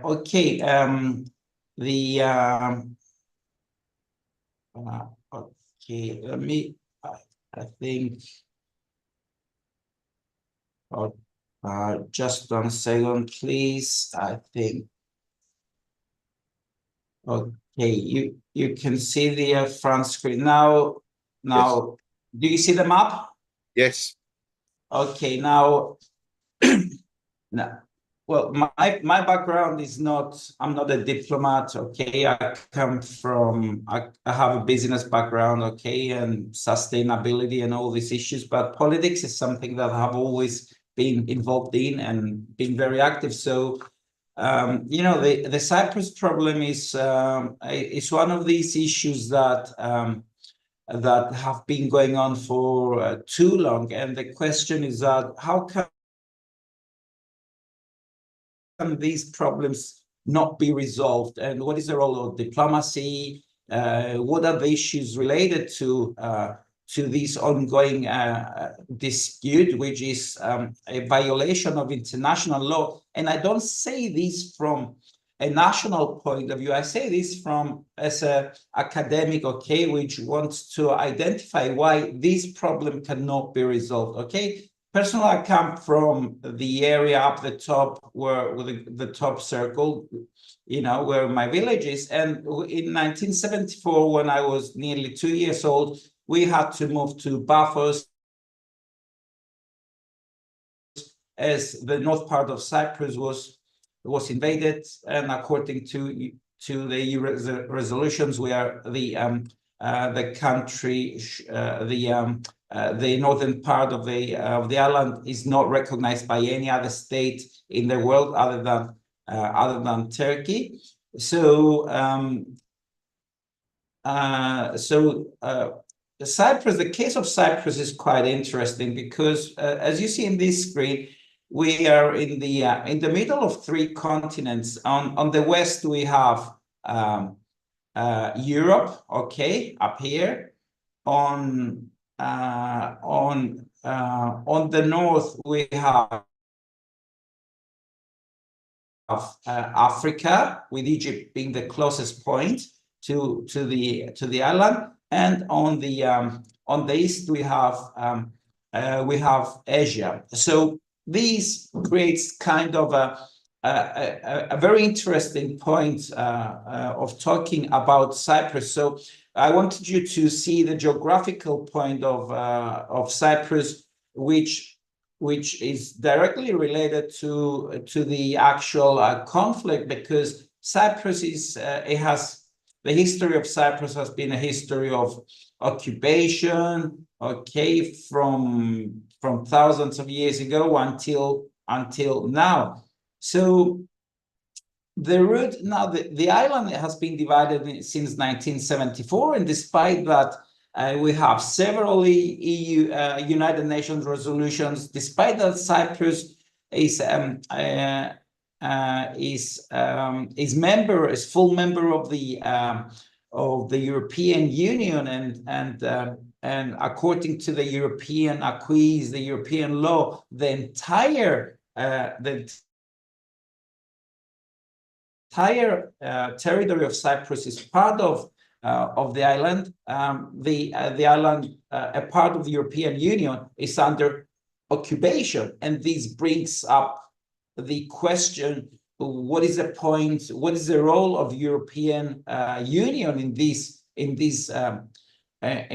case?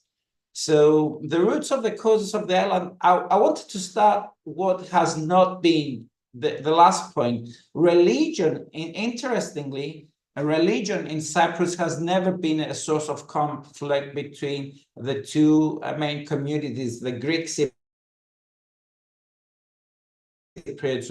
which make up the 82%, and the Turkish Cypriots, which make up the 18% of the population. The religion has never been a subject of conflict.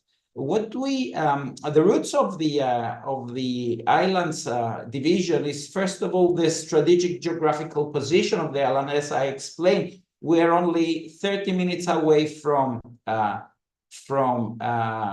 Israel, you know, and we're only 45 minutes from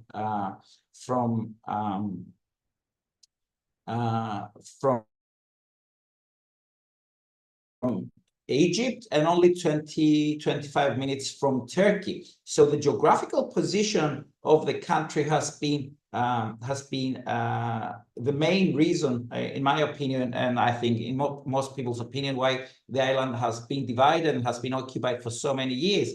The second thing is that the second element is that Cyprus has been a British colony for nearly 1 century, and in reality, Britain has never left the island, despite the island is independent since 1960, and Britain still remains on the island through sovereign bases. And another issue is that the country is far too small to defend itself. So we are always relying on other people, basically on international law. But the question here is, does international law really apply?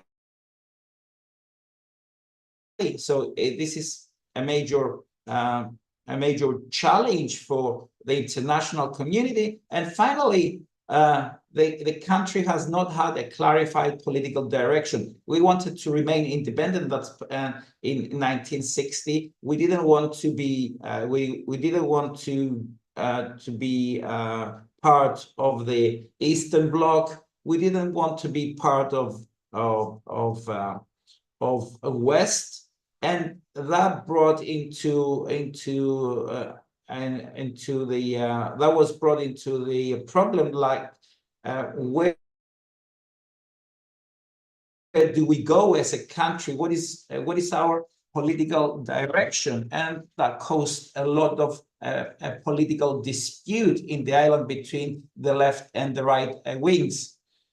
Now, there are diplomatic and mediation opportunities in Cyprus, despite that most people in Cyprus believe that the problem will never be solved because it's been going on for so long. First of all, United Nations have several resolutions, and at some point, people believe that they should have been implemented. And second, we rely maybe more than what we should do on the role of European Union. So again, what is the question here in terms of diplomacy and mediation and rule of law? What is the role of these organizations, especially when you are a small country such as Cyprus? How do you actually protect yourself when you're placed in such a critical geographical position? So again, we see regional conflicts. We saw the conflict in Armenia, between Armenia and Azerbaijan. We see the conflict now, Israel, Palestine, Lebanon, okay, Syria. You see that our area is kind of in constant war, and that's been going for years and years. And another problem that we as a country are facing, which has an impact on the political direction of the island, and which a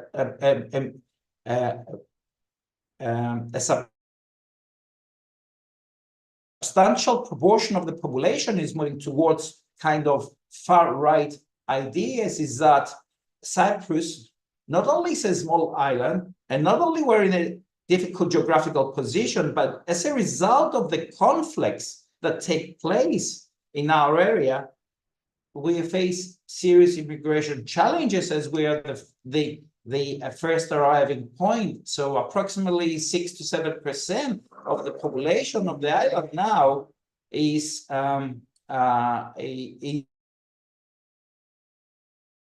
immigrants, whether we want to call them illegal or economic immigrants or climate immigrants. The problem is there and is not, and you know, the wording does not change the reality, okay? And this brings Cyprus into a concept of what do we do? By law, we have to protect these people, yes. On the other hand, though, our capacity to do so has been decreased as a result of the continuous arrival of tens of thousands of people. Just remember that the island has just 1 million population. Okay, so we're not a massive European country. Now, throughout the years, the problem of the division of the Cyprus has been tried to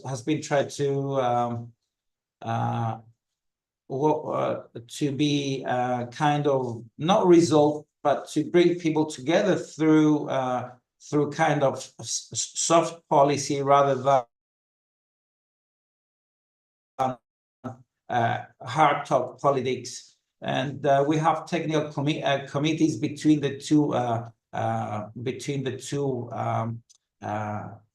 communities, for example, related to the protection of cultural heritage. In this, one should take into consideration the long-lasting history of the island, which goes back 5,000-6,000 years ago. Okay, with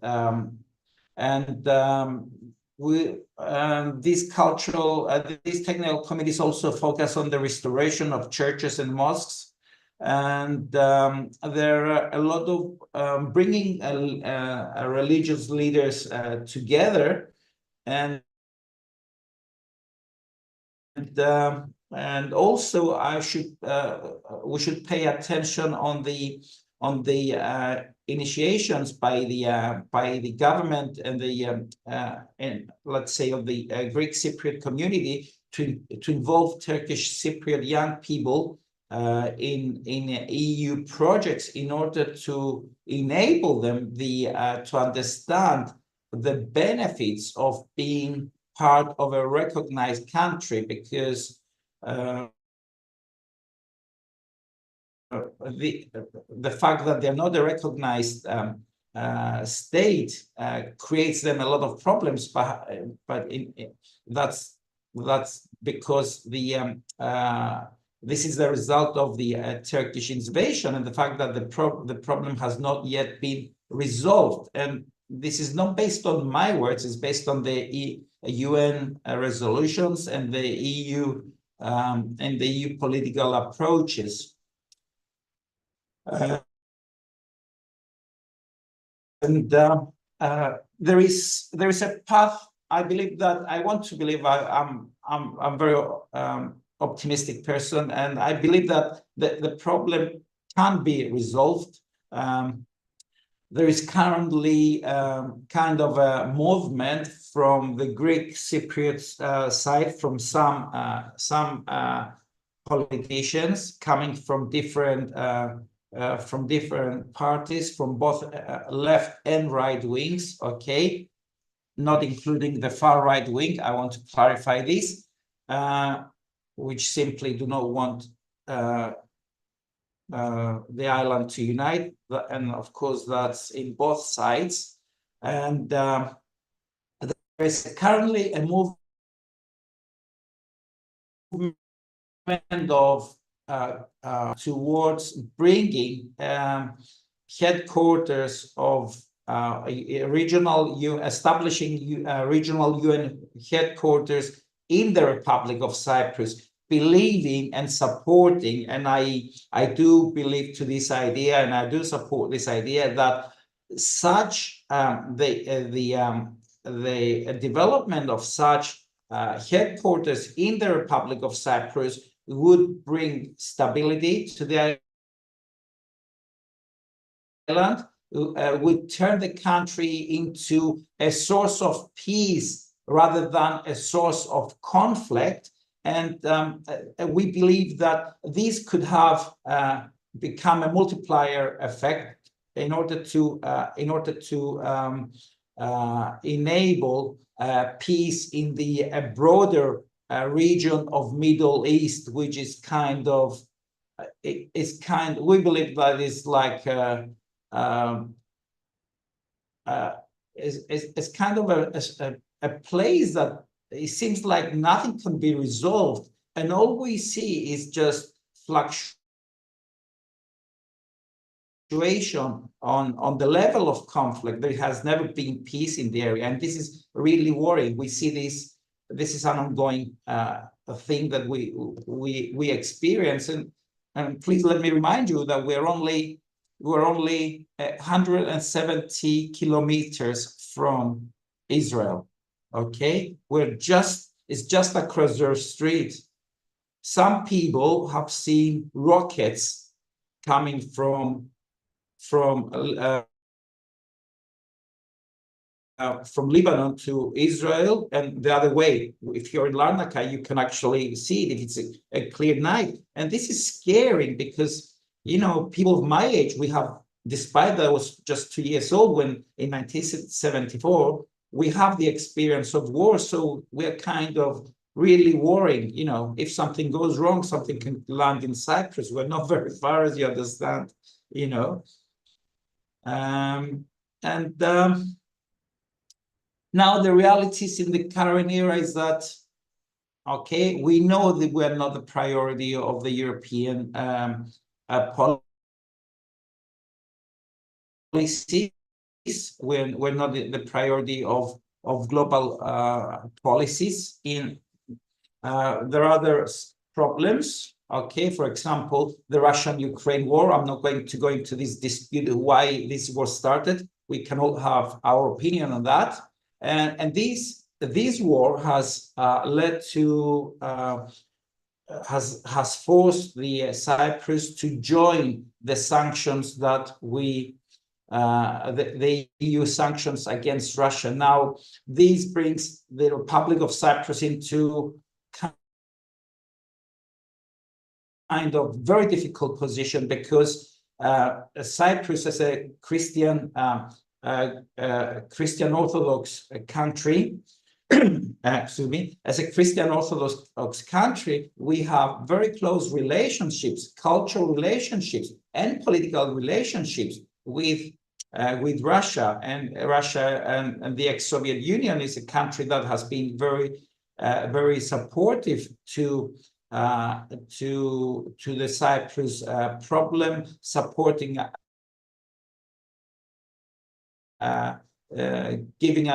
providing us with financial aid at the early stages of following the Turkish invasion in 1974. And generally, we had positive relationships with both Russia and Ukraine. However, we had to join in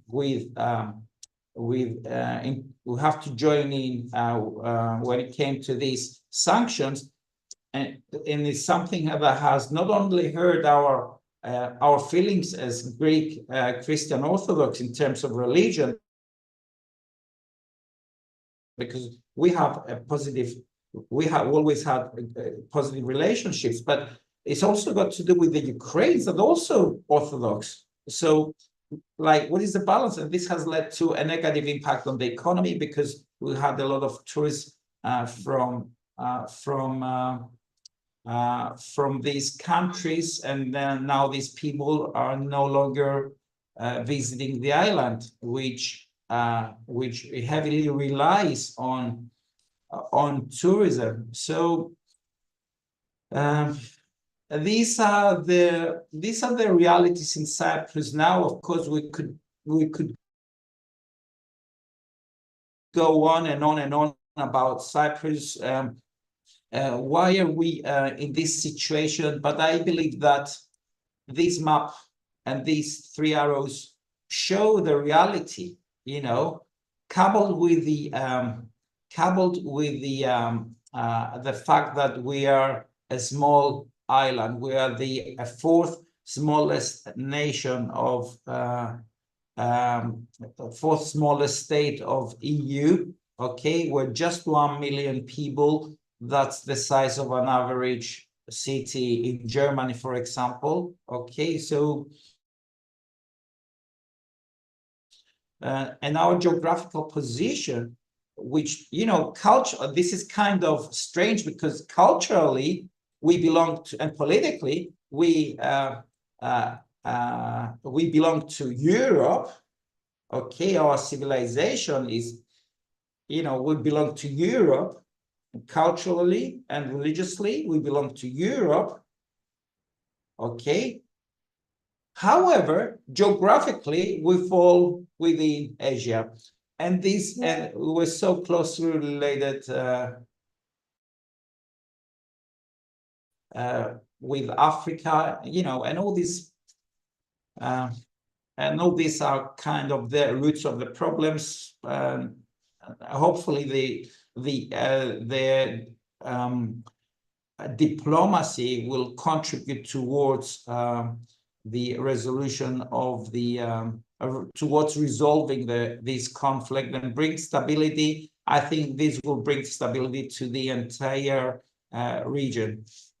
I would like to thank you for having me here. And if you do have any questions that I might be able to answer. So, question from me, from Scotland. 2 questions, really. So, what do you think has been the effect of the buffer zone in Cyprus? I know there's been over 40 plus breaches of international law against Cyprus. And the question for me is, what is the effect of the buffer zone? Is that a good thing or is it a bad thing? Because the buffer zone is something that is being talked about for many countries. It's been talked about for the Ukrainian conflict as a potential solution. So I wanted to hear what your experience of that is. Okay, now the buffer zone. Let me clarify what the buffer zone is so we can understand what we're talking about. Buffer zone, okay, let me just give this map. Buffer zone, as if you can see, it's the point between the yellow part and the kind of white part, okay? Now, I don't know how clearly you can see this. Okay, let me just kind of do this, okay? Yes, got it, so, yeah. Now, the buffer zone was given, okay? The Turkish troops were stopped at the yellow points beyond the buffer zone. Now, Yes. what happened? What happened in order to stop conflict and enable peace to the island? You know, now we're not in peace, we're in ceasefire, okay? This is, I want to state this, okay? Now, the Republic of Cyprus, okay, the official government of Cyprus gave this part, okay, to UN in order to ensure there will be no direct conflict. Now, the Turkish troops are always disputing this area. Yeah. So we have, so again, I just want to remind you that I'm not, these are the realities. This is the international law, okay? We have the upper part, which is part of the European Union, according to European acquis, which is occupied, okay? Yes. And then the buffer zone, to answer your question, was provided. So there are continuous violation even a few days ago. Yeah. I think for me, that's the buffer zone is not an ideal solution, but if it brings to a halt a conflict to allow mediation and diplomacy to continue, then it's some kind of solution, albeit maybe not the best. So thank you very much for your presentation. Very insightful. I visit Cyprus often, so I know the country well. Please feel free to contact us contact me when you are in Cyprus. I'll be very much delighted to meet you in person. I certainly will. I certainly will. I have it question, but I will just after send it by direct because we are running out. We have one more speaker. Okay, so if I could now ask Chukwuhiri from Nigeria to join us, and the floor is yours. All right. Thank you, everyone. Thank you, Christine, and your team for a wonderful organization. I'm indeed very pleased to be in your midst. Thank you very much. Well, what I'm going to talk about is peer mediation and our story. I guess that what we're all doing here, without this initiative, it can't be sustained for the future. So in other words, I'm taking care of the future of this practice, of the conflict resolution sector. And that is why there's an urgent need for the introduction and promotion of peer mediation. Just like I said earlier, I don't know if the slides I sent to them are ready, but be that as it may, in the introduction of this wonderful initiative started in COVID, during COVID, I had written a book on mediation. And I wondered, and I said, okay, the adults will read it. What about the future? What I insist on, and I'm amongst those that propagate that, I believe that mediation, sooner than later, will no longer be an alternative, but the main thrust. It will be the primary dispute resolution mechanism. So in other words, what we are doing via this program is ensuring that the future, that there's no dearth of professionals in the practice resolution sector. So be that as it may, like I said earlier, I had written a book and I said, okay, why not get children involved? And that is how we started the journey on peer mediation. If you're aware of a lot of bureaucratic bottlenecks in Nigeria, in Africa generally, and in most developing countries, you can understand what it means to run this program solely. I've tried as much as possible. We've been giving over 1,000 schools. You can only imagine what it will entail to train children in over 1,000 schools. So we've just done that because of limited funds. We've tried to structure the training, take the children in batches. And at times I wonder, when am I going to be through with all these children in Nigeria? Not to talk about other African nations that have reached out to me for them to understudy what I'm doing. So you can see, basically, if you now relate it to the diplomatic parts, the diplomacy, you see some of them join us online, and you see when the children are relating with other children across the borders. And you very well know that one of the initiatives of setting up this program is because of the thorny issues that have to border on religion, culture, and tribe. That is a very thorny issue in Africa. So you can imagine the essence of getting these children to buy into this program and the positive ripple effects we will achieve if this program is sustained. Thus far, we've trained and certified over 484 children. And hopefully, by the grace of God, if the funds are available, we intend to do another 300 plus on or before the end of the year. To ensure that what we are doing is sustained, we further digress further to accommodate their mothers. Because if you're having children do this and you're not having the home buy into it, it's practically is going to be dysfunctional.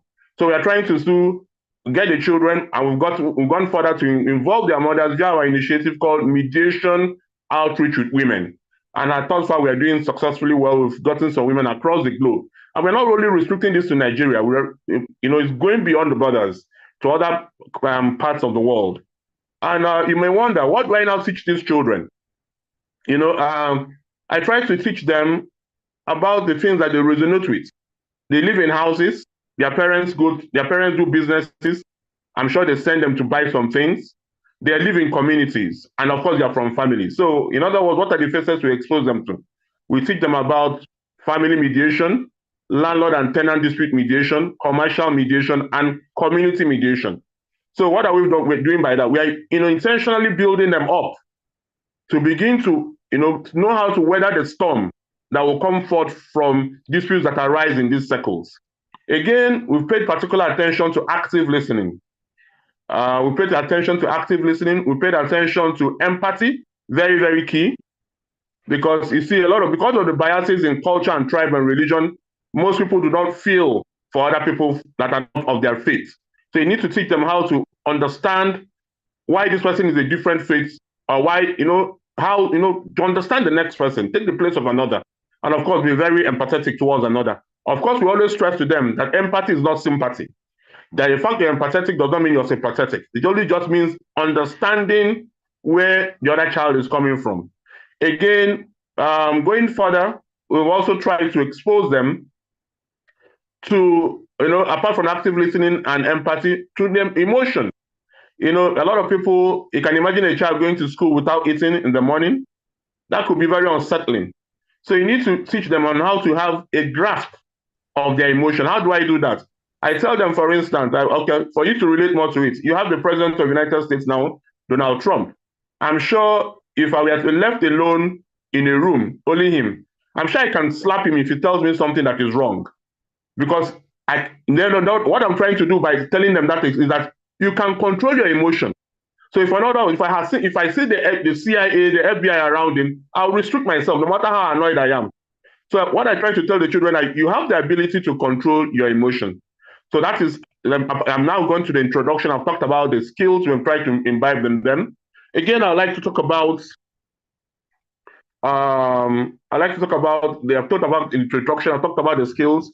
What is their sense of this program? We live in very uncertain times, very, very uncertain times. So we are trying to get these children to know how to relate across the borders of religion, tribe, and culture, and race, of course.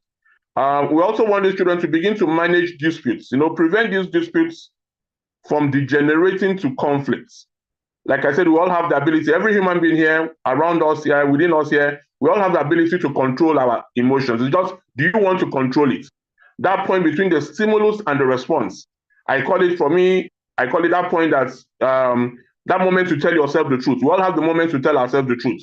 Now, it now depends on us on what you want to do with the moment you've told yourself the truth. So I emphasize on the children buying into this.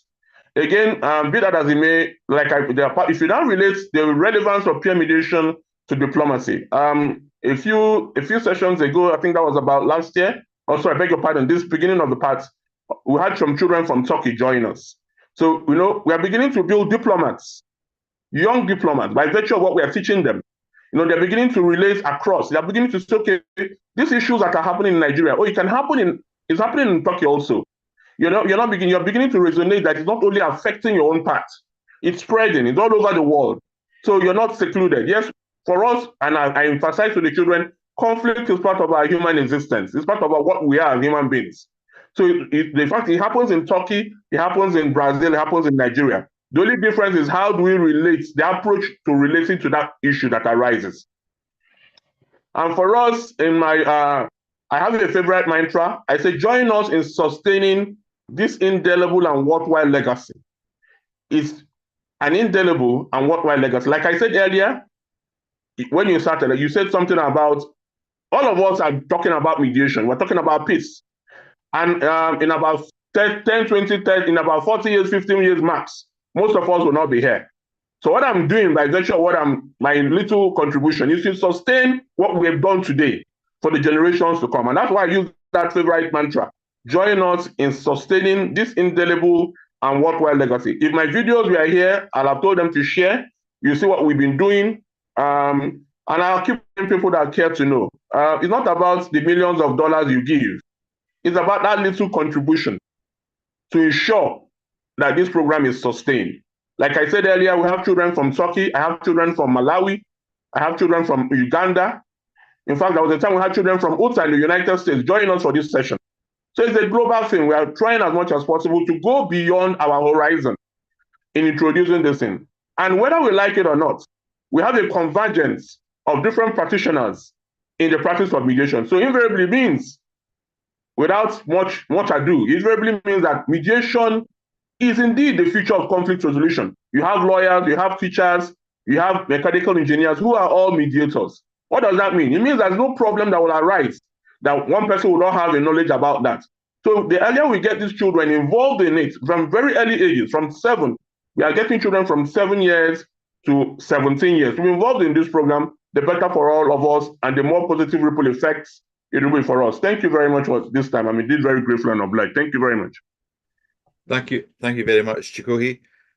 I think if I can share a couple of things from Scotland, and I know Nigeria very well. one of the things that Scotland has experienced is a lot of violence over a lot of years. And what we have learned from the research is that where you educate children consistently, then you can take them to a path that is more peaceful and away from violence. So I commend you for your work on educating children, and not only in Nigeria, but across Africa. And I hope, like the saying from Confucius says, that if you go to a country for a year, you plant rice. If you go for 10 years, you plant trees. But if you go for 100 years, you educate children. So for me, thank you very much for your contribution. And I'll hand back to you. Thank you very much. Thank you. Thank you, Chijioke. And I want to say thank you, great thank you to our moderator, hero moderator, because the more speakers you had before, and you are a really, really great person. Thank you, Andrew. And I don't want to say to you goodbye, because we will meet next year in Cyprus, direct in diplomatic competition. So see you all here, and just don't leave, because now we are just I'm giving the rights to conductor and moderator for panel session 5. Please meet Juan Carlos Del Bianca. Professor Juan Carlos Del Bianca will moderate panel number 5. Thank you.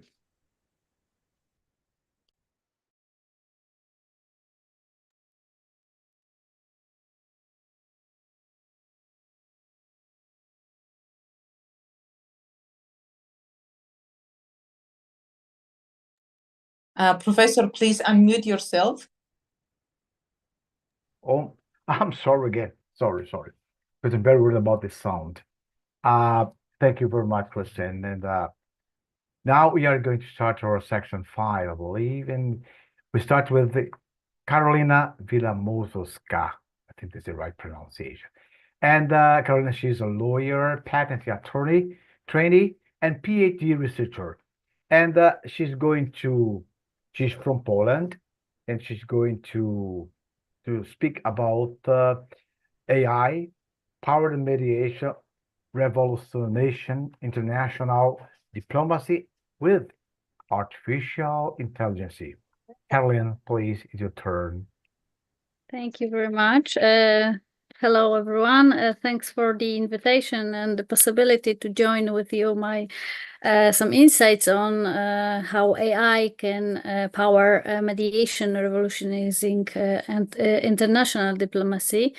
As it was said, I'm an attorney, and I try to help mediators to ethically use artificial intelligence in their work. And I believe we have got a lot to do in this field. Okay.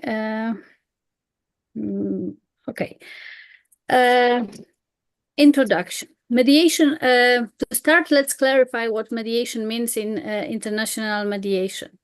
In international diplomacy. Mediation is a structured process where a neutral third party facilitates communication and negotiation between conflict parties to reach a resolution. In diplomacy, I believe this practice is vital. As global conflicts grow more complex, mediation fosters cooperation, reduces hostilities, and builds lasting peace. Yet mediation isn't without challenges. Traditional methods struggle with complexities, multiple stakeholders, cultural differences, and massive data sets that demand quick analysis. There is where artificial intelligence steps in, bringing enhanced tools to process and process to the table. So what are the current challenges in mediation? International mediation today faces 4 key challenges. Of course, from my point of view, it's complexity of global conflicts. Conflicts often involve multiple actors with diverse interests, which compliances reaching consensus. Information overload. Mediators must sift through extensive data and media, making it challenging to capture a complete, accurate picture. Human bias. Every mediator brings their own perspectives, which can inadvertently affect outcomes. Resource limitations. Time and personal constraints are prevalent in a traditional mediation process. So, the role of AI in mediation. How does AI address these challenges?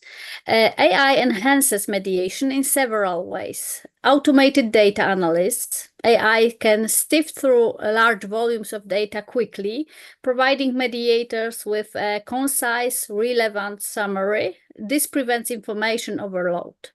Enhances communication tools. AI-powered language translation and real-time sentiment analysis helps bring and cultural divides between parties. The next one is predictive modeling. AI can analyze patterns from past conflicts to predict potential outcomes, helping mediators make informed decisions based on data-driven insights. I've put you some definitions because I believe that without those definitions, it's very hard to understand what we are really thinking and talking about. So the most important definitions from the AI point of view are machine learning, because machine learning algorithms enable system to recognize patterns and learn from data. For mediators, this translates into smarter insights from historical cases. Natural language processing, which allows AI to understand and generate human language. In mediation, LLP can analyze statements from each party to gauge tone and sentiment, aiding in understanding underlying emotions. And data analytic uncovers patterns within complex data, providing actionable insights. For mediators, this means identifying correlations and trends that might be overlooked in manual analysis. So, AI-powered mediation tools. Let's look at some specific tools. Negotiation simulations. AI can run negotiations simulations based on historical data, helping mediators practice and prepare. Chatbots for conflict resolutions. So chatbots equipped with mediation protocols can handle preliminary discussions or guide parties through structured dialogues. And data-driven insights. AI systems provide data-driven insights, highlighting potential common ground or areas of misunderstanding. So what are benefits of AI in mediation? They're significant from my point of view. The first one is efficiency. AI speeds up data processing, helping mediators make quicker decisions. Effectiveness. With AI data-backed analysis, mediators can provide well-rounded, unbiased recommendations. Accessibility. AI-powered platforms allow more people to access to mediation services, especially those in remote or underserved areas. What are opportunities in AI-powered mediation? AI opens up several exciting opportunities. Global reach. AI helps mediators connect with parties worldwide, overcoming geographical limitations. Inclusivity.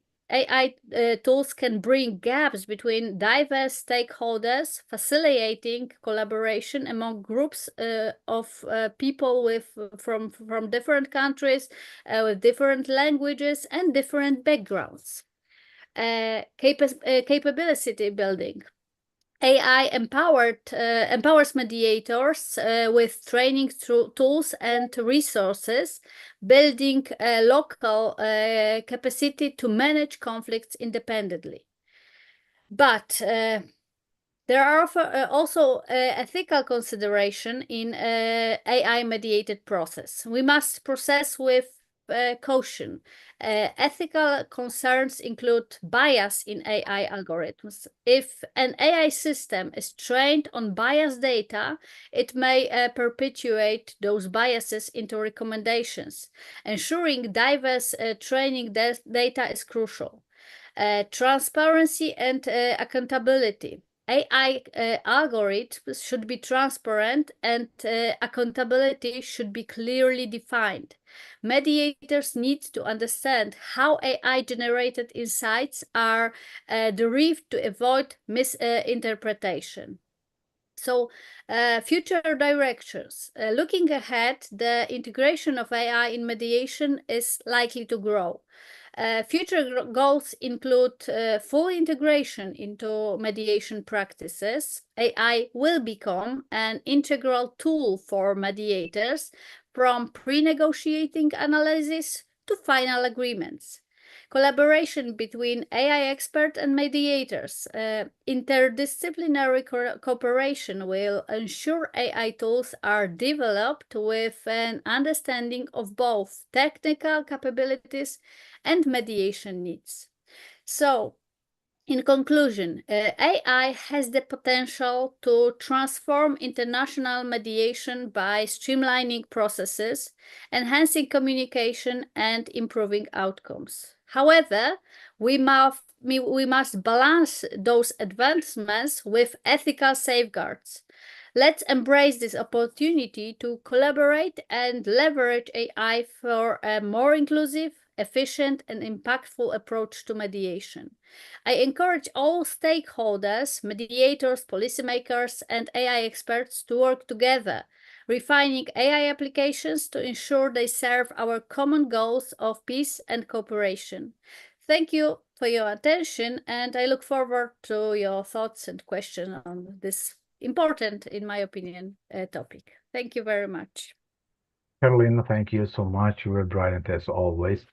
It's a very interesting topic, and I think we're really great. I always like to listen about that. And I would like to ask you something. Just one thing I would like to ask you. For example, let me see. I hear a question for you. Sorry. Is how do you envision the integration of artificial intelligence in mediation process? I mean, what challenges do you foresee in terms of maintaining human empathy and judgment when artificial intelligence tools are used in dispute resolution, please? Well, I believe that we need to remember that AI should still be just a tool, the tool that helps us to cover with big amounts of data, with preparing for a good process of mediation, to analyze data, but we should not forget that the human is in the loop. So the human is the most important part of this mediation process. And as long as we are going to use only the AI as a tool, not as something that's going to replace us, I believe that there won't be any changes in mediation. It's going to be another technical improvement that will help us to deal with more with the mediation process more effectively, and I believe we can use it to do it worldwide without concerns, without disabilities that we used to have working with people from different backgrounds, different languages, different cultures. It will help us, but it's not going to replace us. Perfect. I used to say that nothing replaces a touch. And looking eye to eye, never. Thank you so much. Thank you. Thank you. And now we're going to have the presentation of Prisma Kapoor. She's from India. I'm sorry, Prisma Kapoor from India. And the title of the presentation is Navigating the Landscape of Artificial Intelligence. Very good. bellwether for alternative dispute resolution regime. Karishma, please, the floor is yours. Thank you, sir.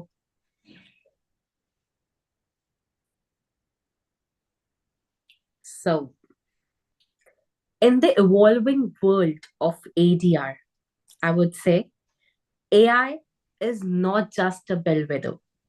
It's a game changer for accessibility, fairness, and speed. Good evening, esteemed colleagues, scholars, and distinguished guests. It's an honor and privilege for me to discuss one of the most transformative development in the modern legal system, that is the integration of AI into ADR mechanism.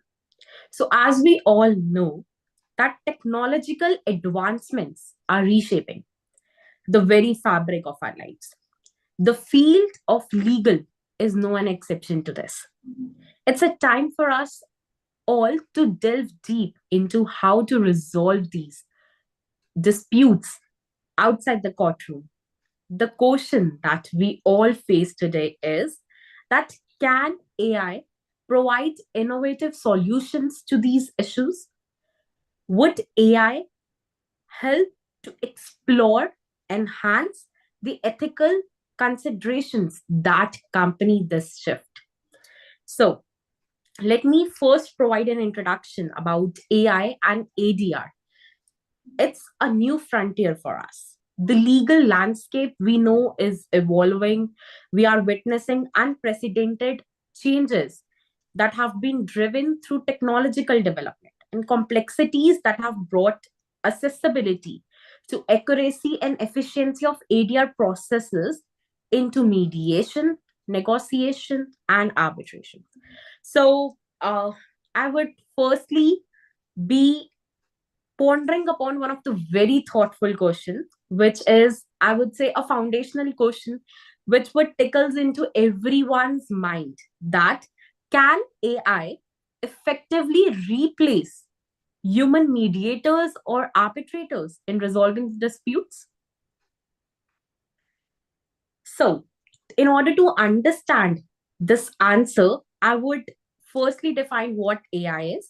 And I believe it has been very well make to definition have been cleared before. But let me just give a brief outlook that AI refers to any of the system where that is designed to think and act like humans. These systems have the capacity to learn from data and to adapt the behavior that is over the time. So we have other features that are like the machine learning, then we have the system of NPL and the other predictive analytics. And I believe the same have already been told. A slide before to this, can you just share? So you have missed the slide. Okay. Okay. So let's understand how AI would help us in streamlining the process. In order to streamline the process, firstly, I would like, before moving towards AI and arbitration, I would like to unlock the potential of AI into mediation. And that is what we are all here to talk about. So one of the most exciting area that we have is the mediation, that being a voluntary process that had facilitated with an increasing conflict complexities, and new methods have been framed out. So one of the remarkable innovation today that we have is of the direct. That's a software which talks about conflict resolution comparison tool that have been developed in the state of Germany. So this software actually helped the parties to select the most suitable conflict resolution method for their case, which may include both, that is, the mediation as well as arbitration. So similarly, the mediator robots, now we have mediator robots, we would say, that have actually facilitated in the negotiation with the potential to revolutionize how conflicts can be resumed or resolved across the industries. For example, it could be a healthcare or to any other diplomacy that we can undertake. So that means the process have been streamlined. And to give an example for this, I would like to quote one of the family disputes that we usually have in mediation. So what happens? So firstly, I would like to quote the scenario. Now, what happens? A family is going through a dispute over a division of assets after the death of any of the relative. Now the heirs would not be agreeing on who would receive which item or what so. Now, how AI can step into this process? AI would firstly be helping in the conflict mapping. That means AI would help to analyze the family member's position, financial situations, and would suggest the fair solutions to the family dynamics and the legal principles. It would provide the mediator the support in forming the compromise agreement, in sentimental items to those with the highest emotional attachments, and to the final outcome. If both the parties agrees, then we have the final solution. So that is what AI would help in the stream of mediation. And for arbitration also, AI has a potential. We have the software called Ross Intelligence, Arbilex, and other softwares which are quite common into the field. Or I would like to quote here the software which is used by one of the organizations in India, that's SAMA. So SAMA uses the software of AI. So now with the revolutionize, we have also to revolutionize our way of managing disputes. So next slide, please. So now we have already covered what is AI into mediation, arbitration, and negotiation is somewhat same to what mediation stands for. But now the recent field that is to covered is AI in ODR. And we all know what ODRs works with. And the COVID is the best example for giving to us the scenario of ADR into picture. So from ADR, now we are to ODR. So now Just Resolve and Sama are the one of the best ODR platforms which works for resolving the disputes, particularly in different locations. So now AI would enhance the ODR platforms by streamlining the procedures, automating the task, offering personalized counsels, and AI has empowered us in that way or the other. So I would like to quote an example for everybody. So we have platforms like Swiggy, Zomato, Uber, Grab. In every countries, we have these sorts. That's a sort of taxi delivering services or a food delivering services. Now, how AI could revolutionize in this field? So AI has revolutionized the customer service with AI-driven dispute resolution system. For instance, like Zomato or Grab. For example, a Zomato customer receives the wrong food order. So now AI would automatically scan the complaint, check the order details, offer the solution, refund, and replacement within 30 seconds. Similarly, on Uber services, we see that AI to resolve ride-related disputes such as fare discrepancies by reviewing the trip history, refunding credits, grab handles, delayed deliveries, or a wrong items that is discovered. So what is, sorry. So what is this? This is AI system actually reduces resolution of time from days to minutes and from minutes to seconds also. Sorry. So let's move further. Next slide. So let's navigate the ethical dilemmas in AI integration. So it's like a bias in algorithms. We have certain case studies. Give me a minute.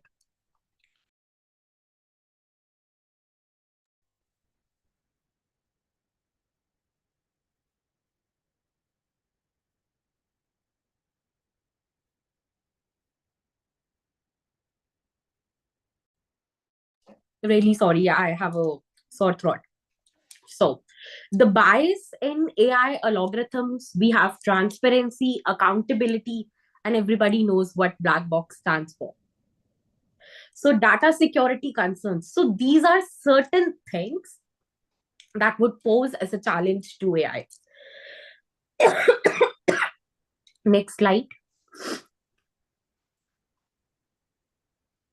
So, what would be the future of AI? AI in dispute resolution is like a magnifying glass, which has to provide a clarity. It helps to see the real issues faster with a greater precision. So AI can form as a complementary role to the mediators. We all can complement with AI. It helps to evolve our capabilities, have to expertise our remaining vitals. So these are the vision which AI can provide for. We have certain law state cases. So, for example, traffic challans or fines or small claims disputes can easily be settled through these mechanisms. So, the AI portal can be help in formulating or reducing the number of cases in the portfolios that we have in our different nations across the geographical locations. Next slide. So, in conclusion, the benefits I have already told, and I believe ma'am has also covered. So, challenges are there. So, let's cover the conclusion part. So, I would say AI here. The question which I have asked before, AI here is not to replace us. We, being a mediators, would work as we are. But AI here is actually here to empower us, to complement us, to provide a subsidiary role for us, where we can reduce our human errors and to streamline the process, dispute resolution into more accessible and conclusive path so that the AI journey with ADR can be a fascinating one to see in the coming years. So in the end, I would say AI in ADR, finally a way to settle the dispute with your Wi-Fi providers. We are sitting with our Wi-Fi ons and we are conducting a conference. The same way we can settle our disputes through our Wi-Fi without losing our patience. For example, in case any dispute occurs, we have to go, we have to speak, and we have to shout out. With sitting at home, we can settle the disputes. So this is what AI can do for us. Thank you for your time and attention to all the attendees. I look forward to discussion. Thank you so much, Chris. Perfect. Perfect your presentation. And one thing that caught my attention was when you say the responsible use of AI with robust ethical frameworks will shape the future of legal dispute resolution. Congratulations for that. I liked it a lot. Thank you so much. And now we are going to have Dr. Mustafa Mosafari, and he's a PhD and the director of and principal lawyer of DRMMM Law Lawyers in Melbourne. And Dr. Mustafa is from Australia, around too, and is going to talk to us about how artificial intelligence improves decision making in mediation. Thank you very much, Dr. Mustafa. The floor is yours, please. Dear Juan, I guess we have one question to Krishma. Dr. Mustafa is just coming to the air. We just have one question, please. If you will read, I think in chat box we have one question for Krishma. Yes, ma'am. So To answer it, I would say that I have already said that ADR, the AI technology is not here to take away our work as an ADR practitioners. AI is here to empower us all, to complement us. So don't take the negative side of what actually we used to take. See the positive aspects. Take what AI can do as a beneficial for us. And I think we all can see the empowerment which AI can give us. So I hope I'm able to justify answer in a short word. Is ma'am satisfied with my answer, the one who asked? Yes, we have one question, and Juan Carlos, I send it to you from the mail. Please ask this question. Okay, one moment, please. About this, let me look. The question is this one. Let me see. One moment, please. Okay. To Krishma, am I right? The question is, what ethical consideration should be taken into account when incorporating artificial intelligence into ADR, particularly in ensuring that algorithms are free from bias and do not inevitably reinforce existing inequalities in dispute outcome? Prisma.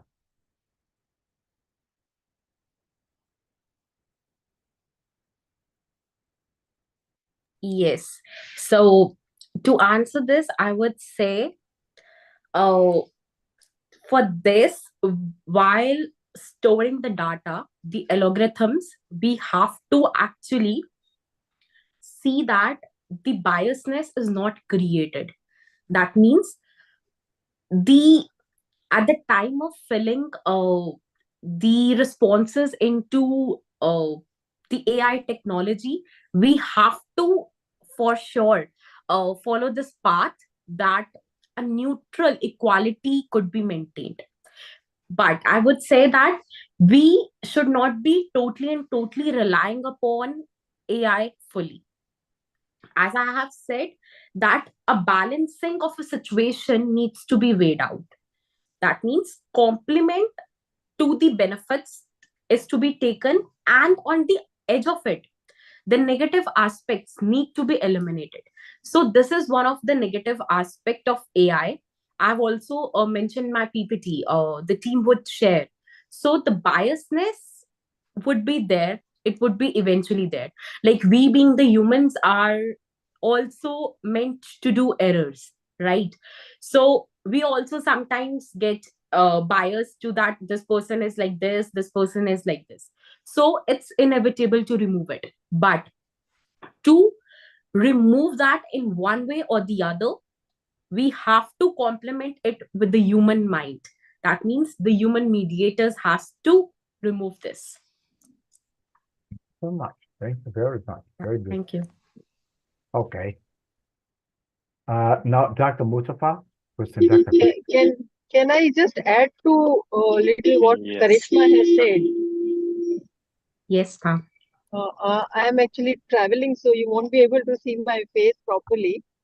Can you hear me? Yes, we can. Yes, ma'am, we can hear you. Actually, Karishma has actually given a brilliant presentation on how AI can help us in ADR, specifically the mediation. But the question that was referred was essentially addressing the biasness that can creep in into the decision-making process of the AI, the decisions that we have taken with the help of AI. Now, when we make any AI tool to set an algorithm which can help us in making the decisions for resolving the disputes, that algorithm is specifically made by the humans. And to avoid the biases that can creep in, we have to set it in a way that it is neutral and it cannot favor or disfavor a party. For example, here in India, we have, different communal atmospheres where things happen differently, like Hindu, Muslim, or this can, in the society can create some problem. So suppose there is an algorithm wherein it is deliberately set it, like you give this kind of a result to Muslims and this kind of a result to non-Muslims, for example. So that bias can then lead to biased results, biased decisions. So to avoid that, when setting an algorithm for AI help that could help us in ADR dispute resolution mechanisms, it could be any, maybe mediation, maybe negotiation or arbitration whatsoever. So those algorithms have to be neutral. That is the responsibility of the person who is using that tool to see whether it is neutral or not. So this was a little input to what Karishma has said. Thank you. Thank you so much, ma'am. It was indeed a learning one for me too. Thank you so much. Thank you. Thank you, Dr. Chandra. And Dr. Mustafa, Kristen. Yes, please. Yes. Hello, doctor. Hi, everyone. Thank you very much. You're welcome. Good evening, but I'm in Melbourne and it's midnight at the moment. It's around 11:13. Okay. We are going to have to Dr. Mustafa, that told you before, he's a PhD. And today, he's Melbourne right now, yes. And Dr. Mustafari is in Australia. And he's going to bring to us, Doctor, how AI improves decision making in mediation. Thank you very much. And so the floor is yours, sir. You're welcome. Good evening, everyone. It's a pleasure to be here today on this panel. My talk is titled How AI Improves Decision Making in Mediation. As you know, mediation is a deeply human process relying on empathy, impartiality, and insight. Yet, in recent years, AI has introduced exciting new tools that have the potential to make our work not only more efficient, but also impactful. My goal today is to show how, when used thoughtfully, AI can make us better mediators without replacing our essential human touch.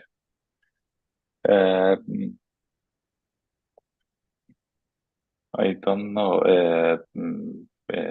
Is it possible to share my slide and PowerPoint? So you're granted.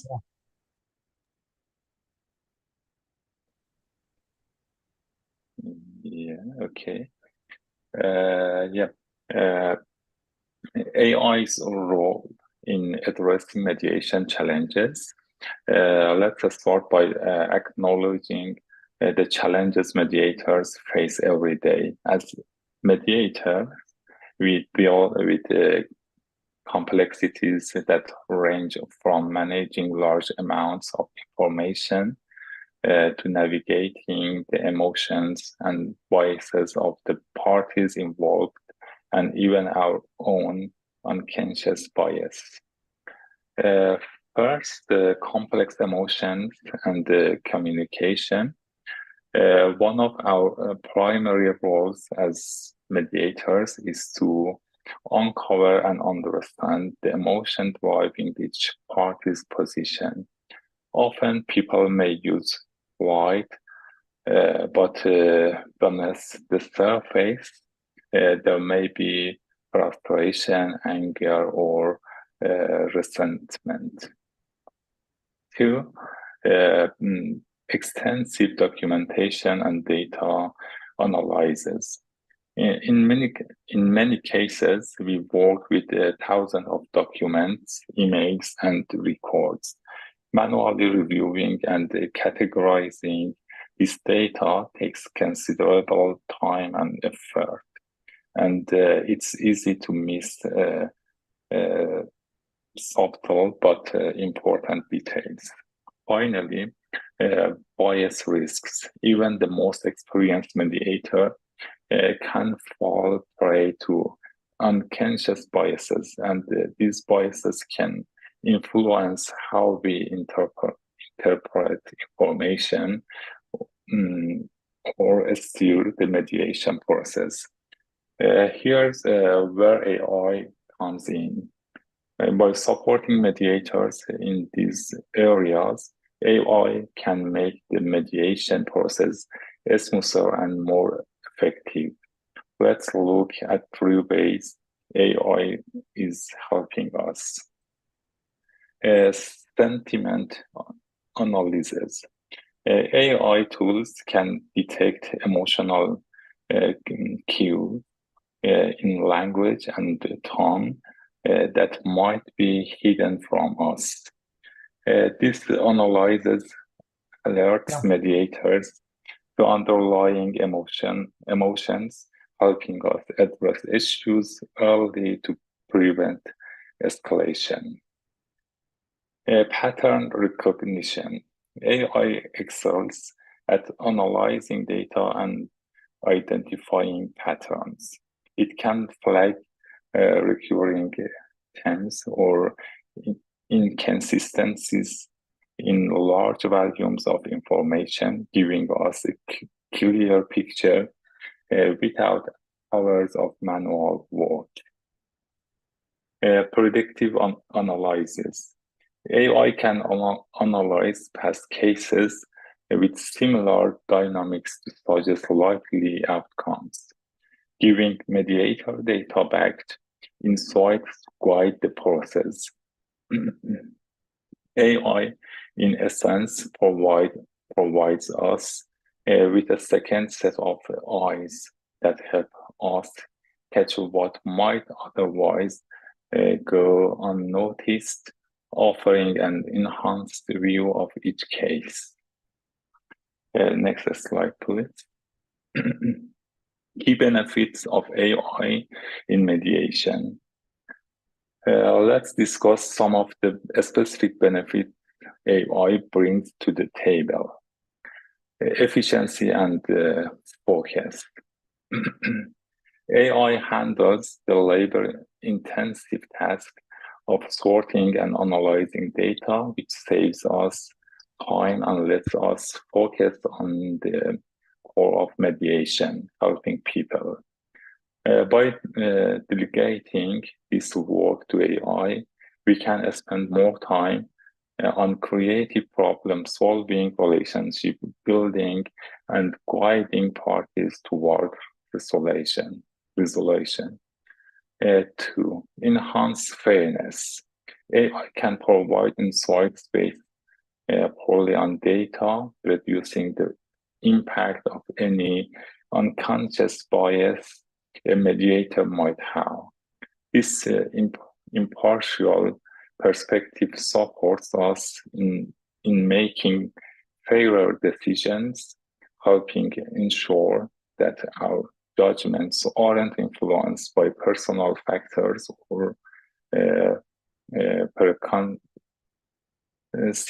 notions. 3, tailored approaches. Every case is unique. With AI, mediators can access insights that allow them to tailor their approach to the specific needs and personalities of each case. For instance, an AI tool might suggest certain communication styles or techniques that have worked well in similar cases. This way, we can remain flexible and adaptive.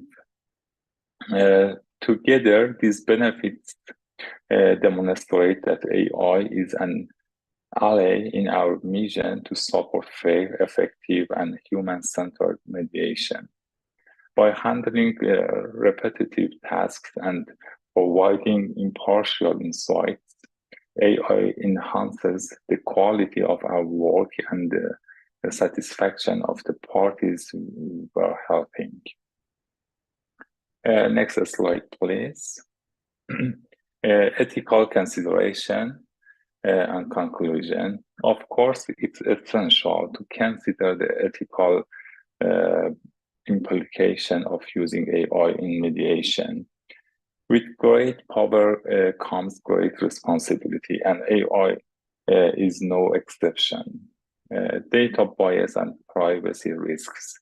AI systems are only as good as the data they're trained on. If the data is biased, AI's recommendations could reflect the bias. For example, an AI tool trained on historical cases that favor one group over another might unintentionally reinforce these biases in its suggestions. Also, mediation involves sensitive information, so data security and privacy protocols are crucial when using AI in this context. The need for human oversight. AI offers guidance, but it should never replace the human aspects of mediation. Human intuition, cultural awareness, and ethical judgment are irreplaceable. We must remember that AI is a support tool, not a decision maker. Our empathy, insight, and understanding of human dynamics are at the heart of effective mediation. Conclusion. In conclusion, AI in mediation is a promising tool that, when used responsibly, can enhance our effectiveness as mediators. It provides clarity, efficiency, and insights that enable us to focus on the people and relationships at the core of each case. Ultimately, AI is here to serve our goals in mediation, not replace them.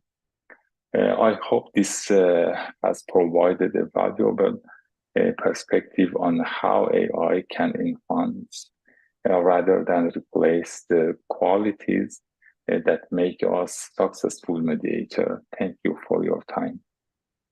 Thank you so much, Dr. Mustafa. Thank you so much. Very brilliant presentation. And now, I believe, Dr. Christine, we have finished our plenary, our section number 6. And now we're going to our section number 6. I'm sorry. It's a plenary, yes. And I want to say, for your plenary session, you are really conducted. Juan Carlos, you are the best. Thank you very much. Thank you so much, Doctor. Session. And I want to say, Dr. Mustafa and Carolina Villamor, Karishma Kapoor, for insightful AI cyber generation.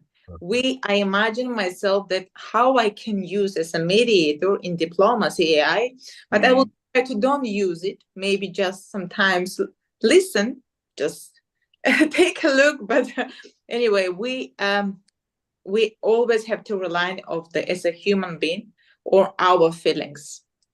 Thank you. And we are just smoothly going to the panel, really amazing, beautiful panel number 6, where the women in power will show, yes, of course, the women's in diplomacy and the leadership. Welcome our beautiful moderator, Eleni Diligiani from Greece. The stage is yours, and you are the commander, Eleni. Thank you very much, dear Christine. Good afternoon to everyone, and thank you for joining us today. I'm grateful for being here with all of you.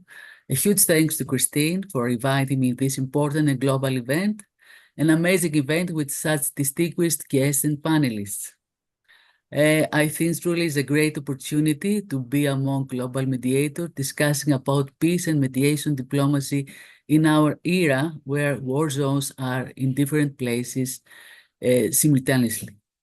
In this panel, we're about to dive into some critical issues about psychology, mediation diplomacy, women leadership, and philosophy. Each of these themes speaks to the need of our era in peace building. To our panelists, welcome, Dr. Mary Lou Frank, and thank you for sharing your expertise. It's our first panelist. Just a minute, because, okay. Dr. Mary Lou, are you here? No?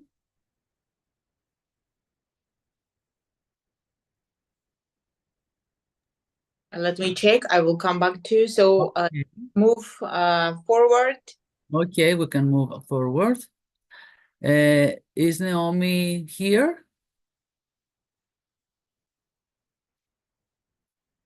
It's a little earlier, that's why we don't see them in the panel. Yes, you should to be here. Araceli Perez. Okay.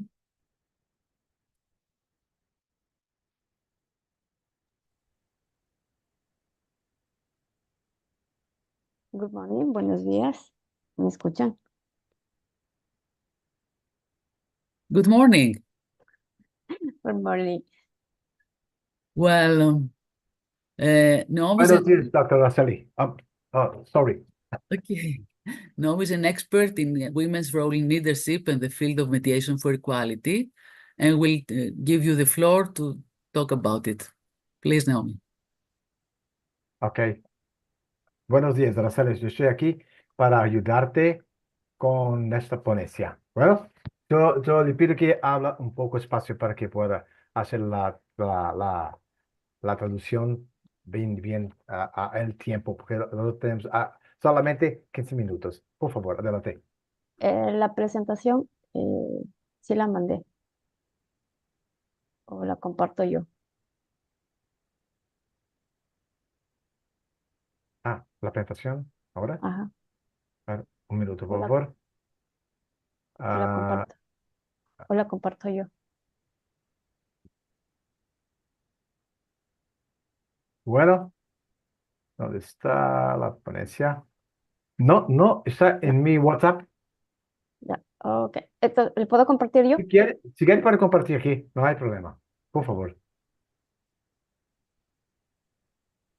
She's preparing to share with us these slides. Okay. We'll wait. Okay, thank you so much. Bueno, hay mucho que traducir. Yours. Thank you so No, pero much. no es mucho. No es mucho. Bueno, ahí, así. ¿Puedes enviarme para mí? Porque es para mi WhatsApp, por favor. Solo Te para mando por ti. WhatsApp. Por favor, ahora. I'm asking her to send to me, to my phone. Here is easier to understand, to translate. Thank you. Te envío por WhatsApp. Por favor. Thank you. Ya, un momento, please.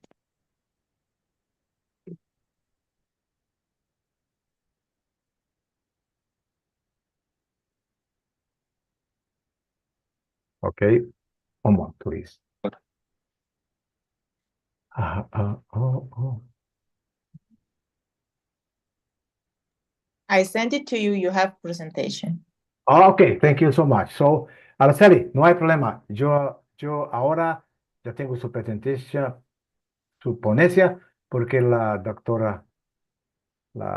doctora Cristina, yo estoy con un problema en mi internet. Un momento, por favor. Kristen is not here. I don't know what's going on. Maybe my internet. Oh, it's here right now. Okay. Listo. One moment, please. One moment. Por favor, un minuto, doctora Araceli. Un minuto, por favor. Gracias, profesor. Yo estoy bajando ahora su ponencia para poder leer y hacer más fácil. Solo un momento, un minuto, just 1 minute, please. We are just about it. We're just about 1 minute, please.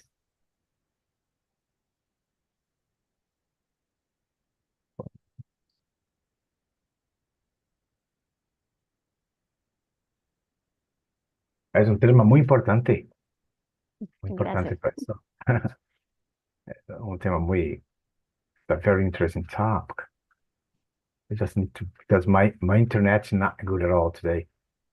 Mi internet no está muy buena ahora, un poco lenta, pero vamos a hacer. Esa es la tecnología. A ver, funciona, otra no. Technology is always like that. Sometimes works not, sometimes does not work. Oh, it's okay. 1 minute, 1 minute. Okay. All right.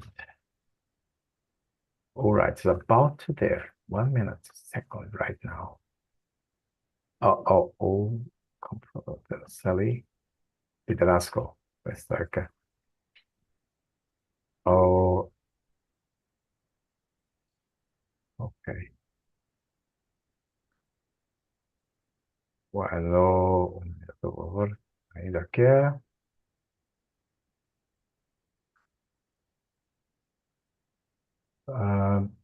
Bueno, ya puede empezar. Ya. Buenos días, buenas tardes, buenas noches con todos. Esta conferencia está dedicada directamente para el liderazgo de la mujer en diplomacia y mediación y la igualdad de la paz. Es un tema de gran importancia. Good morning to all, good night. And I have to translate like this? Okay. This presentation is going to start with, she's going to talk about the leadership of women and diplomacy, mediation, equality, and consolidation to the peace in Ecuador, please. En Ecuador, los avances hacia la igualdad de género han sido significativos, pero sin embargo, aún nos enfrentamos a los desafíos culturales.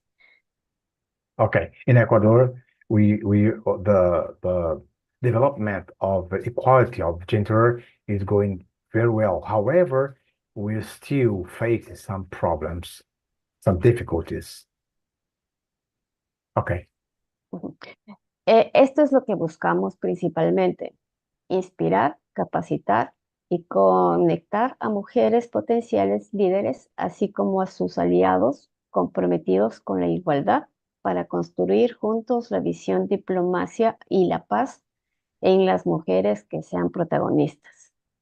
Okay, there are 3 things that we are working, that we try to do is to inspire, to empower, to strengthen capacities, and to build network and the social net. Inspire and empower the women interested in diplomacy and mediation and construction of peace. Dr. Araceli. Podemos decir que en el sistema de la mediación en Ecuador, a raíz de la reforma del año 90, el país afrontó o adoptó reformas en el sistema judicial, promoviendo así la mediación como una herramienta para la descongestión de los tribunales y poder afrontar la justicia y la paz. Well, the history of mediation in Ecuador, it starts in the 90s, the reformulation of the system, judicial system.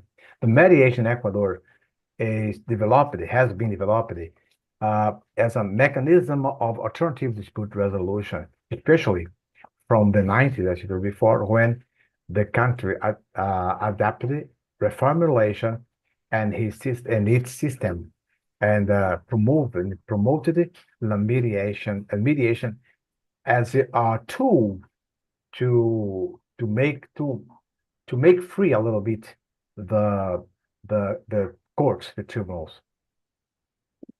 También podemos hablar de la justicia indígena, la tradición y mediación. A partir del año 1997, a partir de la ley del arbitraje, también se considera la justicia indígena como un proceso de mediación dentro de las costumbres que tienen los indígenas. Also, the Indian justice is a tradition to mediation. And it started in 1997, 1997, 97. And it started in 1997 as also its work as a tools of alternative dispute resolution, disputes between Indians and original people. En la Constitución del 2008, en el artículo 171, nos dice y nos reconoce que la capacidad de las comunidades tienen ellos toda su justicia propia para arreglar los problemas de conflictos que existen directamente dentro de las comunidades. ¿Puedes repetir, por favor, un poco eso? En la Constitución del 2008, dentro del artículo 171, nos dice que nos reconoce la capacidad para que las comunidades puedan ejercer la propia justicia indígena como método alternativo de solución de conflictos.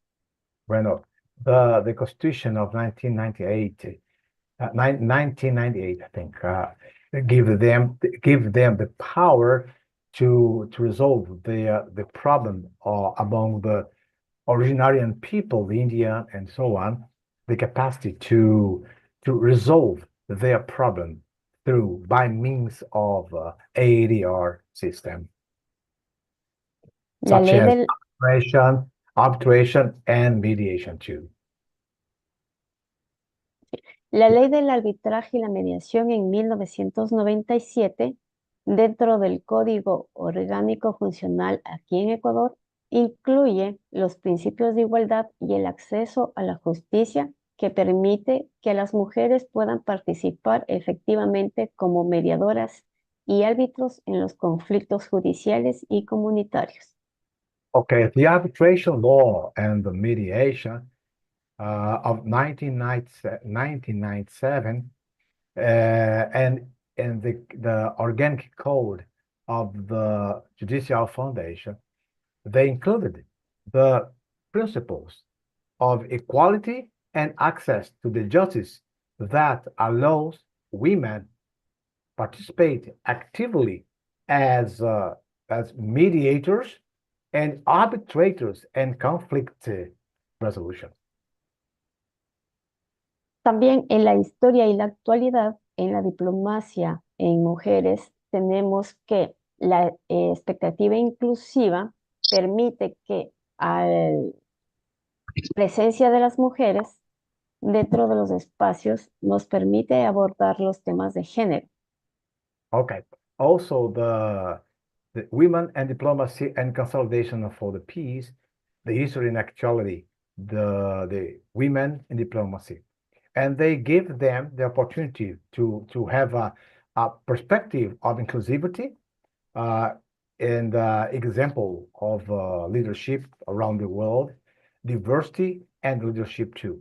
And the presence of Wilma in these places, these rooms, was allowed to talk about several topics, including about gender, about the law and human rights, and so on. Okay.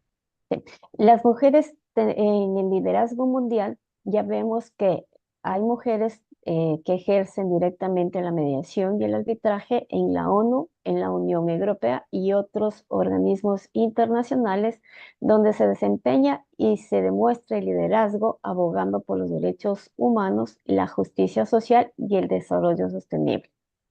Well, here we have some example of leadership, the worldwide leadership. Women in the United Nations Organization and the European Union and other organisms, international organisms, they work and they have some rules of these women in high leadership, like a lawyer, and they are lawyering about the human rights and also about the social justice and the sustainable development. También vemos que la diversidad y el liderazgo hace mucho tiempo atrás siempre ha sido este espacio reservado para los hombres. La inclusión de las mujeres en roles de negociación y liderazgo aporta perspectivas diversas y que construye o contribuye a una toma mejor de decisiones. Diversity and leadership. During so many times, the diplomacy was a space. Oh, before. It was a space reserved for men. My God, sorry, it's terrible. And in conclusion, the women in the role of negotiation and leadership was about, now she can talk about perspective of diverse perspective and contribute to the decision makes much more inclusive. Esto es un absurdo. Sorry. Next. Dentro del tema podemos ver varias mujeres. Tenemos un ejemplo, la expresidenta de Costa Rica, Laura Chinchilla, quien ha liderado directamente iniciativas dentro de diálogo y de negociación dentro de los conflictos internos. Okay. Women, they are leaders in diplomacy in Ecuador, in Latin America. We say the women leadership in Latin America. In Latin America, women and diplomacy, they judge, they develop a crucial role in the process of peace and resolution of conflicts. And one of the most important and paramount person is the former president of Costa Rica, Laura Chinchilla. Okay. En Colombia tenemos a Gloria Gaitán, quien se desempeñó directamente dentro de las negociaciones entre las FARC y el gobierno.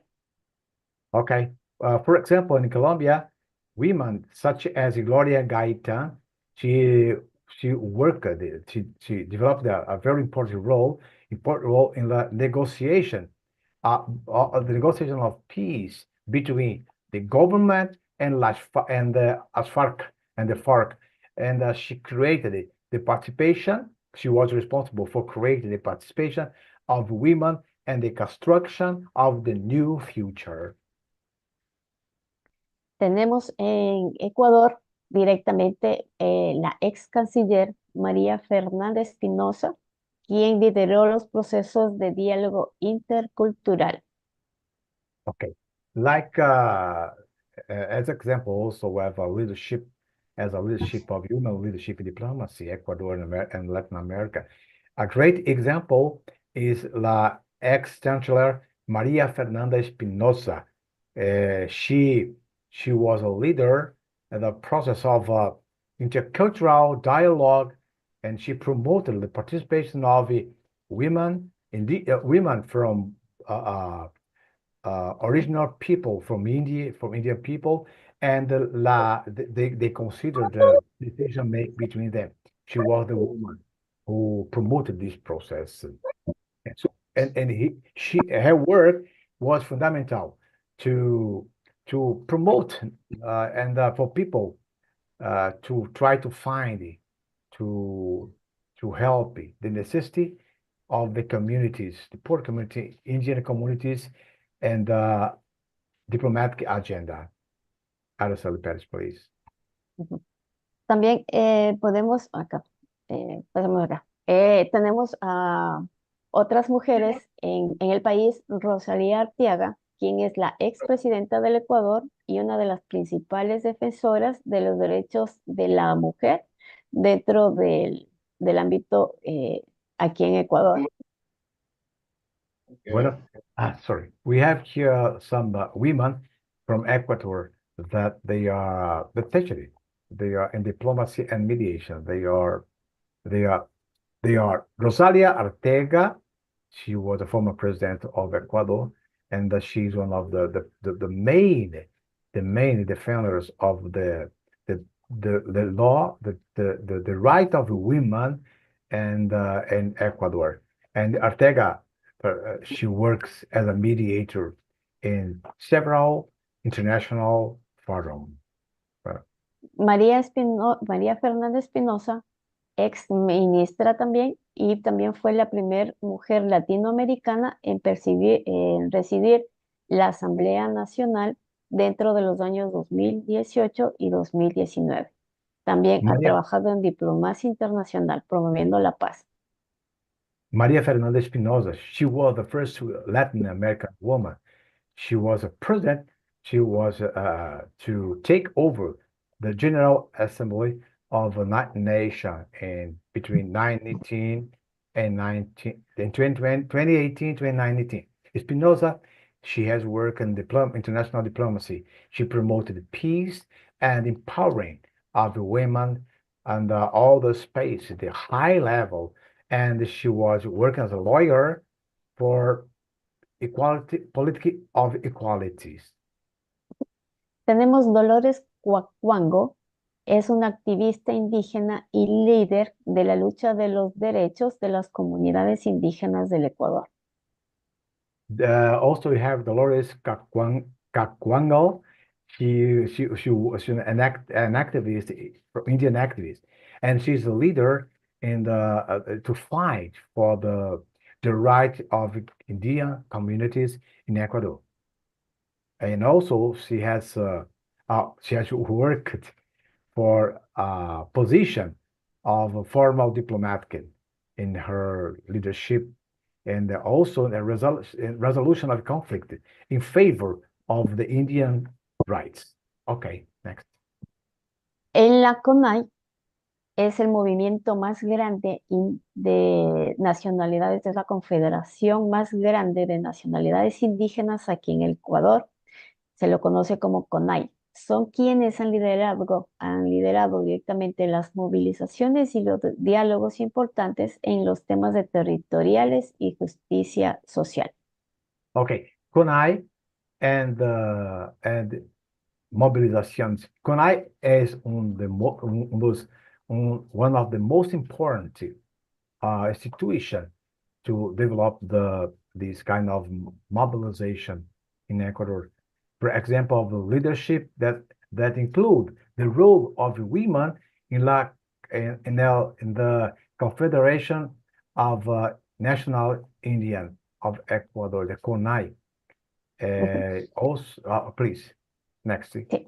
Sí, también dentro de las habilidades de mediación, la mujer y tanto la mujer indígena también ha evitado las confrontaciones violentas y ha promovido siempre la resolución pacífica de los conflictos. Okay, mediation abilities. These women, they have been shown abilities of mediation and to prevent confrontation, violent confrontation, and promote the peaceful conflict resolution. Dentro de los ámbitos, la paz comunitaria también han sido un eje importante dentro de este tema, contribuyendo al desarrollo de la sociedad sea más armónica y equitativa. Okay, also the impact for the community peace and her leadership has empowered also the Ecuadorian diplomacy as well as the community peace, and she has contributed for all development of one society much more harmonic and with equity. Tenemos los avances, hay varios factores que es la integración. What the hell? You know how much I'm running here? Shut up. Oh, there's a phone. Thank you. Dentro de este tema tenemos la integración efectiva, las iniciativas de paridad y los avances hacia la equidad, los tres ejes importantes que estamos desarrollando dentro del liderazgo de las mujeres en mediación en diplomacia en Ecuador. Okay, and the development, advanced development in the diplomacy of Ecuador. We have the integration, effective integration and the equality initiatives and their diversity for more equity. Please. Los desafíos persistentes que tenemos aquí es que aún persisten los desafíos como la necesidad de fortalecer los mecanismos de inclusión y reconocimiento del papel de las mujeres en todos los niveles de mediación y diplomacia, tanto en el área rural como en las comunidades marginadas. Challenges including and the challenge here, we have challenges in all levels, and still we have challenge with the necessity to strengthen the mechanism that include and recognize the role of women in all level of mediation and diplomacy, especially in rural areas and border communities. También el reconocimiento de métodos tradicionales también nos asegura que el sistema de justicia nacional respete los métodos de resolución de conflicto entre las comunidades indígenas, promoviendo una justicia inclusiva y adaptada a las necesidades culturales. Recognize of the traditional method. It's necessary to make sure that all systems in the court in national justice respect it and give value for the ADR and the principle of the Indian community and promote inclusive and justice of inclusive justice and adapted to the cultural necessities. Dentro de este tema, pedimos también que la representación sea equilibrada y que las voces femeninas sean escuchadas en todos los ámbitos, tanto en la mediación como en la diplomacia. A balanced representation. Also, they ask much more work to make sure to guarantee balanced representation, and that mainly principally the voice of women or feminine voice. They listen to them, the women, and in all places, in all part of to the mediation and diplomacy. Por tiempo, solamente hacemos un llamado a la acción, la unión por la igualdad y las redes de apoyo que podemos seguir generando. Call to action. In the call to action, they need to the Union for Equality, and is a call to action to all persons that want to become the agent of change and his or her communities. And she invites all the women to work in this. And also she needs that support to help them to promote and to spread the world all these projects. Y para terminar, un mensaje que quiero dejar es que sigamos trabajando juntos para que Ecuador y el mundo entero puedan contar con una diplomacia y una mediación en que el liderazgo femenino tenga su espacio y su reconocimiento que merece. Muchas gracias. Well, and to finish it, final considerations she wants to tell that let's working together to the Equator, and let's work for the entire world. The entire world and the Ecuador also, they can count on a diplomacy and mediation and the leadership and the female leadership that they have space and they need to be recognized and for everything they have been doing because they deserve it. Thank you so much. Muchas gracias, profesor. Muchas gracias, Cristín, por la invitación. Es un placer Es para un nosotros. placer siempre estar con ustedes. Absolutely. Okay. Christine, you have the floor. Okay. Absolutely insightful speech, Attorney Perez. Thank you very much. Collaboration, empathy, and social equalities in any peace-building effort. I have a question for you, though I have prepared another question that you have already answered in your speech. So I will pose you a question about what unique strengths do you think women bring to peace building, as research shows that women bring unique perspectives and approaches to mediation, often prioritizing community issues and reconciliation. I would like if you can describe what more inclusive mediation might look like. But would you mind please to repeat? I was not paying attention. I'm sorry. I was not Okay. sorry. I'm sorry. Okay. And slowly, because I need to translate to her. Can you hear me now? Can you listen to me? Yes, I can listen. Would you mind to write for me to translate to her? It's a Okay, problem. of course, I can give it to you in the chat. Oh, thank you so much. I think it's more. Araceli, ella vaya a hacer una pregunta para usted. Bueno, yo voy a transcribir para usted ahora. Just a minute. Okay, no problem.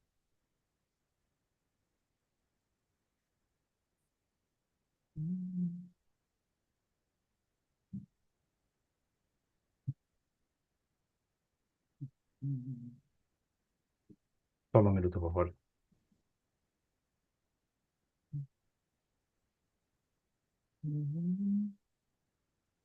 Your name is? Just a minute. Carlos. I have to find it. Just a minute. Don't worry. It's live. That's why. Okay. Yes, I found it. You great. So, send to me. I said it to you. All right. One moment. Now it's okay.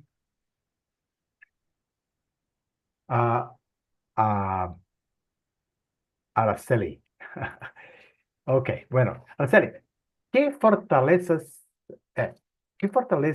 únicas cree que aportan las mujeres a la consolidación de la paz? Y ya que las investigaciones muestran que las mujeres aportan perspectivas y enfoques únicos a la mediación, a menudo priorizando las cuestiones comunitarias y la reconciliación. Si pudiera, me gustaría que compartiera con nosotros ejemplos en que los enfoques de género en la diplomacia haya dado lugar a soluciones innovadoras o que describiera cómo sería una mediación o qué es una mediación más inclusiva, por favor.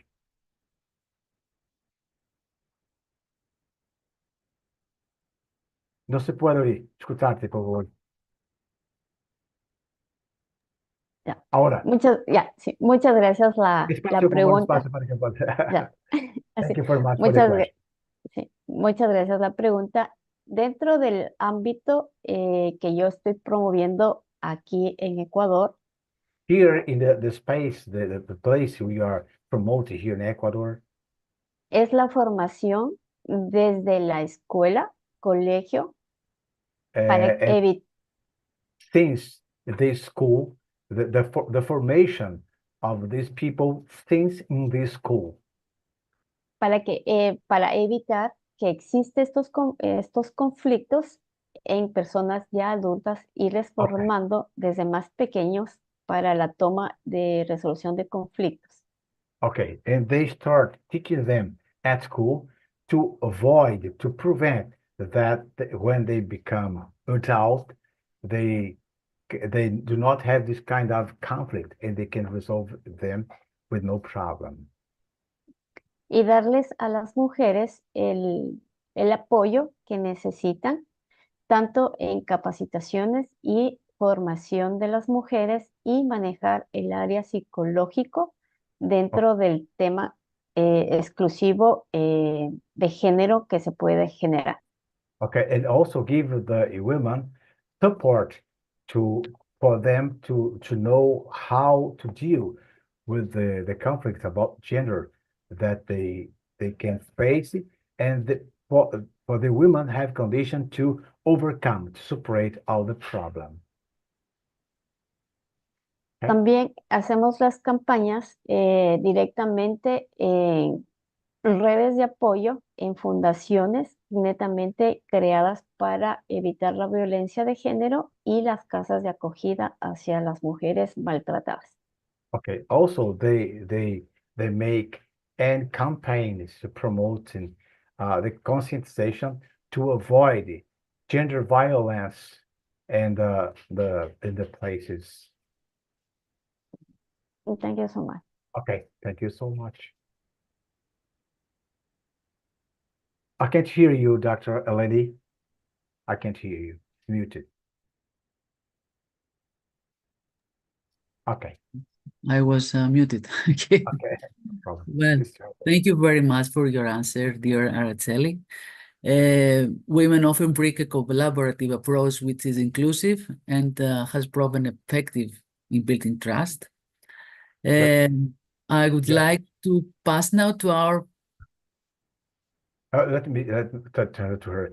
Gracias por tu participación, por abordaje sobre el tema muy importante que es la violencia de género.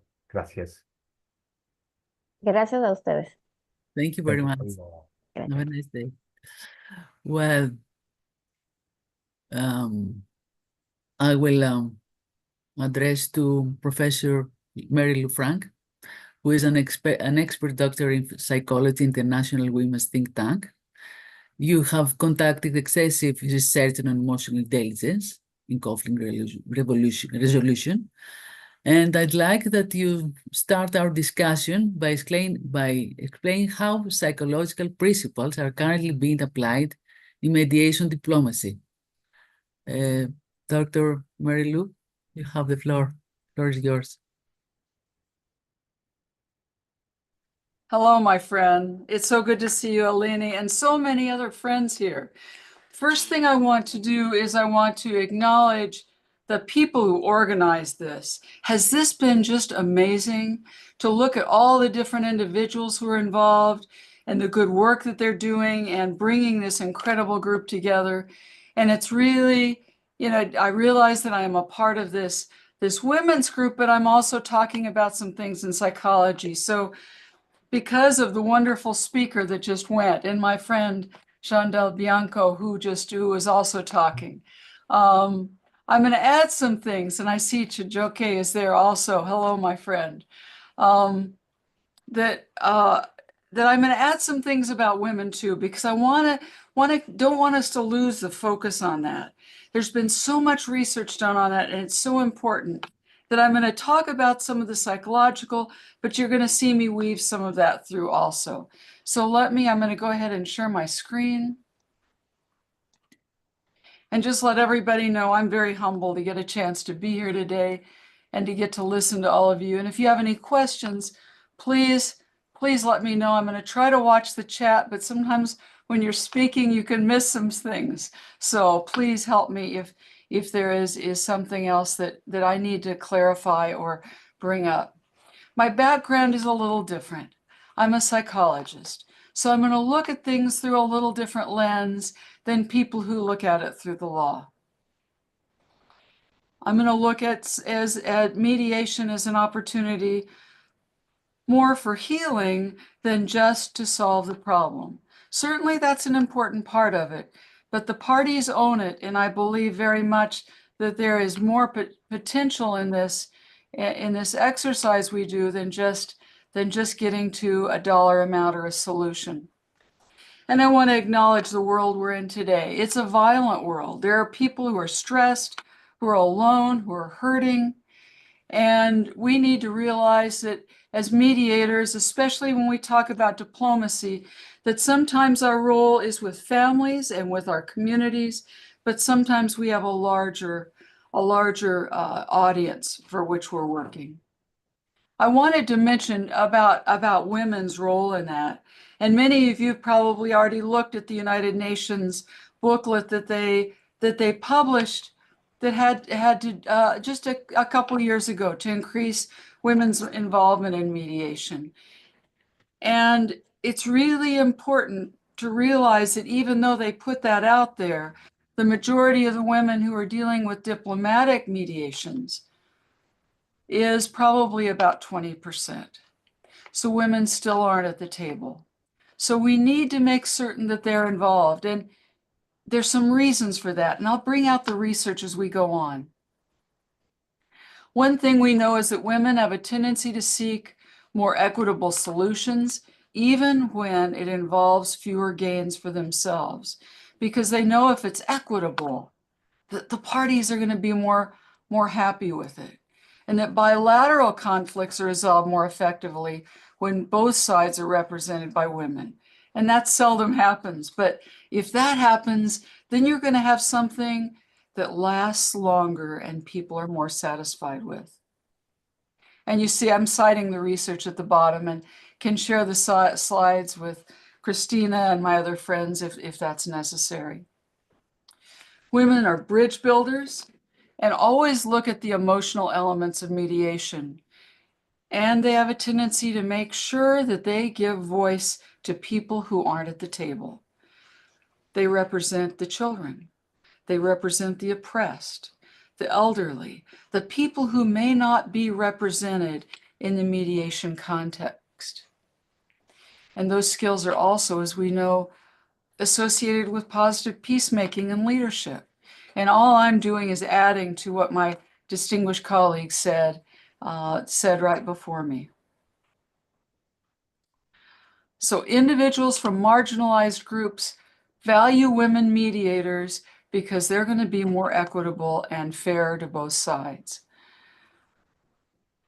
And it's because of the history women have in terms of dealing with conflicts in their home and in their workplace. They just bring a different set of soft skills to the table. And that's why it's important we need all the voices, not just men's, but women's also.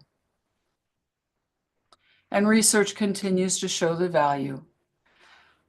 More durable and better implemented. A lower propensity for conflict, both between and within states. And I wanted to give us another overview because the focus of this wonderful event that we're a part of has to do with diplomacy. And we don't want to remember that we look at mediation, I do a lot of times, from a real micro level, because we're looking at the work we do on a day-to-day basis. But the implications of the work we have is also very important at a macro level. So let me talk just a little bit about the psychological skills that really can come into play in this process, because they wanted me to talk about that also. And I'll come back to some more things and integrate women as we go along. I'm going to focus just on three quick things that we look at: healing, accountability, and rebuilding, and focus on those as they do with about what we've learned about mediation and how the psychological perspective can be helpful. We know that the first thing we always need to do is create a safe space. And that means ground rules, respect, but that this can occur at a macro or at a micro level. We can be dealing with an issue between family, or we can be dealing with an issue between countries. And we all know that we're in a world today that's increasingly complex. I happen to be in a country that just had an election, and some of you probably saw that, and realize that now our country is more divided than it even has been, which just means that there is more room for mediators to have an impact and to help bring people together. And I know that's true in some of your countries as well. That we need to, and this is really important, and the research has shown that we really need to be more humble when we move in to trying to understand other cultures. It's not just competence. Competence means we think we know what another culture believes, and we've studied it and we've been trained in it, and we think we've got this. And I know before I go to any any comfort, or whenever I go to work in another country, and this next year I'm going to be in a number of different places, I always study the culture. I study some about the language. I try to be as aware as I can, but I'm always aware that there are things I don't know. And it's that because I haven't lived there.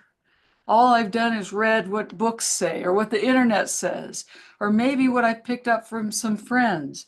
But that does not mean that I fully respect or understand the culture unless I approach it with a spirit of humility and say, there's so much I have to know, please help me understand. And it's with that heart of generosity and humility that allows us to connect. And that's very important. We need to honor what they've gone through, what has gone on in their past, and to listen to it, because the research is very clear that listening piece is so important. And acknowledge the pain and anger, and please, in all of the training I do for advanced mediators, they always tell me the thing they struggle with most is when the parties start getting really angry with each other. They said, what do we do? And I said, the first thing you need to do is say, thank you for showing me where the issue is. Thank you for expressing your anger, because that now allows me to address it. If you hadn't showed that to me, we couldn't get down to it. And something I know, and I know from psychology, is there's always, always, always something underneath the anger. And there's always something vulnerable underneath the anger. There is hurt and embarrassment and disrespect and some kind of trauma, and they feel insecure and unsure of themselves because they've been hurt. And that's where we as mediators have a real strength, especially if we realize our own psychology and realize we've been hurt too. And when we see other people hurting, we're not going to be afraid of that. We're going to say, now how can I help? Thank you for showing me this. Let's start working on it. And let's begin by letting each of you tell me where the hurt came from. What is that about? And then we're going to have both sides try to understand what that's like to hear about that pain. Because all we've been hearing about so far is the blame, right? The anger, the frustration. Now let's get down to where the issue really is. And then to pull in what we know that psychology tells us is important, and we all know as mediators, is really listening at a very deep level, listening beyond just evaluating or trying to just to come up with what we're going to say next, but listening to connect, listening to understand. And that means not being judgmental, being sensitive, observing their nonverbals, and I just finished teaching a class with some wonderful attorneys and judges out of Ukraine. I was with them for about 5 or 6 weeks, and they were learning about mediation and mediation skills. And one of the things we spent some time on was listening. And then I gave them some exercises and practicing it. And they all came back saying, I'm not a very good listener.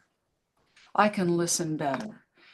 And some countries are smart enough to, in their primary grades, teach students how to listen at the same time they learn how to write and do mathematics and everything else. And in my country, we don't do that, but we should, because we do more listening than we're ever going to do mathematics or writing. And it's so critical for our relationships, but it's essential in mediation. Look at what the emotion is under their words. What haven't they said? Those are all important things we need to listen to. And remember that being heard is the biggest gift we can give someone, because we're building understanding. And that's critical. We can become a change maker. And don't think we're just going to be teaching them about how to get through this conflict. We are teaching them by the way we respond and by the way we help them learn to respond to each other. We're teaching them some life skills that they're going to use with their families, with their communities, with other groups. And that can happen in small mediations and in large ones. I've been in mediations with well over 100 people in the room. And that can happen as long as you have the ability to really listen and help people bring them to a level where they are going to be able to really hear each other. So we're developing that understanding, and that's really, really what's important. We need to bring some accountability. And we don't often talk about this, but when our lens is diplomacy, it's important that we also include that in our conversation. Building bridges to reach people who have not been able to be reached before. And that means having structured dialogue. And that may mean just within a family, or it may mean within your community, or within two businesses you're working with, or it may be, two larger groups that you're pulling together. But helping people to learn to really connect with each other. And as you can see here, we've got a woman mediator who's able to do that very well. And it means we begin to humanize the other side and realize they are just like us. And there is not a war going on right now in this world. And unfortunately, we have several examples, if we had to look at them.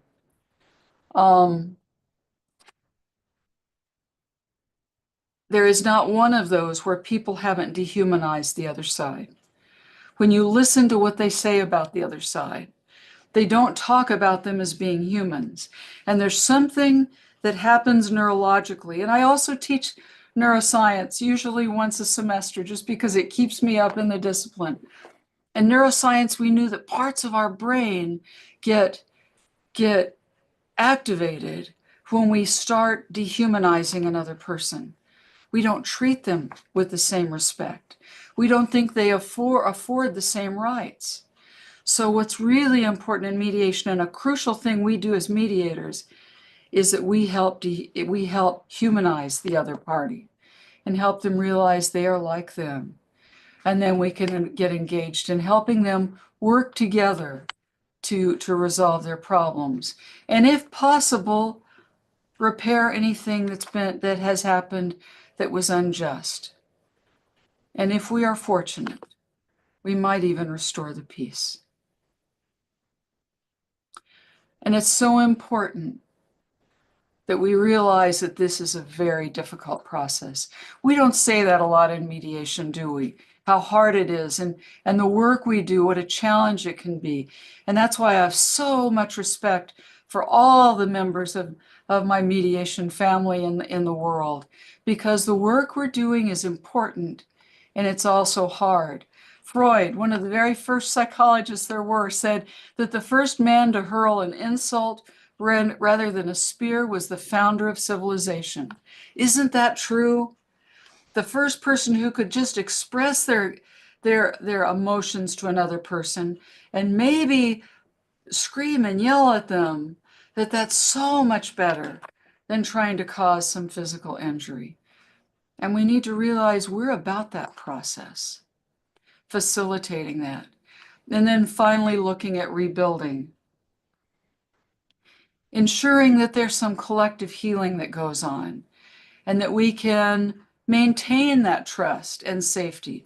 This is an important part we don't always look at, especially when we're dealing with diplomacy and collective mediations. We will resolve things.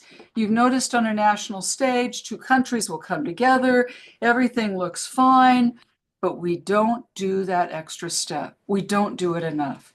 And what we need to do is ensure that we continue to build on what we had so that there are safeguards for the future, and that making sure that there is a constant working relationship going on, and probably even placing people in those countries to ensure there are ways they continue to come together, because just sending them off is like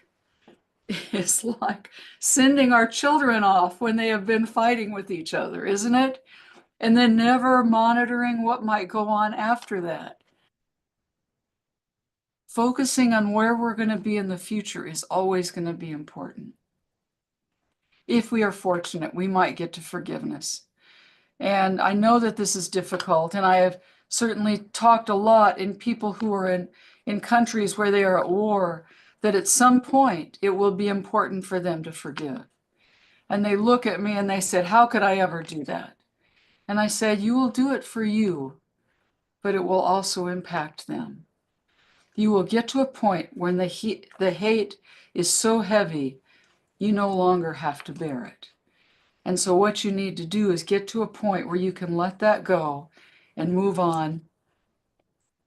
And it will also allow them to move on without having to hold on to that. And then preventing conflict. And I've given you some studies that talk about the things we've just been discussing, but that mediation itself can play a role in the prevention process. And I know the EU has set up some things in that, and I think we all need to remember that that's a part of what we do, because ultimately we want to stop the cycle of violence. And at our heart, that's what mediators are all about, and promote peace. How we see each other can promote peace. If we use our African brothers and sisters as an example, they say the word Ubuntu, that I am because you are, which just means we are all inextricably connected with each other.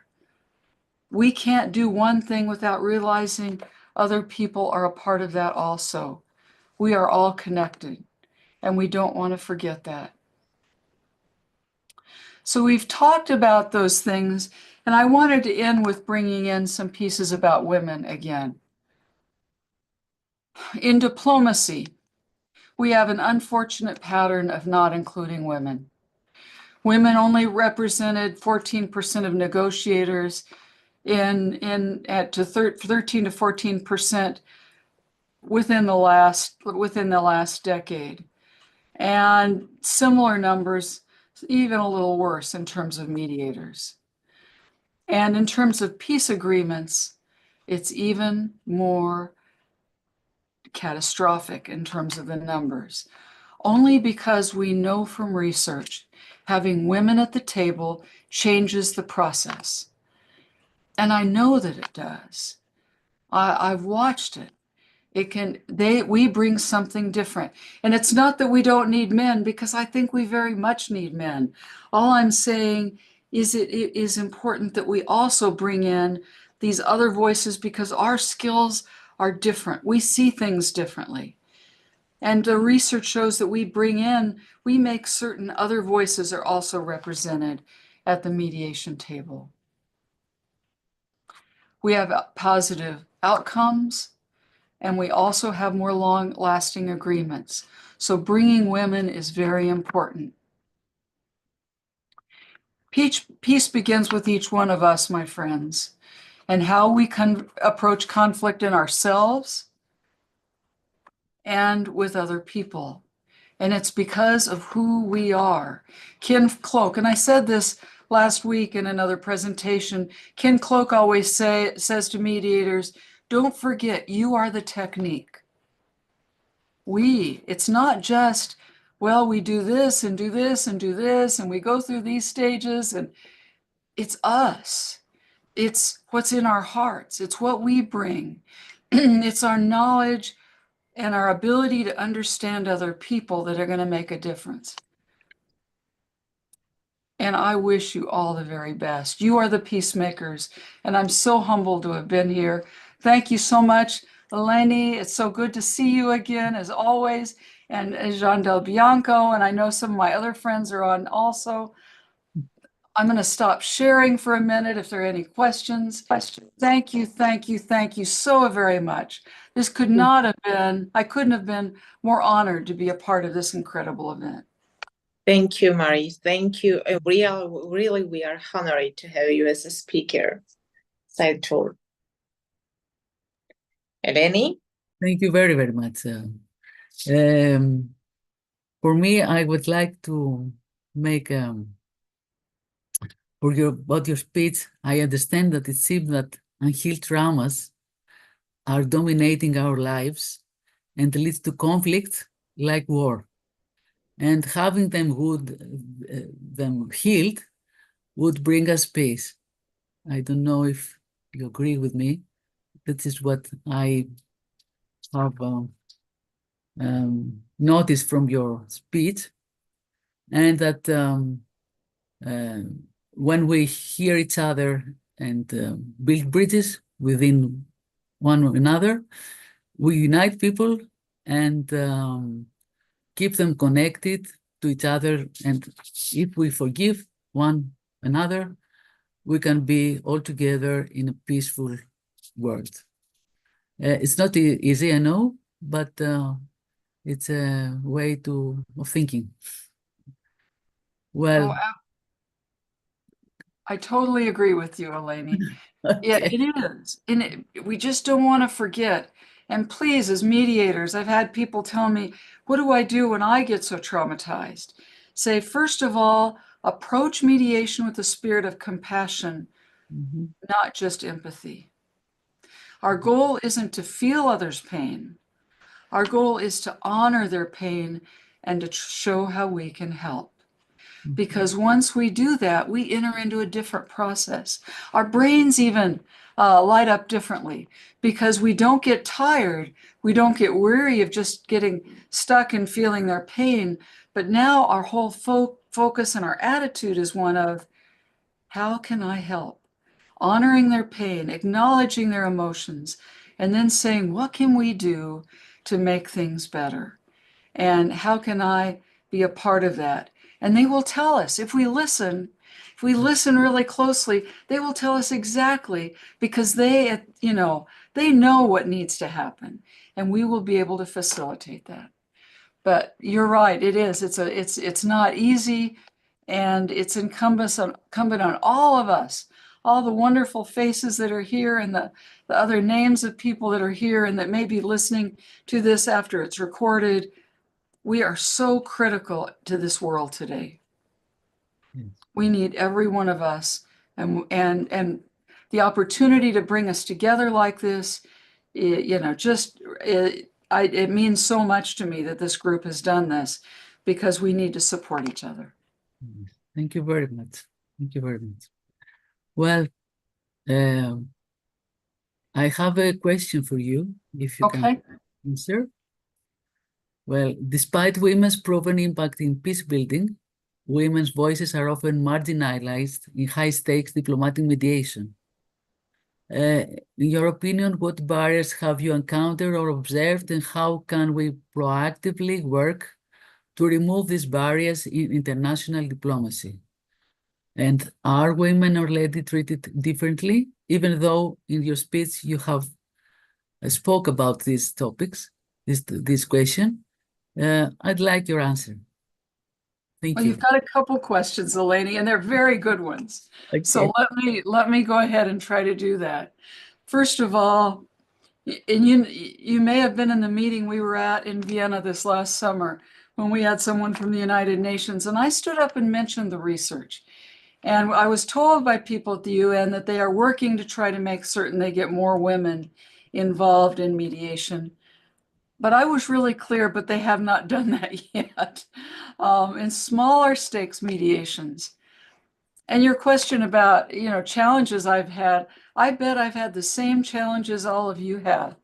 Before and even while I started doing mediation, I've been an academic administrator. So I've been a dean and a vice president of the university. So I've done a lot of things. While I was doing that, I was also serving as a mediator for many different universities when there were issues that they might have or conflicts. So I've been doing mediation for over 20 years. And I've noticed that sometimes the same thing all of you have in leadership roles and in mediation, women aren't always seen as equals.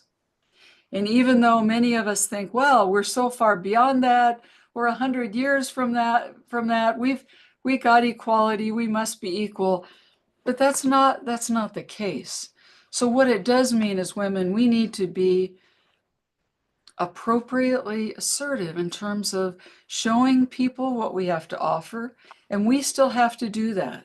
Even though we're expecting these large international organizations who know the research, who put it on their websites, they should be inviting us to the table, but we need to be more proactive about doing that. Have I been treated less than? Yes, I have. And I've been brought into large mediations where men think, well, now I know everything. And yet when I sit back and listen, I will talk to them. I'll say, so how many mediations have you done? And then they will tell me, and it won't be very many. I'll say, well, you know, I've done probably 10 times that.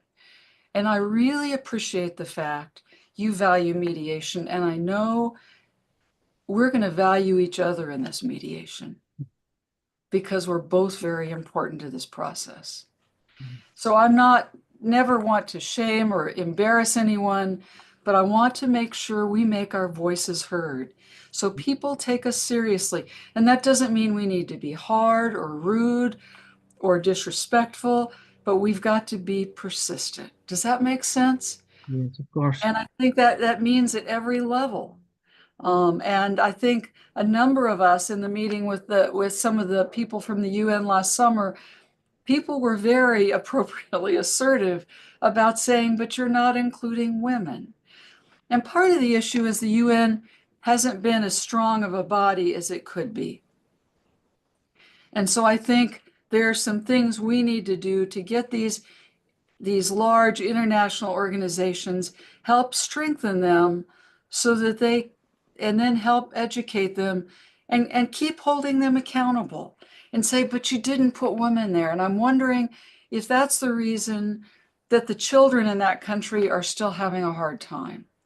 Because I bet if women were at the table, they would have mentioned something about that.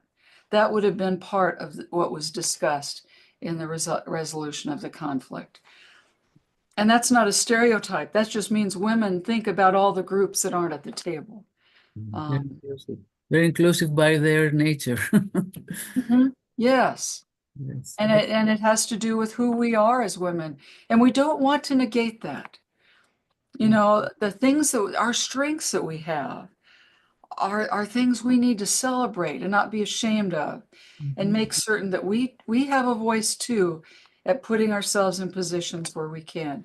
And having this kind of venue and Eleni, having you speak about it and help facilitate this dialogue, that helps it for all of us. Thank you very much, Dr. Marilu. Thank you very much. I don't know if our other panelist. Yes, Dr. Chandra, I think she's yes. Okay. Yes.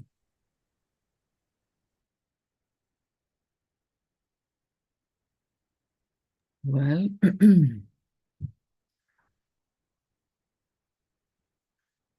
I will present you Dr. Chandra, who's an expert peacemaker, mediator, and an altruistic woman who has a lot of experience to share with us about mediation during wartime. Dr. Chandra, the floor is yours. Thank you so much. Thank you, Ellen. And I would specifically thank... we cannot hear you. If you can... Microphone? Now can you hear me? A little better, but if you... A little your voice or your device. I need to connect my earphone. Can you just give me a time? 1 minute. We cannot hear you very well. Can you hear me now?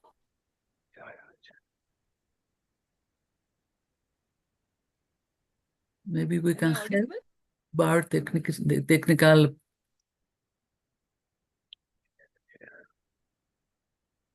We do hear you, but not so well.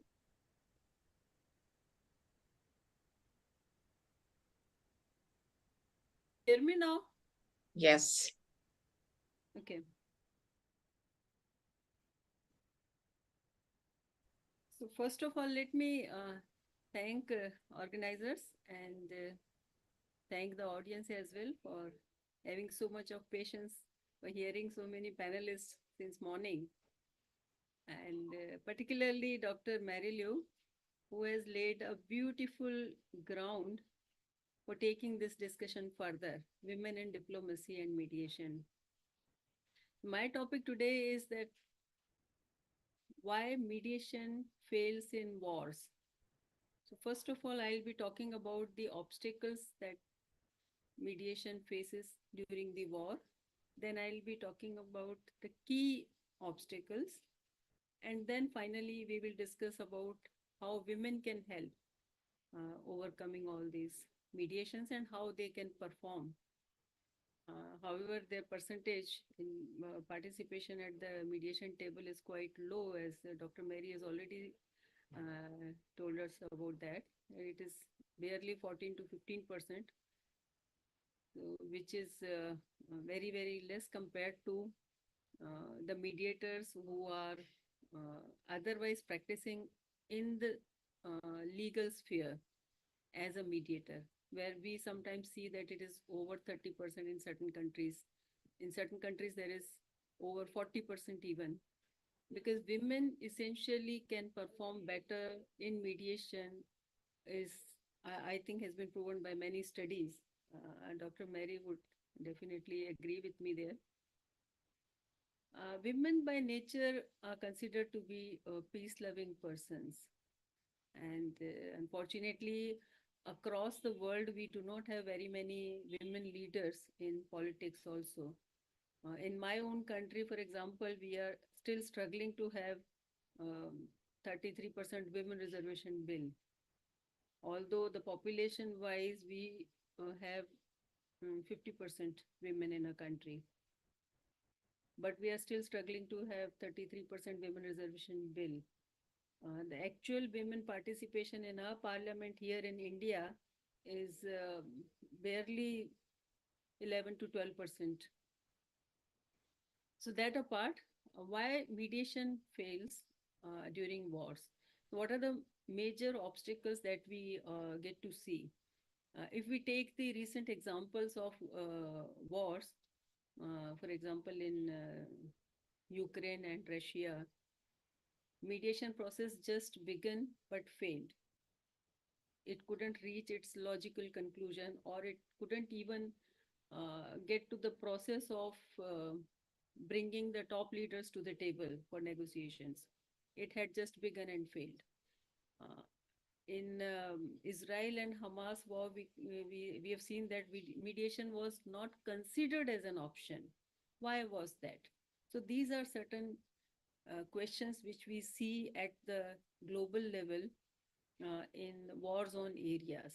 Why mediation is failing? Sometimes we see that there is a hostility between the warring parties. The hostility reaches to an extent where the quarreling parties are not ready to listen to each other. We know that deep listening is the very first step in solving any dispute. It may be a war or it may be a family mediation, whatever it is. So because of this hostility and the distrust between the parties, the wars mediation fail. Next, we see power imbalances. So it is a resource for the conflicting sides, which lead one party to resist the entire process of mediation. When one party is quite forceful, quite powerful in comparison to the other, they will think that if they go to the mediation, they tend to lose, maybe geographically or geopolitically or in a power play balance that happens at the international level and international diplomacy. So they do not want to come to the mediation table. Why is it so? Then we see there is a lack of safe zones where the mediators can sit and they can begin the process of mediation. In a recent example, we have seen, for example, in Russia and Ukraine, when it started in 2022 February, immediately after that, in March 2022, the process began. Now, in that process, we witnessed rather, that the process began, and there were allegations from both sides that they tried to poison our mediators. The other party tried to poison or mislead our mediators. So there is no safe zone for the mediators to sit and take the process forward. Then there are varied political interests. Actually, whenever you see that there are two states quarreling or having any sort of conflict, most of the times you will see that there are political interests involved. We have seen empty of times in our own country that whenever the elections come, parliamentary elections come, some or the other party will raise the issue of Kashmir dispute with Pakistan. So these are all political interests. For example, in Russia, the Ukraine issue will come up. In Israel, the Hamas issue will come up. In Iran, again, the Israel issue will come up. So these are all the political interests which do not either intend to settle their disputes through mediation or come to the mediation table. Only for political, until and unless their issues are kept burning, their political goals will not be achieved. So that is why they do not come. Then there is communication barriers. People just do not, the warring parties just do not want to communicate to each other. The burning example of that is the Prime Minister of Israel. He just doesn't want to talk to anybody about mediation or any peace process. So there are communication barriers. Then these kind of problems or the obstacles bring in humanitarian concerns. Now, in Palestine, we see that there are so many thousands of women, lakhs of women, lakhs of people misplaced. They had to leave their house. But thousands of people were also killed.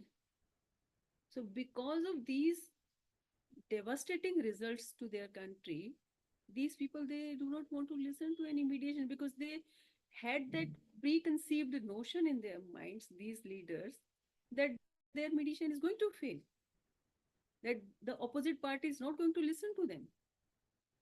So humanitarian concerns also become a roadblock to the mediation. Then there comes in the legal and sovereignty issues.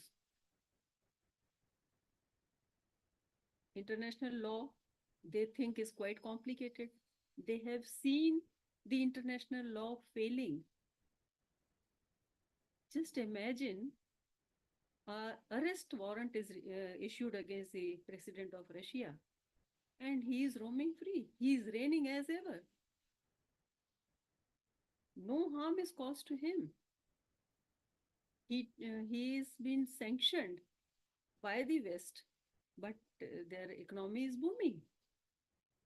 So the international law's failure is also one of the reasons that the mediation has not been successful. And sovereignty issue, yes. They think that they do not want to lose any. You must have heard President Zelensky saying that I will not give even an inch of my land to Russia. I am prepared to take on Russia and fight it out. Then there are psychological traumas. See, during wartime, the traumas are hardened. They are hardened perceptions. They fuel the anger. The resentment in the people of the country, they are heightened to an extent that the people's voice themselves will come forward, preventing their leaders to go for mediation. They will say, no, let us take a revenge. Then there are cultural ideologies. There are so deep-rooted cultural ideological differences that no one is ready to forgive the other party. Then there is the credibility of mediation itself. Due to all these very factors, where people have not seen even a single example at the global level that the mediation have succeeded to solve any war and bring in peace. So the mediation process itself, as far as the war is concerned, has not seen any credible results so that the people or the state heads, leaders of the states, can depend upon mediation.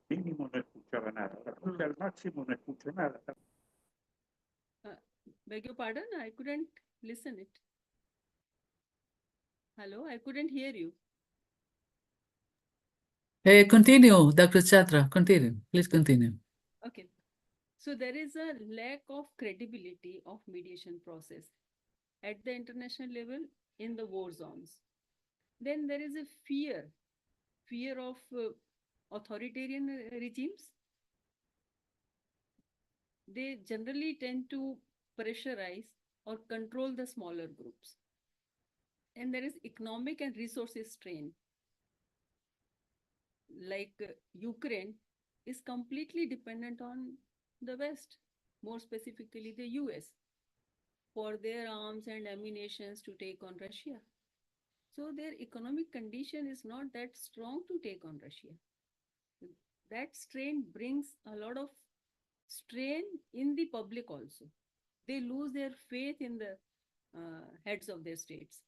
Then there is media influence. Media influence is so great that it can help to win the war and lose the war. It's only a question of which side they are aligned.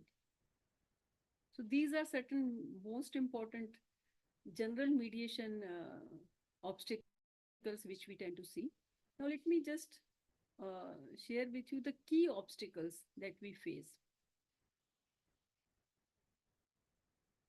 The mistrust between the parties is one of the key obstacles. The other party will say, okay, I am ready to listen to you. I am ready to come to the mediation table. But do you think that the other party will come to the terms or they will agree to the solution that will suit us? So this trust is so deep rooted and it doesn't happen overnight. It is deep rooted and it is coming from centuries or maybe decades. And then it is also carried on to the new generations. Nobody tries to erase that or to help the generations, the new generations to not actually get into those things and start trusting each other. It's quite difficult because this mistrust is so deep rooted. When Germany, West Germany and East Germany came together, we all saw, the entire world saw that how if the leaders are convinced enough, then the wars can be, set aside and the unification can happen. So when I read for the first time about West Germany and East Germany unification, I wrote a letter to the then president of Pakistan requesting that we can also unify. Why can't we do? Because we were earlier one India, which included Pakistan and Bangladesh. And still, even today, when we meet so many other people from Pakistan or both the sides, all the three sides, we get to hear that our relatives are there, our relatives are there. So why not we unite? And we also know the entire world has seen so many researches confirming that the bigger your unity or the bigger your area, the more powerful you are. Why can't we unite? Why do we keep on fighting? So this mistrust which comes from generations is very difficult. Then this power imbalances. Thank you. As I mentioned earlier, that is also one of the key obstacle which we see. Then this political and external influence. We have heard that when 2016 elections happened, when Mr. Donald Trump won for the first time, it was alleged that Russia intervened in their elections. Whenever it happens in any other country, people say that the USA is intervening in our country's elections. So this power, political power and external influence within their country is Okay. also one of the key obstacle which is not visible to all, which is not talked about in media. Thank you very much, Dr. Chandra. Thank you very much for your speech. We have we reach our time. If you can make a conclusion. Yes, I'll just Thank conclude you. in one. Then there is this communication barriers I already talked about, humanitarian I already talked about. Now let me just finish within 1 or 2 minutes maybe, how women can bring peace, or women can can be useful in diplomatic negotiations process. Because women are known for bridging divides, even at home, maybe in society, and maybe as a mediator. We are expert in bridging the divides because we have a keen eye to understand where the difference lies, and we start resolving that. Broadening agenda. If we see that people are stuck into 1 or 2 issues, we would broaden the agenda, try to find out the solution, and then come back to to attack the dispute. Yeah. Then advocating inclusivity, promoting non-violent strategies. All these are the key things that women can do. Thank you so much, and I'm really sorry. Thank you very much, Dr. Thank you. Thank you for your speech. Well, I have 2 questions for you. I will put it on the chat for you to take a note and discuss it after my speech, because I'm not only a moderator, I'm a speaker too, and we are running out of time. There are another panel too. So I give it to you in the chat. It's 2 questions. You can, and I will have my speech now.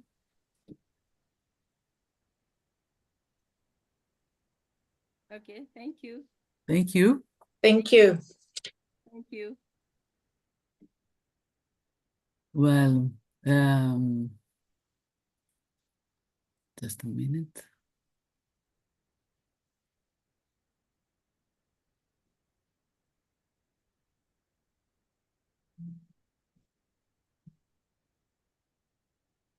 Well, let's move. The final topic is the impact of Socratic dialectics on mediation diplomacy. It's presented by me. If you can share my PowerPoint.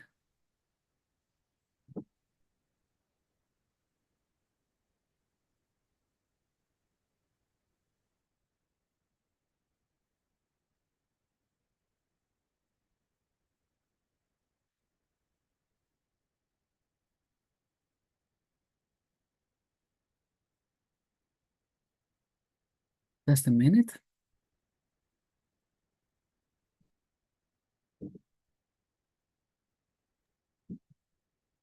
Eleni, you will share all what I will say, and that they will share it to you. Excuse me, I didn't hear. To share your presentation, or we will help you. You will help me, because I cannot do both. Thank you. Okay. Thank you very much.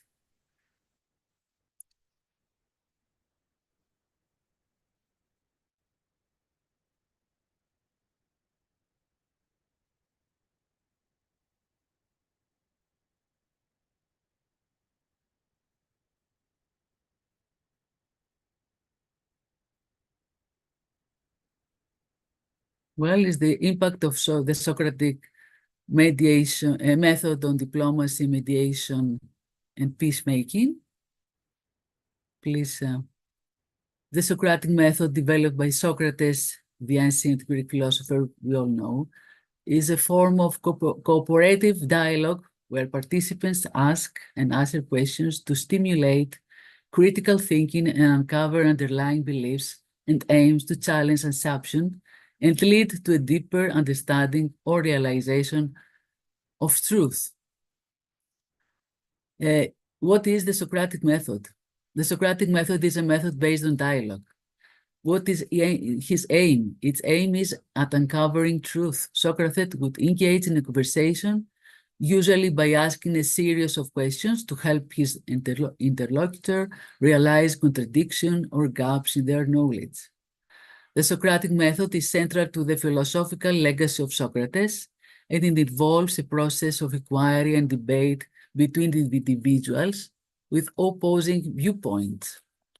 This method aims to arrive to a deeper understanding or definition of a concept through rigorous questioning.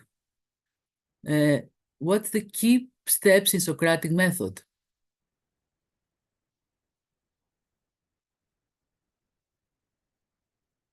It's έλεγχος. Έλεγχος is the process of questioning to refute or challenge a point of view, often to reveal contradiction in the interlocutory beliefs. It's meioustics, meftiki in Greek. Socrates described his role as similar as to a midwife who helps others give birth to their ideas, emphasizing the method as one that leads the interlocutor to discover the truth for themselves. Their goal, skopos, is the pursuit of truth and moral clarity. Socrates believed that dialectical questioning would bring about deeper understanding of concepts like justice, virtue, or goodness. And last, the structure typically involves back and forth questioning between Socrates and another person, where Socrates aims to challenge assumptions and foster deeper critical thinking. From the philosophical significance of the Socratic method is that it was revolutionary because it challenged conventional wisdom and encouraged individuals to question their assumptions. Socrates emphasized that recognizing one's ignorance, knowing that one knows nothing, is a crucial first step toward wisdom. The Socratic method and the concept of mediation have both significant, though indirect, impacts on diplomacy and peacemaking throughout history. Socrates' method focused on the pursuit of truth through questioning, and the process of mediation centered on reconciling conflicting sides share philosophical roots that have informed the practice of diplomacy and conflict resolution in various ways. Their legacy can be seen in how modern diplomats, peace negotiators, and mediators approach conflicts. Mediation, on the other hand, is a broader concept, often referred to the process of bringing opposing ideas, forces, or people into harmony.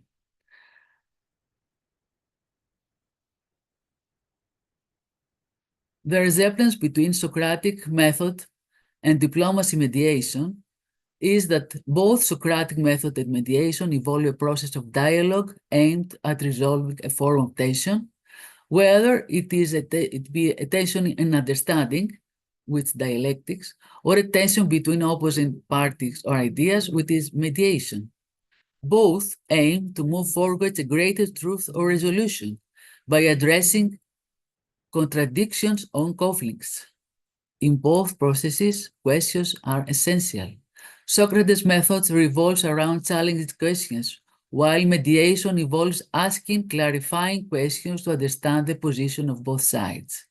Both approaches prioritize achieving mutual understanding or clarity as the end goal.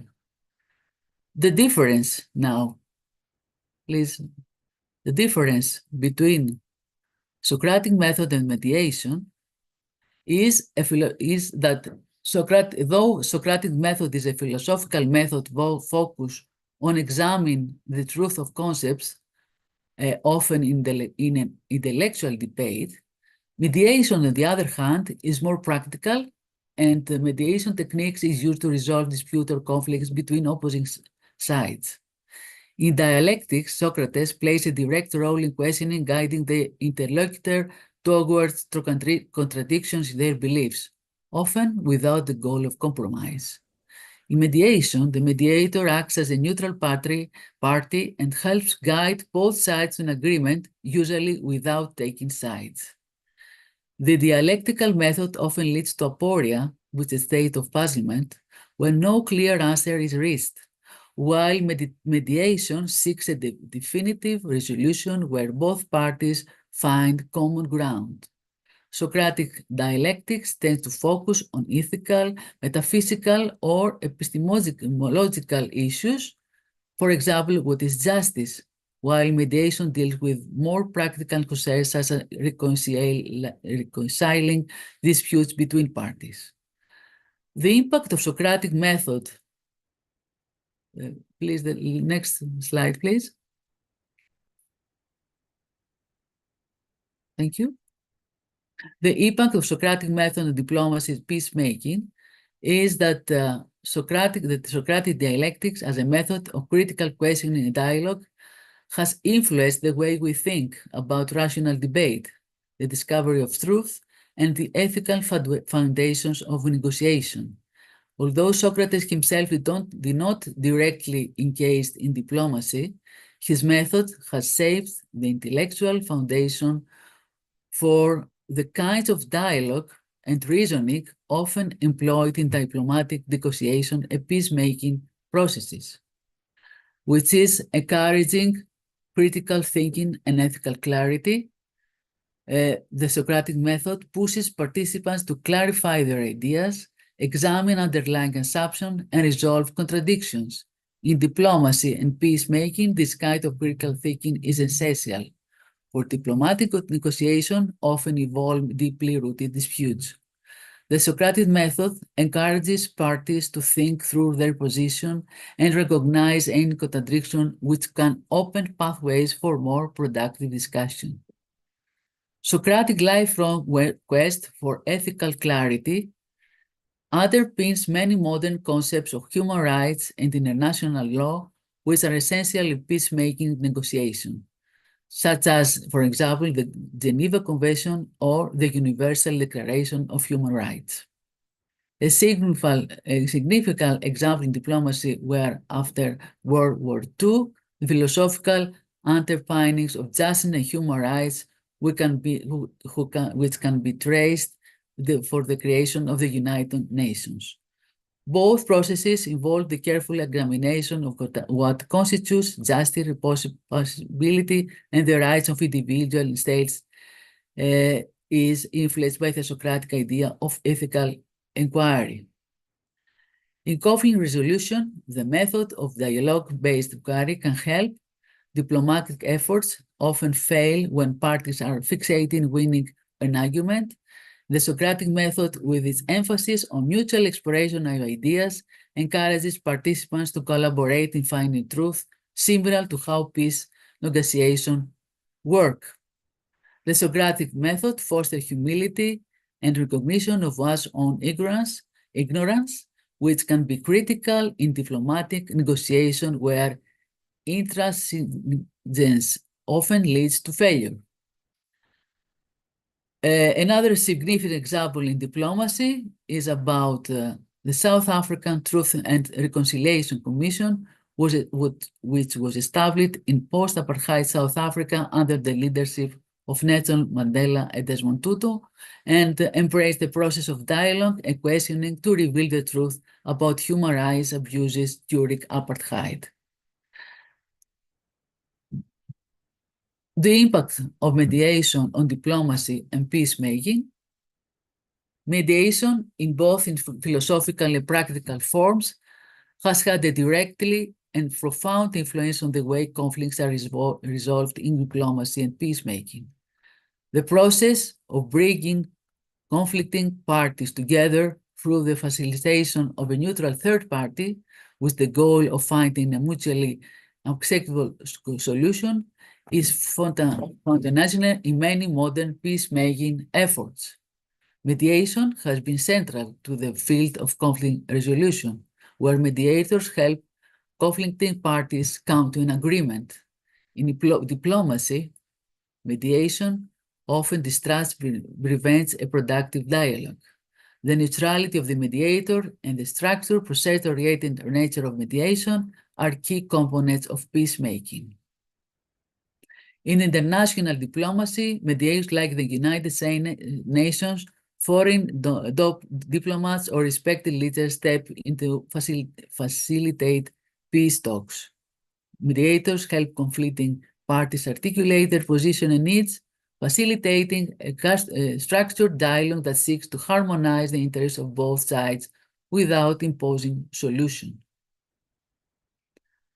Resonance in border diplomacy and peacemaking.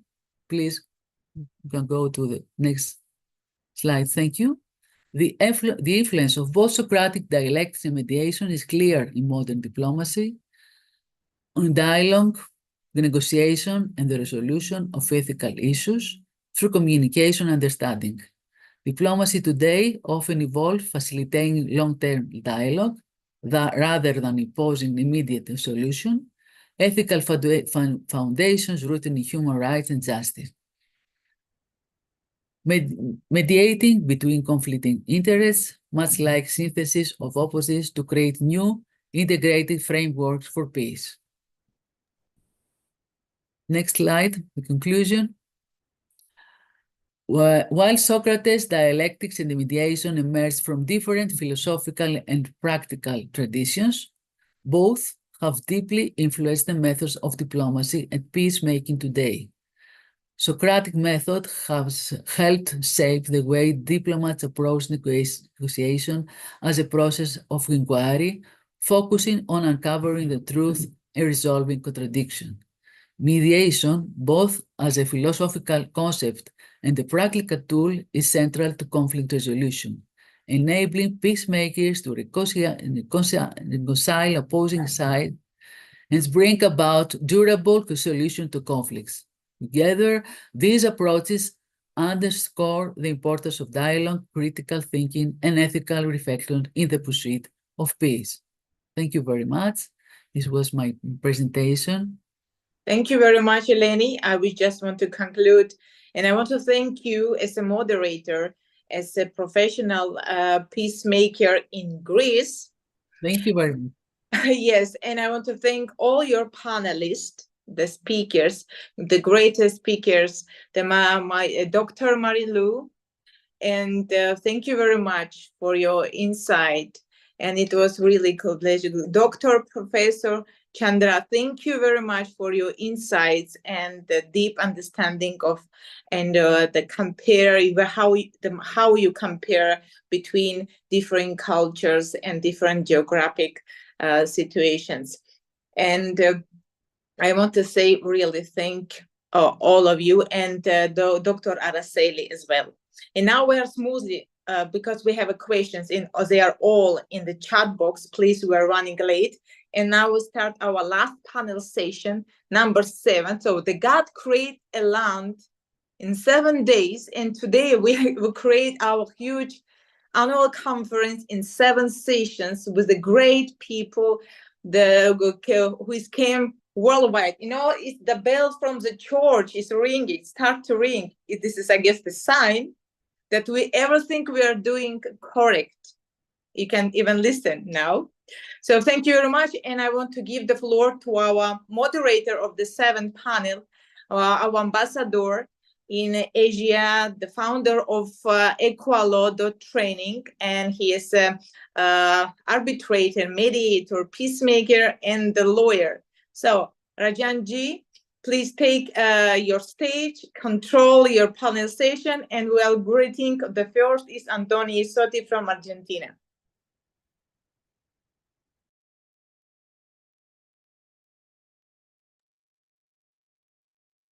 Thank you so much for giving me the floor. It is great pleasure to listen to all of you. Like, we are enlightened by the knowledge, by the discussion, and by the guidance that we have received. And further, like, I was very amazed to see the experience that all of us have, different, like, from different background, from diverse cultures. The process of mediation, its practice has been shared. So we want to bring the international diplomacy to the forefront And that is the reason like this conference is being organized. So right now, I would like to welcome the next speaker on board. It is Dr. Antonia Isotti from Argentina. She'll be speaking on the systematic and strategic approach to conflict prevention and resolution for greater and better access to justice. So basically, all of us know that conflict prevention is very, very important. So she has a lot of things to say on that. So I would like to welcome her, and I would like to give floor to her. And we are all excited to have a to discuss that and to listen to the discussion. Buenos, bienvenido, doctor Antonio Isotti. Por favor, Antonio, su micrófono no está cerrado. El micrófono está cerrado. El micrófono, Antonio, hay que activar. Ahora. Sorry, profesor del bien. Pablo, por favor, puede ayudarme. No, you speak very well. Better of it. Gracias, mi amigo. Você fala muito bem espanhol. Oh, gratidão. Falou em português, gostei. Não tem sotaque, não tem sotaque. Mas fala muito sotaque bem. Importante para a gente ter a nossa referência de nacionalidade. Obrigado, sei, porque os brasileiros fazem fronteira com toda a América. Isso. Bueno, mi amigo, Antonio Isotti. Hola, buenas tardes para ustedes, para nosotros buen día todavía. Bueno, mi amigo Antonio, le pido que por favor habla despacio para que pueda traducir. Gracias. Perfecto. Bueno, ¿qué tal, Juan Carlos? Muchas gracias por la colaboración. Gracias a Pablo también, lo he escuchado esta mañana. Una excelente exposición, verdaderamente digno representante de nuestro panel. Y bueno, que completa también después la doctora Susana Monti. Si querés ir traduciendo, no sé, Pablo o Juan Carlos. Bueno. Pablo, right now, Dr. Antonio Isotti is greeting to you all and thank you to you all. Thank you to Pablo Bianco for his great and brilliant presentation, and also to all of you and the before. And he thanks a lot because he's participating of this Congress, this panel. Thank you so much. Okay. Bueno, muchas gracias, Juan Carlos.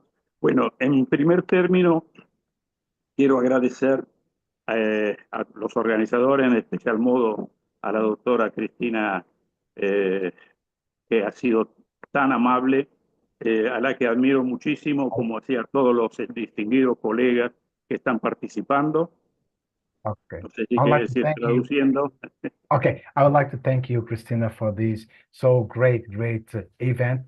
And also thank you to all friends that are participating in this event today. Thank you so much. Bueno, el tema... Hola, ¿se escucha? Okay, see, but the sound is making an echo. Está haciendo un sonido muy grande, como un eco. Ahora.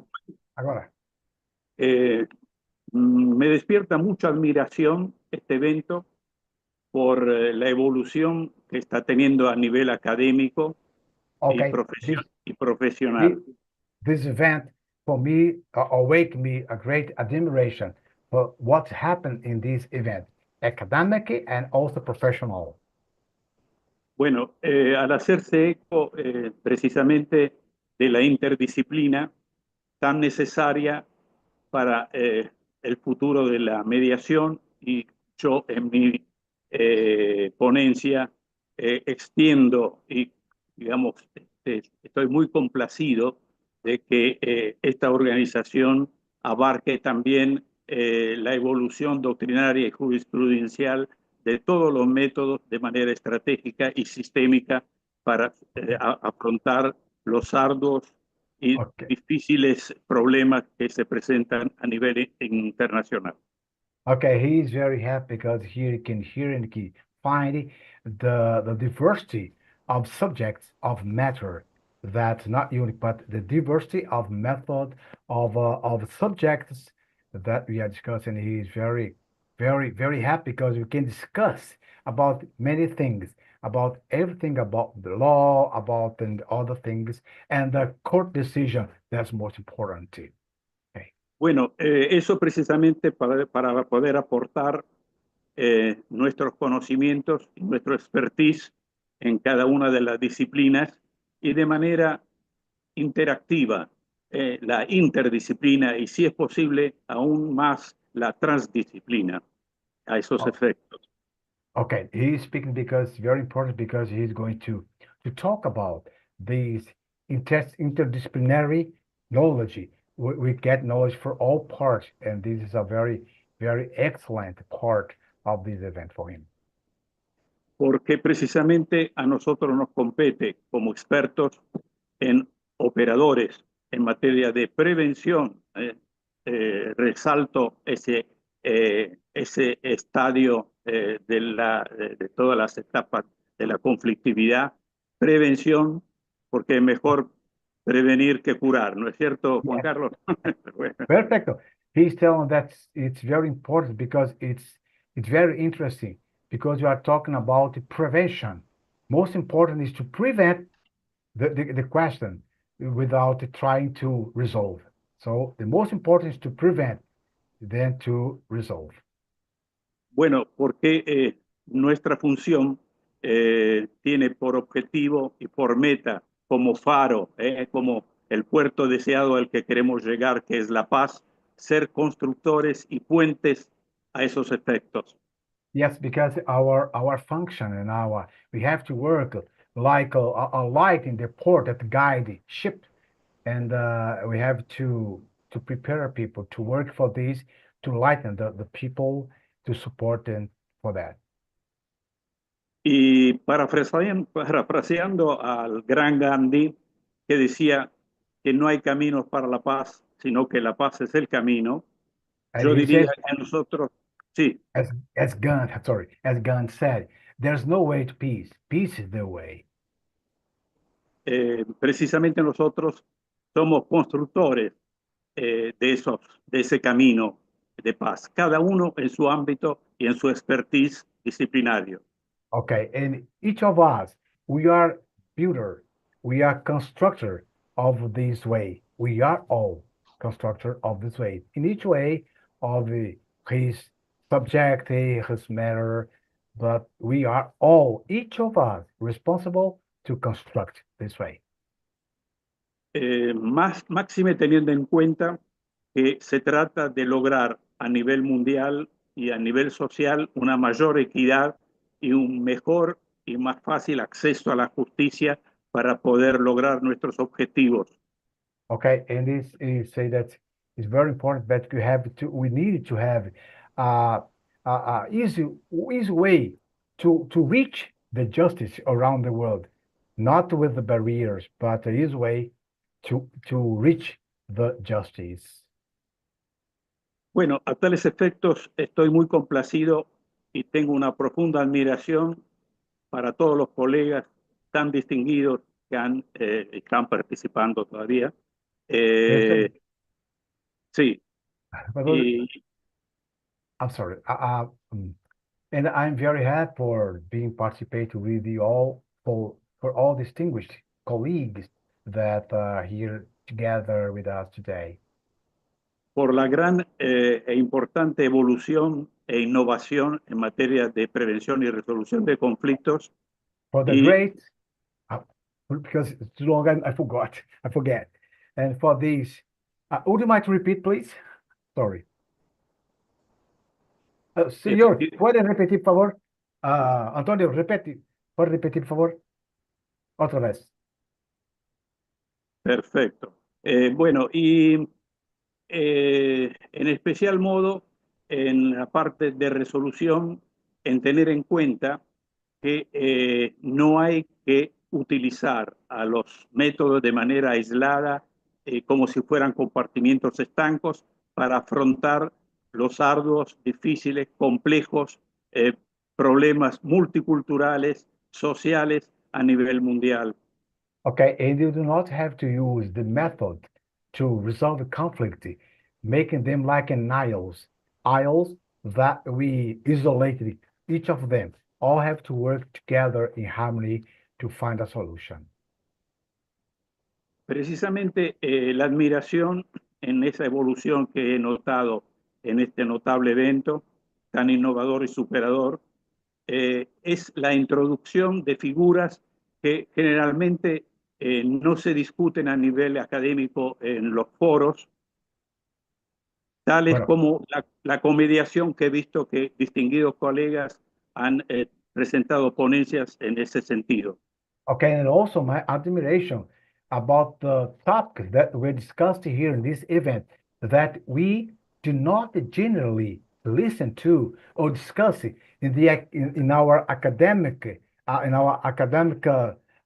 place environment. That, for example, about the co-mediation that our friend has presented so brilliantly. Okay. Con más razón, teniendo en cuenta que la mediación internacional con la Convención de Singapur, que espero sea adhiera a la mayor cantidad de países porque trata de lograr una aplicación eficiente con, digamos, con la posibilidad de que las Naciones Unidas llegue a digamos, a hacer de la mediación internacional, que en principio está dirigida a los aspectos comerciales, a extenderla a todos los fueros. Okay, he's talking about the Singapore Convention, and he wishes that the Singapore Convention can embrace much more countries and many other countries be involved, and the United Nations organization can promote much more the mediation, not only for commercial area, but also to particular private individuals area too, not only for commercial. Así como lo ha hecho la ONU con la ley modelo de UNCITRAL, trataremos de impulsar y propiciar que a través de la Convención de Singapur se logre extender, aparte de los fueros de aplicación, también la superadora innovación académica en cuanto a la aplicación de modernas técnicas y sistemas de prevención y resolución de conflictos. Also, you'd like to say that as well as the UNCITRAL model law about arbitration, you'd like to that it happened the same to the mediation and Singapore Convention, that this our capacity, our ability, and our opportunity to prevent and to resolve conflict in all part of the countries and in all courts through mediation. Bueno, este eje temático precisamente lo va a tratar en profundidad la experta en toda la parte tributaria sobre todo, y sobre todo de doble imposición que existe en el comercio exterior, la doctora Monti, de cómo evitar esa prevención y resolución de conflictos en ese sentido. Así que a continuación la vamos a escuchar atentamente a ella, específicamente en todo lo que hace a la perspectiva futura del convenio de Singapur. Well, about this topic, and Dr. Susan Monti is going to speak about because she knows very, very well profoundly about this theme, and she's going to talk about all these kind of tributary and so on. She's the expert about the theme. Bueno, en mi ponencia, con respecto a la evolución doctrinaria y jurisprudencial, he apelado a la legislación comparada. En mi trabajo, en principio, por cuestiones culturales y de aplicación práctica acá en Argentina, las he enfocado desde el punto de vista de la legislación comparada de Italia y de España. Okay. Pero yo propicio que estos eventos traten de enriquecer esos aportes doctrinarios y jurisprudenciales para superar y evolucionar en materia de aplicación de manera sistémica y estratégica los sistemas de resolución, de prevención y resolución de conflictos. Well, he's saying that his topic. He's going to talk about the court decision and other topics about the law, and also that involves Italy and Argentina and so on. He's going to talk about this. This is main topic of his presentation, mainly about court decision. Bueno, y como decía en la ponencia, yo detallo todos estos aspectos de aportes académicos, bibliográficos, jurisprudenciales y doctrinarios en materia de situaciones que hay que contemplar con respecto a aplicaciones de métodos de manera, digamos, complementaria y encadenada en caso de que, por ejemplo, como sucede con la mediación y la conciliación, que son los únicos métodos que de manera se aplican como si fueran, digamos, la panacea. Bueno, y si no se hace de una manera integral, eficiente y, digamos, secuencial, no se logran los objetivos para solucionar de manera eficiente y eficaz todos los problemas que se presentan. Okay, he's saying that he's talking about the application of the method, that you have to apply the method and the court decision and so on in the regular way. Not we have to have an approach that it is with the order, because if you do not do that, following some order, you are going to make like something that's without order, and without order, things will not get success. We have to follow everything step by step. Bueno, yo apelo a los distinguidos colegas que me han precedido y que van a seguir aportando sus conocimientos en este importante evento, a que apoyen las recomendaciones que he presentado en todos estos aspectos que estoy detallando para poder hacerlo de manera, digamos, con proyección hacia sobre todo a las autoridades y a los órganos legislativos y ejecutivos de cada uno de los países. And I ask to all my colleagues, all my friends that spoke before me, that help us, support us to make a kind of a project with all of our country in the government of our country to support, to grow up in our country and make this a big project, not only for one, but for all of us. This is what I ask you all. Bueno, no voy a quitar el espacio y el tiempo a la doctora Susana Monti, que me va a seguir en la exposición, así que no me queda más que, digamos, solicitarles el apoyo, que colaboren y traten de enriquecer en todo lo posible este modelo que yo he llamado CECIPAR, que es precisamente la sigla de Sistemas Estratégicos Complementarios Integrales de Prevención, Administración y Resolución de Conflictos. Okay, I don't want to talk much more time because Dr. Susana Monte is going to speak. And I'm here just to ask you support the CPARC. That's an institution that's talking about conciliation, and is an institution that he's promoting. It belongs to him. And he just need the support of you all to grow out with this idea of peace in the world.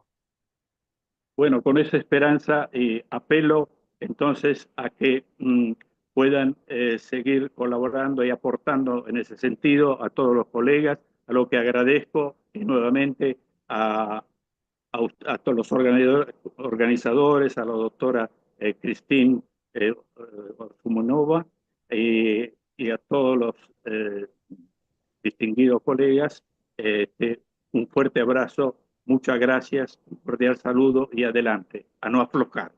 Okay, all of my final words, I would like to thank you all. And just what I ask you is a call for action. Support me, support us to develop this project, please. And thank you so much, Christine. Thank you to all. And congratulations for all these events, brilliant event. Thank you so much. Gracias. Muchas gracias, Juan Carlos. Oh, mi amigo, un placer. Ha sido un placer. Muchas gracias. Okay, Christine. Thank you. Okay. Now la Susana Monti. Hola, ¿cómo están? Todo bien, ¿Se doctora. escucha? Yo creo que para usted no es muy importante porque usted tiene todo en inglés, a la traducción en inglés. Un poco, sí, bueno, primero agradecerte, Cristina, thank you very much for inviting, y a Antonio, saludarlo a Pablo, Marilu, es un placer estar con ustedes también. Así que tengo un PowerPoint para compartir, está en inglés y en español. Igualmente, si te parece, podemos... Please, compartir. ¿Puede compartir ahora? Thank you very much to you all, Merlo and Antonio and you all that's here taking part with this event.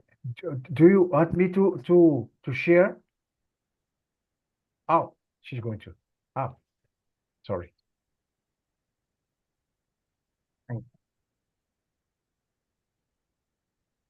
¿Se ve? Yes. Bueno, perfecto. Genial. Bueno, mi tema es la Convención de Singapur, como dijo Antonio. La Convención de Singapur es un modelo, ¿no es cierto?, de convenio para que justamente se reconozca la validez de los acuerdos logrados en mediación. Okay, the Convention of Singapore. Oh, sorry. Go. If you need me, just let me know. Genial. Bueno, la práctica comercial y la globalización, tal como se habló, la creciente complejidad de las relaciones privadas comerciales, en principio, las controversias por los ordenamientos jurídicos, la tendencia global, en general nos lleva al arbitraje. Esta cuestión hoy en día viene suplida justamente por la historia de esta convención, que surge en el año 2014. Esto ustedes lo pueden leer, toda esa génesis, y es recién en el año justamente 2018-2020 que finalmente muchos países firman esta convención, específicamente el 7 de agosto de 2019 y entra en vigor el 12 de septiembre de 2020. Pueden ver acá cuántos países firmaron. Tenemos, por ejemplo, Afganistán, Arabia Saudita, Armenia, Australia, Verarún, Brasil, Chile, Estados Unidos, que fue quien justamente promociona esta convención, Uruguay, Jamaica, Japón, India, Haití, un montón de países. ¿Quiénes faltaron? Los países de Europa. Europa no figuró y no participó, por eso es importante que, como decía Antonio, nosotros intentemos que cada vez más países formen parte de esta convención. Argentina tampoco. Okay, we miss many countries from European countries, and we need that all being together. Also, Argentina need all these countries from Europe need to be together to reinforce this convention, the ratification. Okay. Pero es importante señalar que está Brasil, recientemente Uruguay ya también aprobó, ratificó esa convención. Colombia, la Corte Suprema habló de la validez de la norma de la convención. ¿Por qué? Okay. Porque el objetivo... Okay. Because it's very important too. Before, anterior, por favor, antes, la tarjeta anterior. Eso, Ahí. es muy importante. It's very important to say that some countries, as Brazil, Uruguay, they have made a ratification of this convention, and it's very important. All countries, mainly from South America, Latin America, they all sign these convention. Please, next. Próximo, por favor. Ok. Bueno, como decíamos recién, el objetivo de la convención es impulsar firmemente la promoción de la mediación, ese marco jurídico armonizado que reconozcan todos los países como un acuerdo resultante de esos mecanismos de resolución de conflictos. Si bien su ámbito de aplicación es concreto, porque se refiere justamente, vamos a ver ahora, a cuestiones que tienen que ver con temas de comercio internacional, vamos a ver que nosotros proponemos que se aplique a otros tipos de conflictos. No sé si querés decir algo. No, say in English. In English, okay. Okay. Bueno, como decíamos, vamos a ver que la característica fundamental, el objetivo, es el acuerdo resultante de la mediación celebrado por escrito, o sea que la escritura es una característica fundamental. Que se trate de una controversia comercial y que sea internacional, es decir, por lo menos dos de las partes tienen que tener establecimiento en distintos países o bien esos sujetos cumplen una parte sustancial del convenio en otro país. ¿Se entiende? Eso.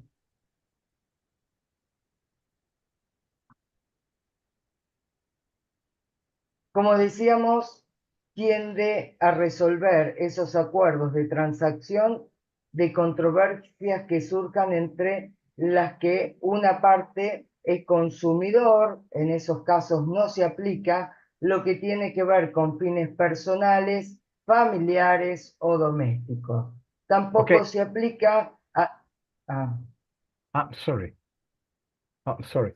No, Because it's here. I'm sorry, it's here. Sorry. Bueno, discúlpame porque está aquí escrito. Gracias. Por favor, adelante.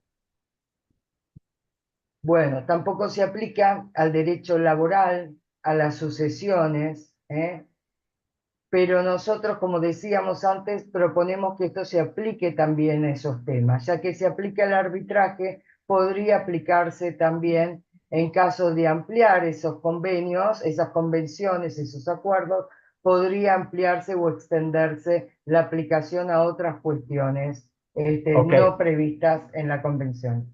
Okay, and we'd like to think about also that all these application of the convention should also be applied not only for commercial that was said before, but also to the other situation, family situation, private and rent, and all kind of situation. It should be it must be like arbitration, the arbitration model law as was stated here before. Okay.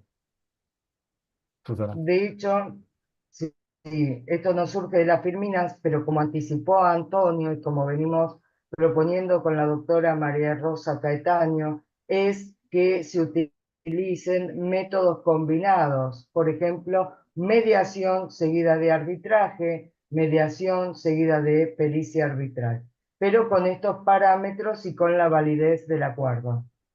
And he believed that we should use mediation match in combination with other methods. For example, mediation with arbitration, mediation with a method that can help to be better. Understand?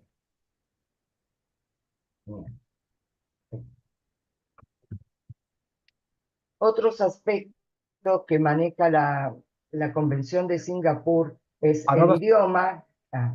Another aspect that is very important, the Singapore Convention is, okay. El idioma, la libertad de formas, la aplicación de las normas procesales locales y la validez de las firmas. cuestión que es muy importante porque si bien da mucha libertad a las partes, hace que se validen justamente estos convenios teniendo en cuenta estas cuestiones, según la ley del lugar, ¿no es cierto? Sí. Yeah, it's very important, this aspect that you spoke right now, because it gives guarantee to the part that he knows to understand about the local law, well, the law of the place that the person lives.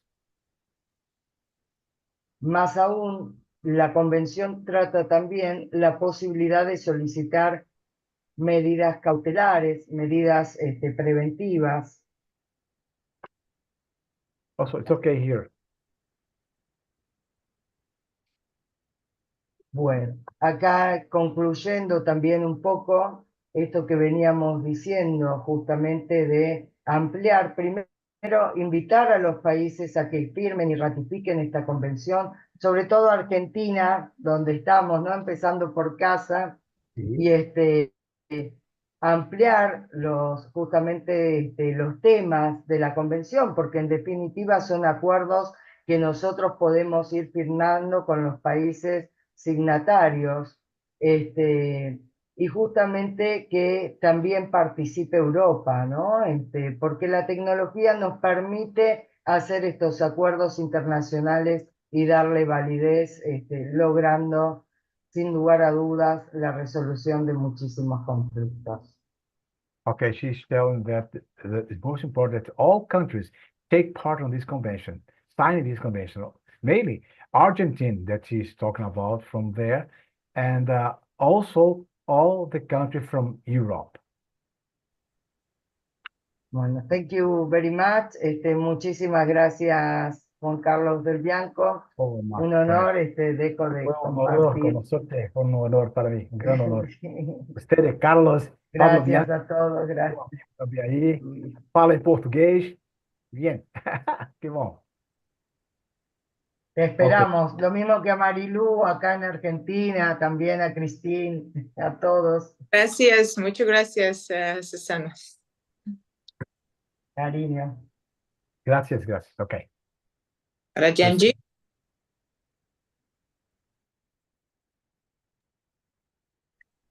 Yes. Thank you for the enlightenment.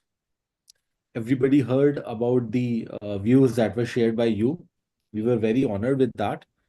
Now, I would like to speak about the international diplomacy related matter, because like we have been doing such things, we have been participating in the international mediation also. Although the era of international mediation for international diplomacy is very, very new to the world. In the recent times, it has developed, but there are certain examples also which I would like to speak about. So, all of us know that international diplomacy is nothing but protection of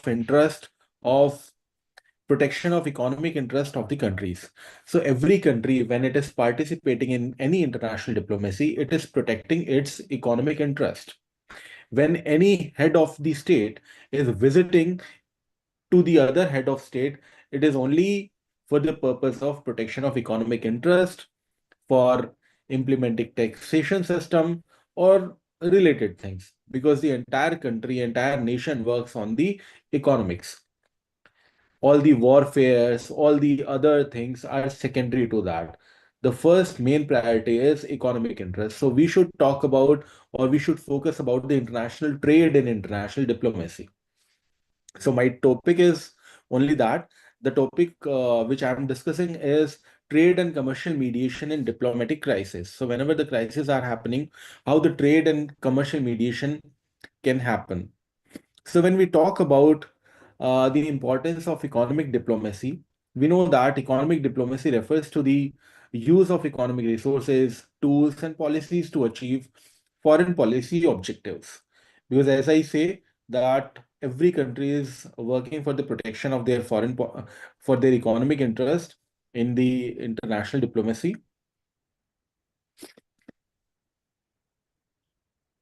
It encompasses a wide range of activities, including trade negotiation, investment and promotion, and the resolution of commercial disputes. Economic diplomacy plays a very, very crucial role in maintaining international peace and stability, as it provides an avenue for dialogue and cooperation, even in the face of political disagreements. We also know that when trade-related relations are exchanged between the countries, they build trust. When any country is in the economic ties with another country, it creates trust also, it creates peace also. For example, I would say that India and China are sharing so much commerce, so much their economic interests are integrated. That is the reason they cannot go for a war, even if they have certain boundary disputes, they have certain other disputes. So that is the only reason. The trade and commerce is the only reason due to which India and China are not going for war.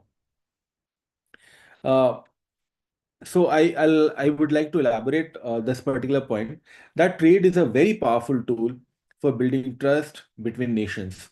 By engaging in trade, countries create interdependencies that encourage peaceful coexistence and cooperation. When nations are economically intertwined, the cost of conflict becomes too high, creating a strong incentive to resolve disputes amicably. So my focus is all the international countries should go for international trade, and that would help the countries to maintain peace because their economic interests would be affected. Trade agreements and economic partnerships can serve as confidence building measures, fostering goodwill, and reducing the likelihood of diplomatic crisis. Further, I would like to explain about the commercial mediation as a conflict resolution tool. When we go for commercial mediation, it is able to resolve the conflict. It is a tool to resolve the conflict. It involves the use of neutral third parties to facilitate negotiations, as we know. In the context of diplomatic crisis, commercial mediation can be very effective tool for de-escalating tension and finding mutually acceptable solutions. If we think about, or if we talk about the case studies on the successful mediation that has ever happened in the world, I would like to speak about the all of you must have heard about the Camp David Accords. One of the most notable examples that I know personally of successful mediation is the Camp David Accords signed in 1978 between Egypt and Israel. The United States, under the leadership of President Jimmy Carter of USA, played a very key role in facilitating negotiation between the two countries. Economic incentives such as substantial US aid packages to both Egypt and Israel was very instrumental in securing the agreement. The accords not only led to a peace treaty, but also paved the way for the increasing trade and economic cooperation between the two nations.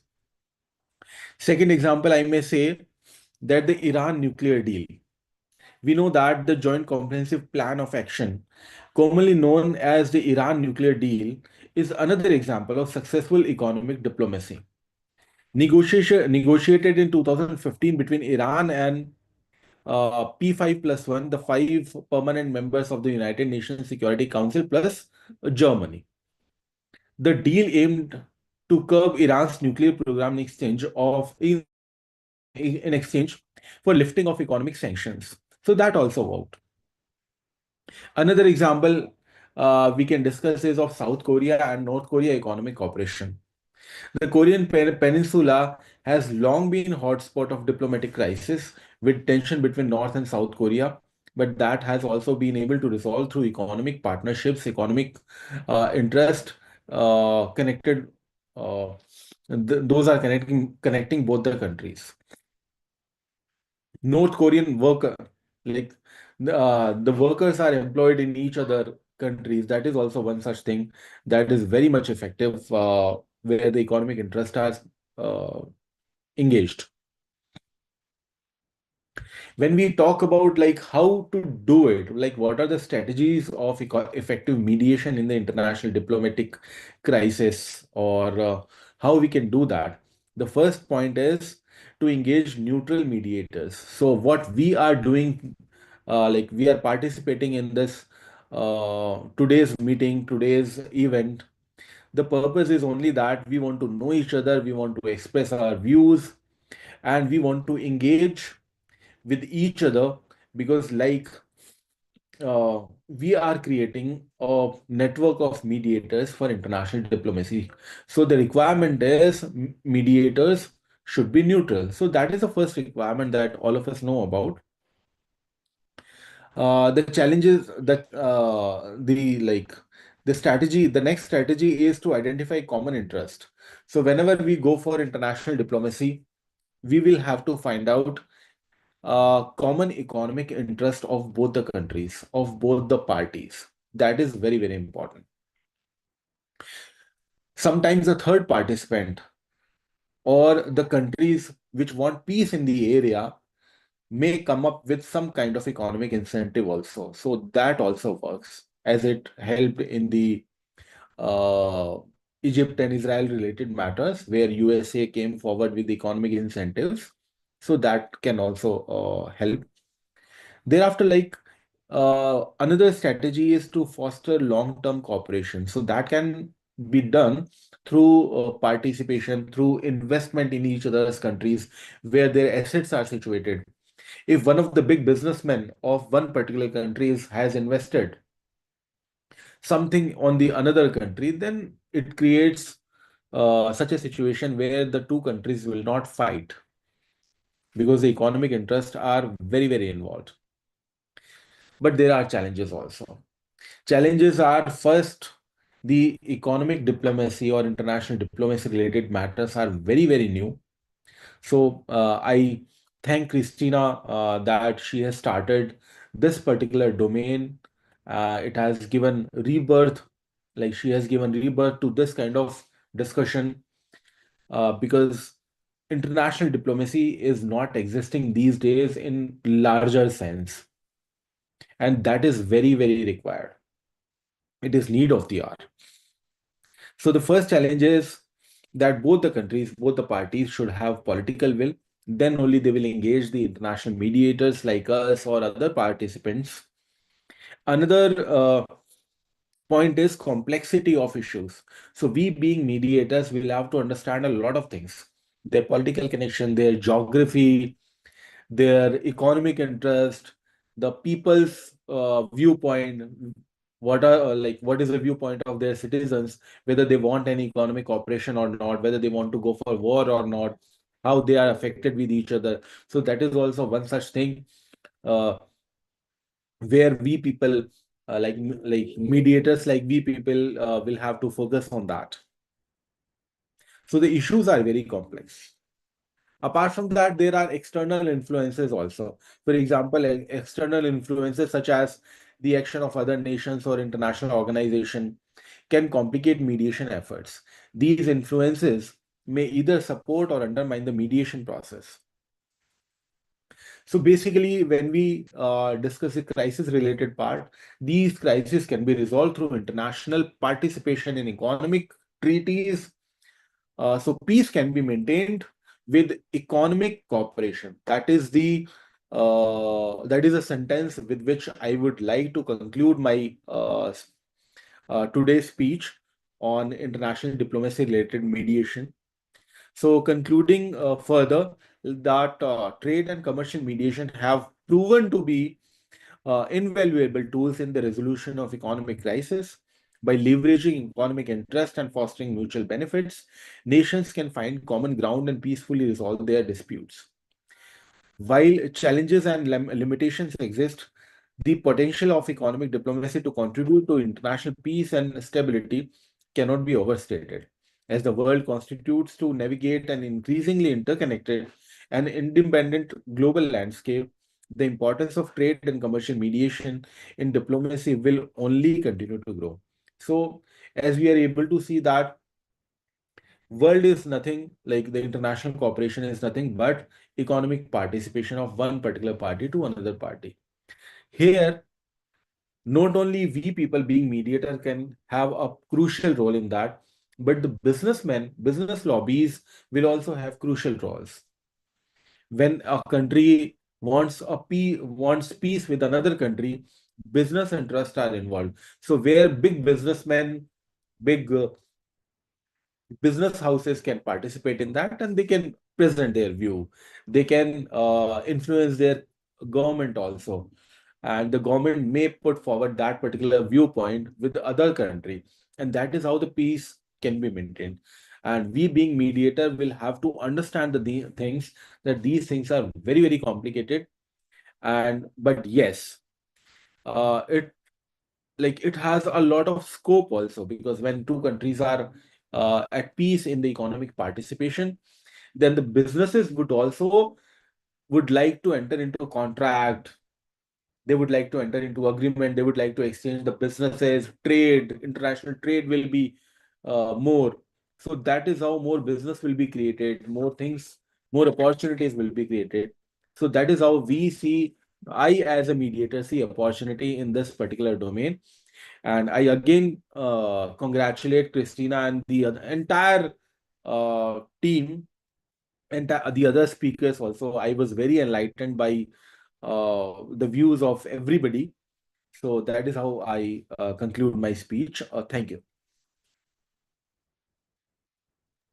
Thank you, Rajanji. And please, now you as a moderator, second floor, you have to give our speaker. So far. Yes. So now, after completing my speech, I would like to give floor for the another session. So okay, I can do it. yes. Rajan, thank you very much. First of all, so my name is Topo Chachawa. I'm coming from Georgia. I'll share my small presentation, and I will not bother you for long because I know that it was a long day. But first of all, I want to congratulate you, Christine, and your team. It's amazing conference, so many brilliant, perfect presenters and speakers you brought all together. That's really absolutely amazing job and work, and I know how much effort you put in it, and thank you very much for that. Thank you for inviting me, and I'm very happy that despite of the day I had, so I managed to join, I managed to be part of the conference, and yeah, I'll share my presentation and quick insights. So I hope that you can see my presentation, right? Yes, everybody is able to see. Please proceed. Yeah, thank you very much. Okay, so first of all, just very quick, my background. So I'm mediator. I'm also professor of law, but as a mediator, I'm not going to be anyhow interact with law today, and I'll share little different perspective of peace or part of what I'm doing and what I'm believing in. First of all, as I said, I'm coming from Georgia, the country Georgia, that is having very interesting neighborhood. I work and developed a lot of trainings through all those years in mediation, of accreditation trainings for mediators in Georgia, but not only Georgia. I worked in Ukraine and Armenia and conducted a lot of trainings for mediators and for judges. Now I am actually in Armenia and conducting another fourth training for mediators, and I'm very happy that mediation is developing in Armenia as well and in our region. Very different maybe perspective about the mediation, how I see mediation. I think and I believe that this is the way of living, and that's just the mindset that mediators have that makes a difference. So I believe in mediation, and therefore I think that when you believe in what you do and you do it with love, you can make a difference in the world. So this sounds very romantic maybe, but this is really what I believe in.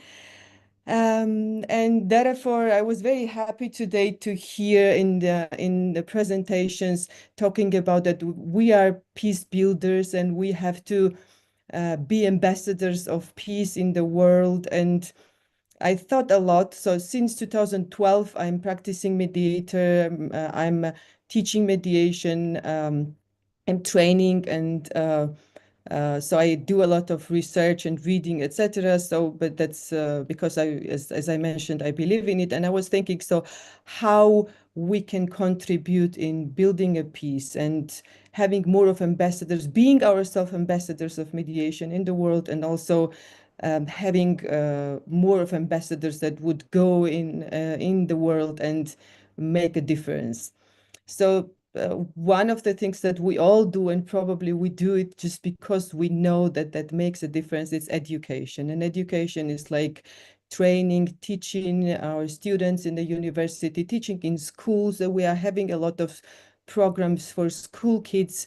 Why? Because the mindset starts formating much earlier, and as early as we interfere and as earlier the kids would know about the existence of mediation and the ways of peacefully solving the problems, as better it is. So it becomes the part of their mindset, it becomes the part of their value systems, and then we can feel like that those are really ambassadors believing it, what they are doing. And I experienced probably this with my kids myself. So I'm a mother of 3, and now they are 20, 18, and 14. But I remember that first when I was starting mediation practice, I was introducing all of the knowledge and skills that I was learning with them, and it was effective. So it became much more part of their culture, and I see that that effect. So education, training, awareness raising, something that is important that we are in to prevent disputes and to have ambassadors and people that are around the world. They do not solve the problems peacefully, but even they don't even enter into the disputes because they have skills and abilities not to enter into the escalated conflict, but they are already skilled enough to prevent them. So the preventing conflicts, that was something that was mentioned today a few times, and I was very happy to hear that, because of course we as mediators are there to help parties in dispute and conflict to solve the problems and to solve the conflicts and help them to find a solution. But it's better, of course, if we can interfere before that. And therefore, we've done, me and my colleagues in Georgia, we've done quite a great work in working with the youth, with governmental institutions. And I wanted to share, we were quite proud of, because that seems that it was quite effective to work with different ministries in Georgia and dispute prevention systems within the organization. So they would not go for disputes like to the court, but they would have internal systems, and they would have trained employees. They would be capable and they would have skills to prevent those disputes. And those are having two effects. The one is that we have a great team in different ministries, in governmental organizations or public services. The servants, they believe in a mediation, because after a few days of trainings, intensive trainings in mediation, they start transforming and understanding the value of it. And also they are empowered and they feel like capable. They have within the organization their resources, not to wait till the dispute escalates and goes to the court, so somebody else will help them to resolve the dispute, but they have the capacity to interfere internally and prevent it on the early stage and understand what really matters for the participants in dispute. So with that, the same is true for business, and maybe a few examples that I experienced that was quite interesting for me. Why I said like mediation is, in my understanding, the style of living or the way of living and the mindset. There were a few occasions that I realized that mediation skills or tools could be used in so many ways, and you can prevent big disputes. So I've been serving as a board member in legal aid service in Georgia, and I'm serving still in the board of insurance company, one of the insurance companies in Georgia. And there were a few situations where the big conflict was escalating, but I realized that just using active listening skills in the board as a in the leadership role can make so much difference. And I remember, so some of my colleagues were saying that, oh, I wonder, what did you do? Because somehow the very escalated conflict in the board meeting suddenly became quite peaceful, and they could find all common understanding, and they could understand that it was more of the misunderstanding, and they did not have much to argue about. And I was expressing gratitude to mediation and to the experience that actually sometimes it's not even noticeable when you use those techniques, that it's not noticeable. You do something and people feel like, okay, there is less tension, there's something good happening, but they don't even know why, what that is.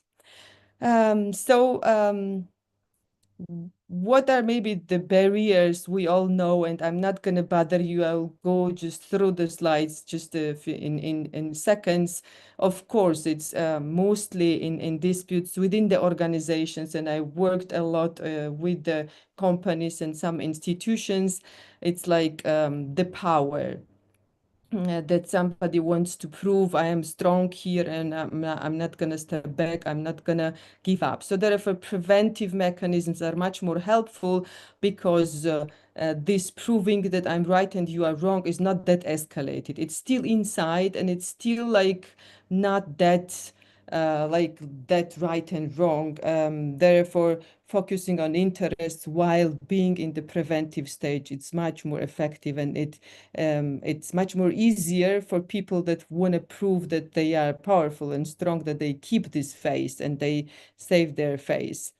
So most of the time in the preventive stage, it's much more easy to see like things from different perspective, that maybe it's a 9 and 6 both, and maybe if you look at this from the mediator's perspective, you can see both sides. And at the early stage, it's much easier to go and help participants maybe to go through the assumptions ladder and check what was the objective data and what assumptions the participants made and jump into the judgment or actions. But actions are not as escalated as it is in the very developed conflict, of course.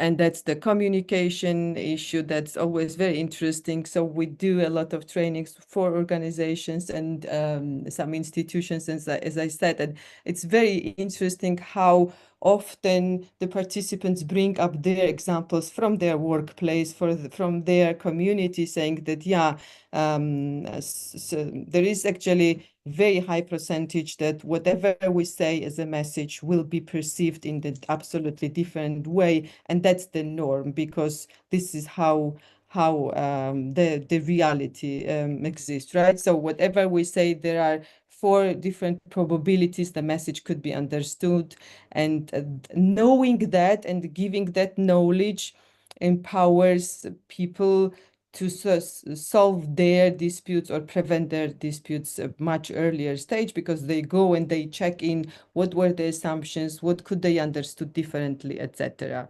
So with that, it's the conflict escalation model, of course, all of you. And main thing probably why we are very much for the preventive mechanisms is that if the conflict is escalated till the end, that's called for by Friedrich Glasl together to hell, which means that if this is the phase, so it's very difficult to step back and come up. And today we were hearing a lot about international conflicts and about what's happening in the world. Most of the time, what we see is the conflicts are escalated so deeply that there is no more chance of the bridges are broken. There is no more it's much more difficult, like it's together to hell stage, and that's very sad to see and observe. yeah, something that probably helps also people to have better understanding is the quote that I really love is that every criticism, judgment, or expression of anger is a tragic expression of unmet need. So that's something that makes quite a big difference of all the participants or the people that we work with. The moment they can see that, okay, whatever expression is, but behind that, it could be something very vulnerable and there is some need maybe behind. So people start like getting, as Dr. Marie-Louise was saying, that so it's very difficult to apologize, but that's for ourselves. But it's also for the sake of, if you can start understanding that whatever the expression was behind that, there is something that's unmet need of yours. And I understand that sometimes it's very extreme and it's very difficult to think this way, but still very helpful to keep it probably in mind. Yeah, actually our speakers spoke a lot about listening, and listening is the hardest thing. I think that there are a lot of barriers that were mentioned today, and I would focus on only one for now. As I observed, most of the time we feel like very challenged of listening because we think that if we listen, it means that we are going to agree. And the concept of somehow sharing the perspective that listening does not mean agreeing, and listening and understanding does not mean that we need to agree, that this somehow gives a relief, and people start like thinking, okay, maybe it does not harm if I just listen, and then we see what's coming next. And I still can disagree. One more concept. I know that you all know all these quotes, but there are some concepts that I wanted to share that help, in my opinion, people to change the mindset and see things differently. And one was to me, and I discovered to so many people that to seeing mediation as transformation in their life. It's the separating people from the problem and being soft on people and hard on the problem, which so we observe in everyday life that sometimes the problem is very important and we try to be assertive for the sake of the problem, but we forget that we're harming people with our tone of the voice, with our, I don't know, aggressive expressions, etc. And it does not help with solving the problem. So yeah, listening into is something that we all so much promote, so much believe in. And as you were mentioning, again, I think Marie-Louise is present. You were was good listener, but I think that I'm not. So that's the discovery that not only our participants probably have after every training. So I'm now in the 4th day of mediation training in Armenia. It's the 4th group, and the participants coming saying that, oh my God, so we thought that we are very good listeners, and now we see that we are not really good at it. But sometimes we, as mediators, we can notice that, yeah, listening is not easy. It's very hard. And if we would listen 24/7 in the way we want to as mediators, we probably would burn out. So we would not survive. But at least probably if we spread the spirit of mediation and have ambassadors in the world that would have a power of listening and that would have skills and knowledge to know that wherever it's critical, they have this ability, they have this skill in the pocket, and they could use it, and with that they could prevent so many conflicts in the family, in the community, in their organizations, in the country and maybe in the world. That would be really a better place, and hope we could contribute to make this difference. Thank you very much again, and Christina, congratulations again, and thank you. For some kids, really was pleasure to listen your insights. And we are moving forward. We have last our speaker in the panel. Introduce, please, Rajanji. Yes. So after this discussion, after this, we have another speaker on board. So I would like to introduce now to the new speaker on board. Christiana Courtney. Yes? Yes. Thank you so much. Are you hearing me clearly? Oh, amazing. Canada. All right. Greetings from Canada. Cold, but you know, it's surprising we're in November and we're not in Ontario. There's no snow yet, so that's a blessing. Oh boy. Hello, esteemed colleague from around the globe. It's an honor to connect with such a dedicated professional group of people. Together, let's foster understanding, collaboration, and lasting peace, and that's our aim. And as Rajan said before, I'm Christina Carty-Gordon. I'm a Jamaican, resides in Canada. And I am a mediator, an arbitrator, a workplace fairness analyst, and a speaker. And I must say, don't get jealous, everyone, but I must say a special greeting to my friend, Professor Jean Dalbianco. I must say a special. Yes, right. So yes, could you share my screen, please, so I can get right into my presentation? Or I can do it from my side if you wish. Yes, you are granted, my dear. Okay, that's all right. That's all right. Let me just a minute here. All right, I'll share in a minute.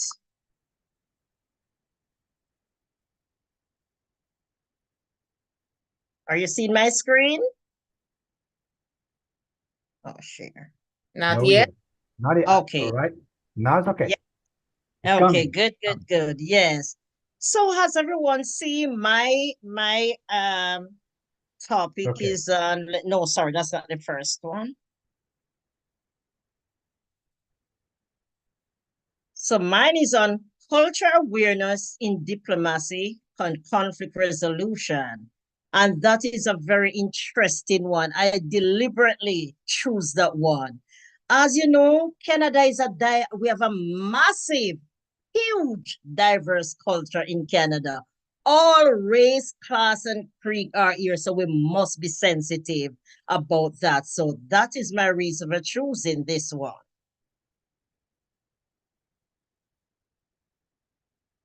Define culture awareness and conflict resolution. First, I give a little definition. The understanding and appreciation of different cultural perspective.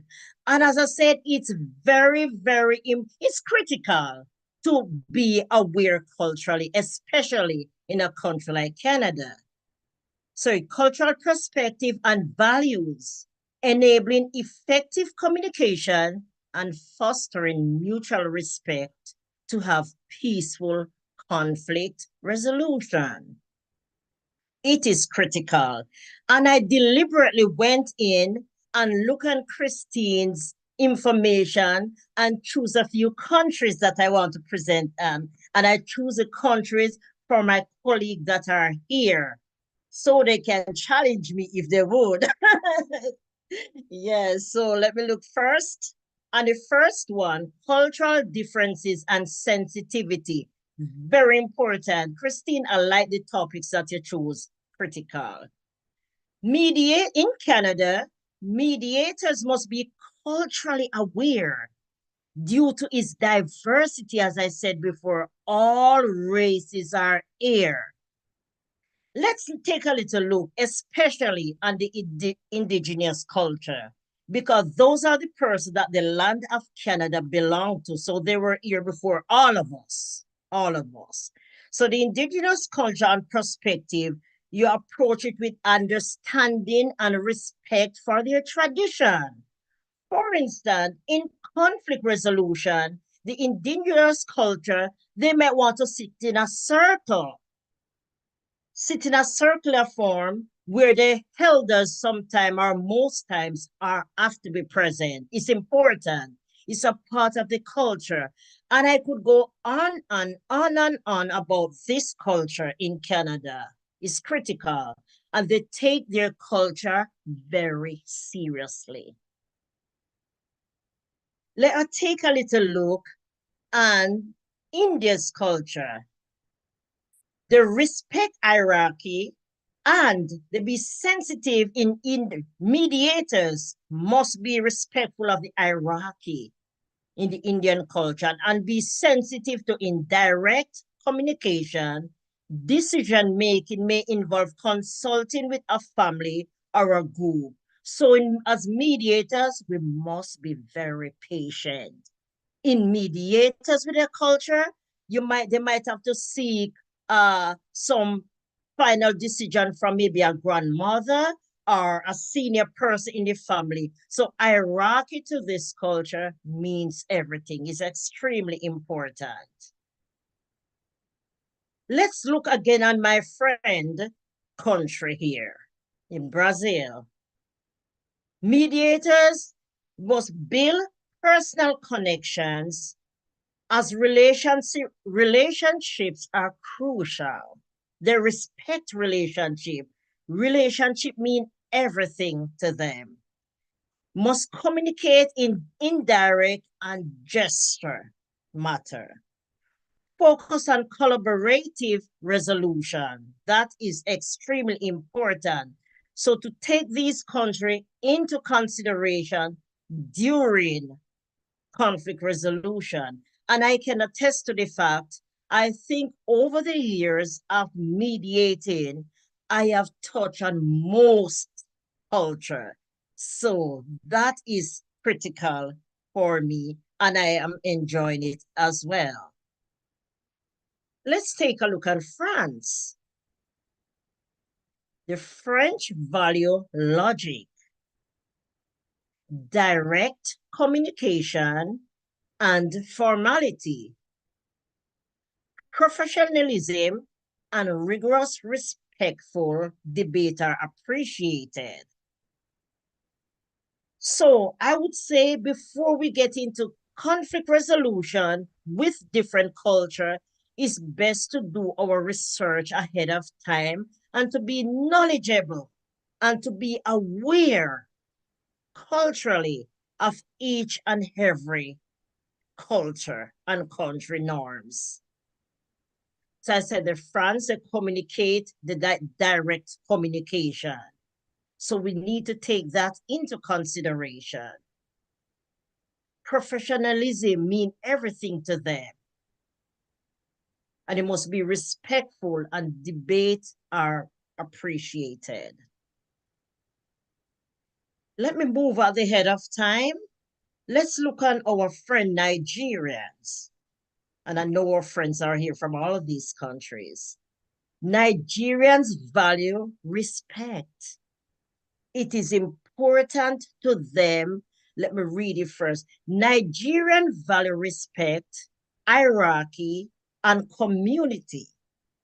Mediators should be knowledgeable about titles and seniority and consider the importance of family and group consensus in decision making. So for Nigerians, don't ever leave their title off. We must always remember that they take seriously their values. Hierarchy means a lot to them in case they have to contact in dispute resolution, in case they have to maybe talk to somebody from the village, a senior person. I forget the name, what they call the senior person right now, but that means a lot to them.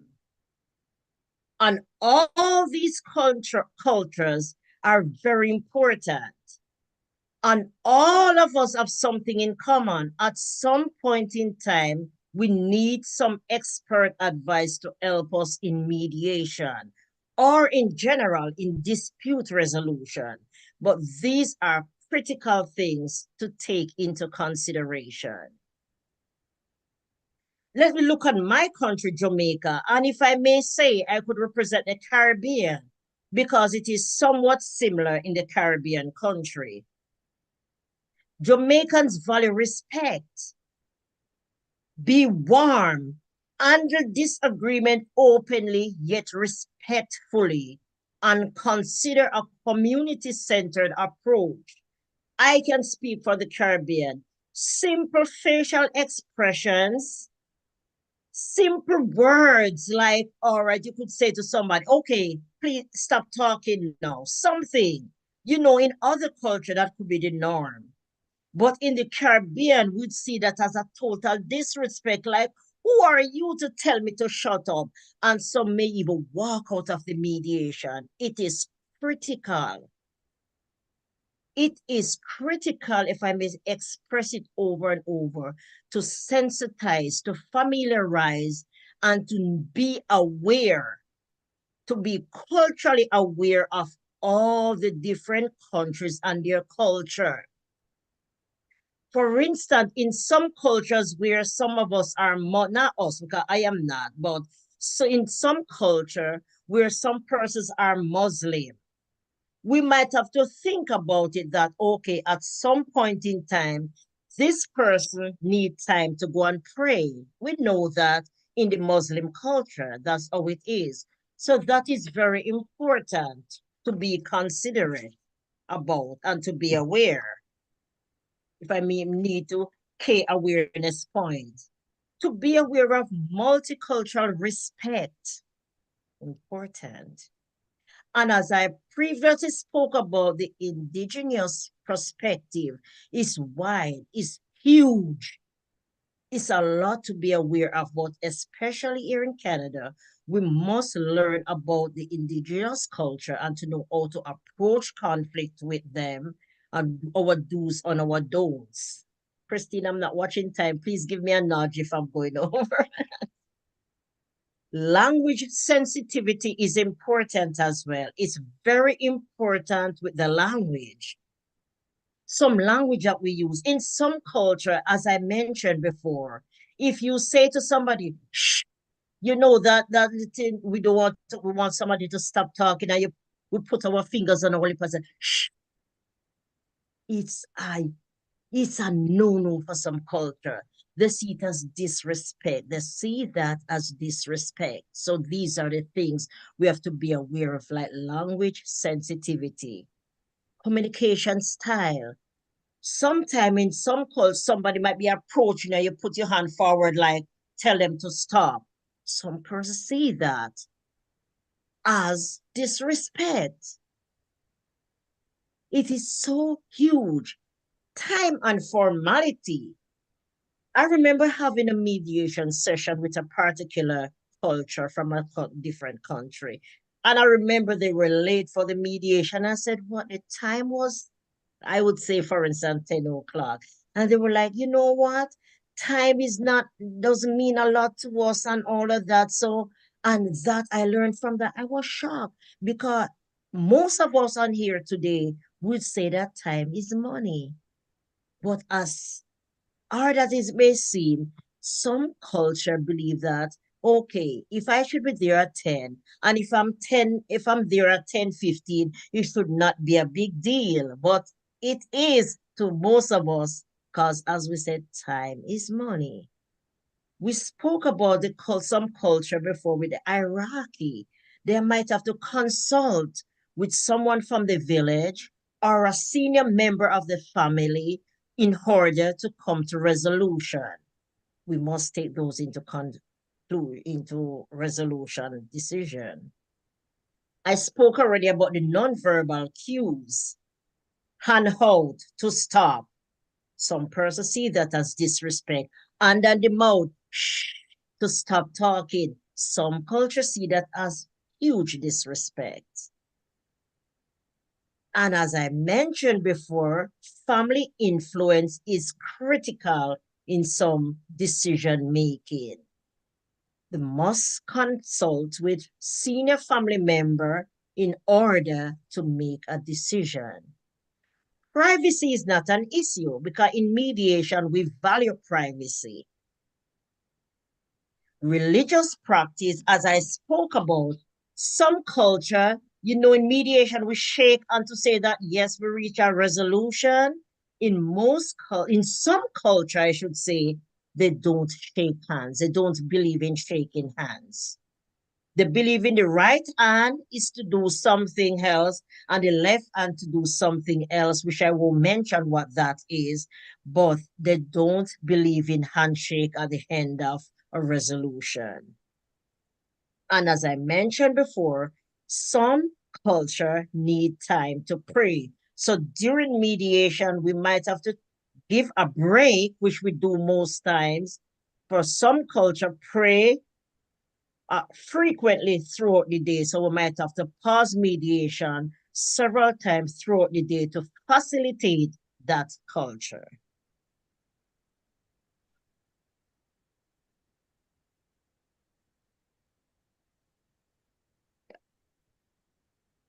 Yes, so as I approach my closing point, setting is also very important.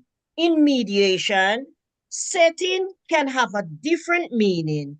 So I encourage us as mediators to do our research on the parties ahead of time and their culture so we know the do's and the don'ts in mediation. As I said before, I am Christiana. Thank you, Christine, for giving me the privilege to collaborate with these wonderful esteemed group of professionals globally. Thank you, everyone. That's my presentation. Thank you very much, Christiana. Always pleasure. When Christiana is coming to the air, it's like a good morning. Even though here is evening, for me it's good morning. It's shine. So it's always shine. It's 10:56 a.m. here in Canada, in Ontario, where I'm at. Oh my God, rise and shine. So yeah. Let's we conclude, and I think we are coming to the close. And as I have to say my favorite speech, dear colleagues and distinguished guests and friends, I want to say thank you, Rajanji, for his moderating all panel sessions. So for Christiana, Antonio Sotti, Susana Monti, thank you very much. It was a great session. And I'm coming closer to my the closing speech. I don't want to say goodbye. I want to say we will meet next year, but next year in January. So, dear colleagues, guests, and friends, as we are came to the end of our IAMPE International Conference on Mediation Diplomacy 2024, I want to take a moment to express my profound gratitude. Also, we have gathered virtually the connection, insights, and energy carried over this past. Yes. I think it's so amazing insights and energy shared with the past, these hours. So through our session, we have explored incredible range of from the latest digital tools in mediation to addressing global and regional conflicts. Each mediator, professional, and speaker present his perspectives. And each of these panel discussion in interactive workshops has reminded us of the power of diplomacy and innovation that can build bridges even across distance. Look how many we united the continents, example, with despite of the hours, despite of the everything, even the language barriers, we can speak, we can understand each other. So why not to reunite and come to peace with the countries which are now in the conflicts? I will say no. It's there, they have a chance, but because they have to hear and listen. But it is a practice. In the spirit of our work, I am reminded of the Latin proverb because I'm crazy about that. Concordia parvae res crescunt, discordia maximale dilambuntur, which means in harmony small things grow, in discord that greater things fell apart. This proverb speaks directly to the heart of the mediation and diplomacy. The idea is the harmony builds while division. Our discussion here reflects the truth. And together, each of you, we continue to build towards peace, one dialogue at a time. And I'd like to extend a heartfelt thank to our speakers, and not only speakers and panelists, and our background. Please, Rajat, I want to, you will open your camera. I want to say thank you for our volunteers, each of you for your support, for hard work, this preparation. Your engagement has been, really vital to creating this dynamic conference. And without this really a good teamwork, collaboration, and environment, we aim it for to do nothing. So I'd like to recognize our team is the best team. I'm really grateful for each of you. And as I conclude, I want to empathize while our conference is ending, our work is just beginning.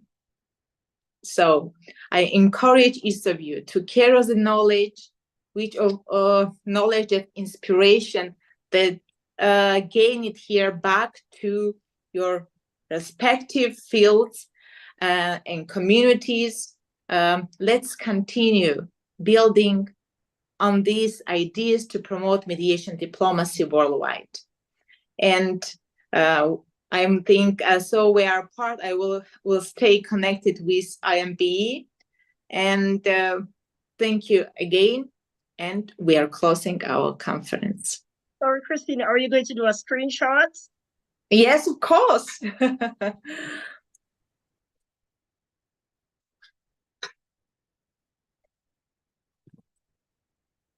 Oh, sorry.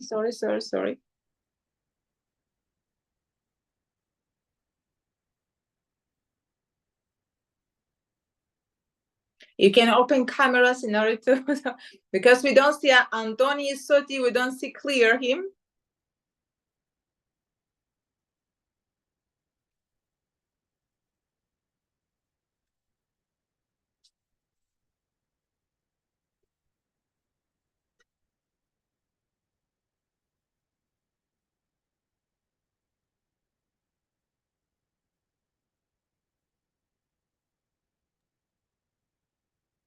Perfect.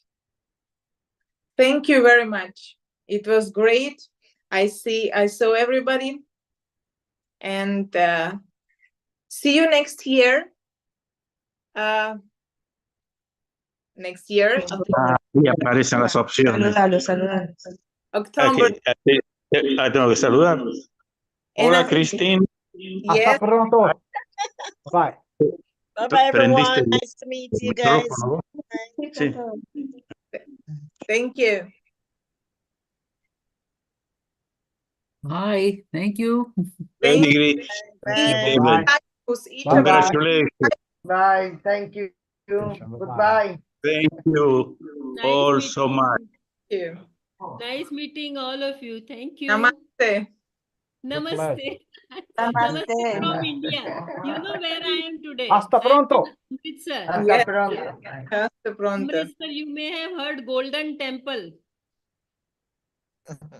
I am in Amritsar, Golden Temple city. Bye-bye. Bye. Bye. Namaste. Bye. Namaste. Thanks Do so much, contact me. everybody. Do contact me whenever any one of you come to India.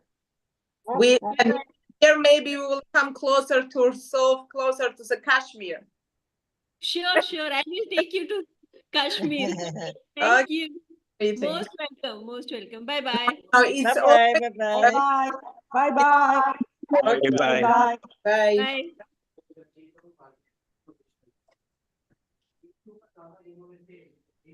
So we have to stop the stream in YouTube. Juan Carlos. Thank Juan you. Carlos. ¿Está Juan Carlos? Congratulations.